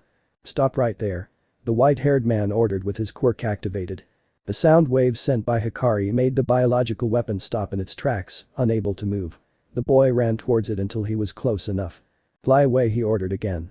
The blurry flash was all that was visible to those present when the white-haired man uttered those words. As soon as the smoke cleared, Hikari could be seen facing the Nomu, who had been thrown several meters until he impacted against a tree in the forest area. The villain with the exposed brain rose for the second round, while the small cuts on his skin from the impact he had with the ground began to heal. Hikari narrowed her eyes. It's similar to a curse, it doesn't require an advanced ritual to heal, and it seems that the impact didn't hurt him much, he deduced while putting himself in a fighting stance. He must have a quirk that allows him to heal and absorb damage from the blows he receives, I suppose it must also consume energy. Hikari took a breath as he and Nomu stared at each other, both of them flexing their legs ready for the second round. The white-haired man felt that this would be one of the toughest battles he could have, but it won't be the same, as with Suguro Jito now he can face enemies stronger than him, and he will do it to climb. The white-haired man reached from his belt under his cloak, extracting a small, sharp object almost the size of his hand. Sure enough, it was a knife. I'm not as good as Maki-san at handling curse tools or weapons in general, although I'm a fast learner. You guys picture Toge, please. Scenario. Mountain Area. On the high ground, Denki, Kyoka, and Momo were fighting against several villains who outnumbered them. The creation girl's skill could be admired, helping her companions create weapons from her body so they could fight as well. Denki moved quickly, since for some reason Momo couldn't give him a weapon, so he had to rely on his gift of electricity. There's still no signal around here, the boy said as he joined his friends in a group. Do you think the others are okay? We can't think about that now, worry about yourself first, Jirro told him, while taking hold of the sword Momo had given him. Aoyama noticed that the villains weren't attacking them, but rather keeping their distance at the moment. Hey, if they're not attacking and they brought us here, does that mean they know about our gifts? He asked them while looking around alertly. Denki and Kyoka looked at each other. That idea seemed to make sense since if they had known about their gifts, they would have sent the boy to the flood zone or Momo to the fire area, but it seemed like they were distributed randomly. The three of them came out of their thoughts when the ground began to shake. Hey, don't just stand there. A villain told his companions. They're just kids. Crush them. He activated his quirk, creating a huge rock in his hand that he was about to throw at the kids. Ioka acted quickly and connected one of her headphones to a connector on her ankle, stomping hard on the ground, sending a sound wave toward that villain. The vibration of the air made that thug lose his balance, causing him to fly due to the pressure. The other villains, including the girl's companions, had to cover their ears for a few seconds because of Kyoka's quirk. Momo, taking advantage of the surprise of the others to approach Kaminari and say something to him, he nodded quickly, approaching the villains quickly from the front. One of them with a mutational gift that made him huge, threw a punch that hit the blonde's face, but he didn't expect him to grab his arm and then turn on his gift, causing that villain to be electrocuted. Other bad guys tried to get closer, but Kyoka used her sound waves to keep them at bay, while Yaoyorozu captured a villain with a capture net she had created, then threw the villain she had captured at Kaminari, so that he was also electrocuted. After a few seconds, the blonde released the villains, leaving them in a state of pain and unconscious due to his gift. The trio looked around, noticing there were still a few villains left to stop. Momo rushed over and hugged the girl with the headphones. Get ready and hold on tight. A lump began to emerge from the girl's back. Suddenly the back of her clothes came off and a mint came out of it, covering both girls' Kaminari. Now. She shouted while covering herself and Kyoka. Fine, he replied, clasping his hands together. The blonde boy took a breath and then his hair stood on end. A strong yellow discharge of electricity covered the area around the place, causing the remaining villains to be neutralized by several voltage charges. A large cloud of smoke dispersed throughout the place as a result of the discharge. Kaminari remained like that for a few seconds until it stopped, and then the steam quickly dispersed. Momo sighed as she lifted one side of the blanket. It's a good thing that plan worked. Now all we have to do is meet up with the others. Hey. Why your suit? I think it's ripped. He pointed at Yaoyorozu's aforementioned suit, which was ripped all over her chest and back. Oh right, don't worry, you can create a new one, he said while smiling slightly. Ioka looked a little surprised at the proportions of the girl of creation. She had to admit that they were quite large, perhaps too much, something that made her feel envious. Kyoka came out of her thoughts as soon as she saw Denki approaching. She was alarmed and hugged Momo quickly. Kaminari, don't look, pervert. He said, covering the girl with his arms. The blonde man walked a little further until he was face to face with the girls. They looked at him in surprise when they saw the boy's face. He seemed very impassive, his eyes narrowed, as if his brain had been fried. It's a shame that reaching 2 million voltages causes Kaminari to become much dumber. The good thing is that it's only for a few minutes. The girls wanted to go assist their companion, at least until he returned to normal and was not exposed to possible danger, but suddenly, from some bushes near the blonde's direction, a very large and muscular villain with the appearance of a motorcyclist jumped out of the bush where he was hiding with a knife in hand to stab Denki. The girls realized too late and Jirro tried to use his quirk, but the distance was against him. When the villain was about to stab the boy, he realized he couldn't move. He looked down, noticing how his feet had been frozen by a strange ice that came out of who knows where. The thug tried to move, but the ice began to spread throughout his body until it crystallized from the waist up, leaving only his head in between. Footsteps were heard behind that villain. Those in front of him could see a white-haired boy on his left side and a red-haired boy on his right side. They could see how he walked next to the frozen villain. Shoto approached where the blonde was, standing in front of him. You should be more careful if you're going to overdo it with your quirk. What do you think would happen if I weren't here to save you? She reproached him with her serious tone while looking at him. However, Denki just gave both thumbs up because of what the bicolor had said about going overboard with his quirk to neutralize the remaining villains. Todoroki just rolled his eyes for a moment and rolled his eyes to pass by the side of that boy, not before taking him by the arm and leading him to where those two girls were, who had already rejoined, and Momo had already managed to fix her suit. Are you okay? Aren't you hurt? The two-colored man asked them, holding Denki at his side. We're fine. I'd say Kaminari is the worst off. Luckily, he doesn't seem to be affected too much, the girl with the headphones replied as she stood next to Momo. Todoroki-kun, do you know what happened to the others? They might have run into other students, Yaoi Rozu asked in her usual serious tone. I haven't been able to meet or communicate with any students or teachers. Perhaps it's best to move on and cover more ground carefully, he suggested, his hand on his chin. I thought they'd brought their best villains, but they only released a couple of extras to hold us back. I sense there are at least 4 or 5 villains to worry about, he informed his companions of the situation. But where could we go looking? Jirro asked. We can't risk splitting up and each searching in different areas, and besides, we still don't know anything about the teachers or where the others might be, I tell him with a little concern. Todoroki looked away. Maybe that's true, but we can't stay here and wait for help to arrive. We must mobilize, or we'll be easy targets if more villains come, he told her, looking around. The only thing I can deduce is that if the other students were sent to random places like us, they must still be at the USJ, or else we wouldn't have found each other. That's true, Momo replied, stroking her chin. If we were able to find each other, it's because they want to separate us and maybe not let us out. It would make more sense to keep us locked up in the USJ than to send us outside knowing what's going on. The 4 of them seemed to be aware of that fact, except for Denki, who was still lost in the clouds. With that said, they decided to return to the main area where they had initially been, so they could meet up with 13 or Professor Aizawa and help them in any way they could. There might be more villains around the USJ, but they couldn't afford to just sit idly by and not do something about it. In the main area of the USJ, loud bangs could be heard as a certain white-haired boy could be seen fighting a beast with an exposed brain and bulging eyes. Nomu, as previously mentioned, was a super biological weapon created and/or modified to retain more than one gift without the need to harm itself.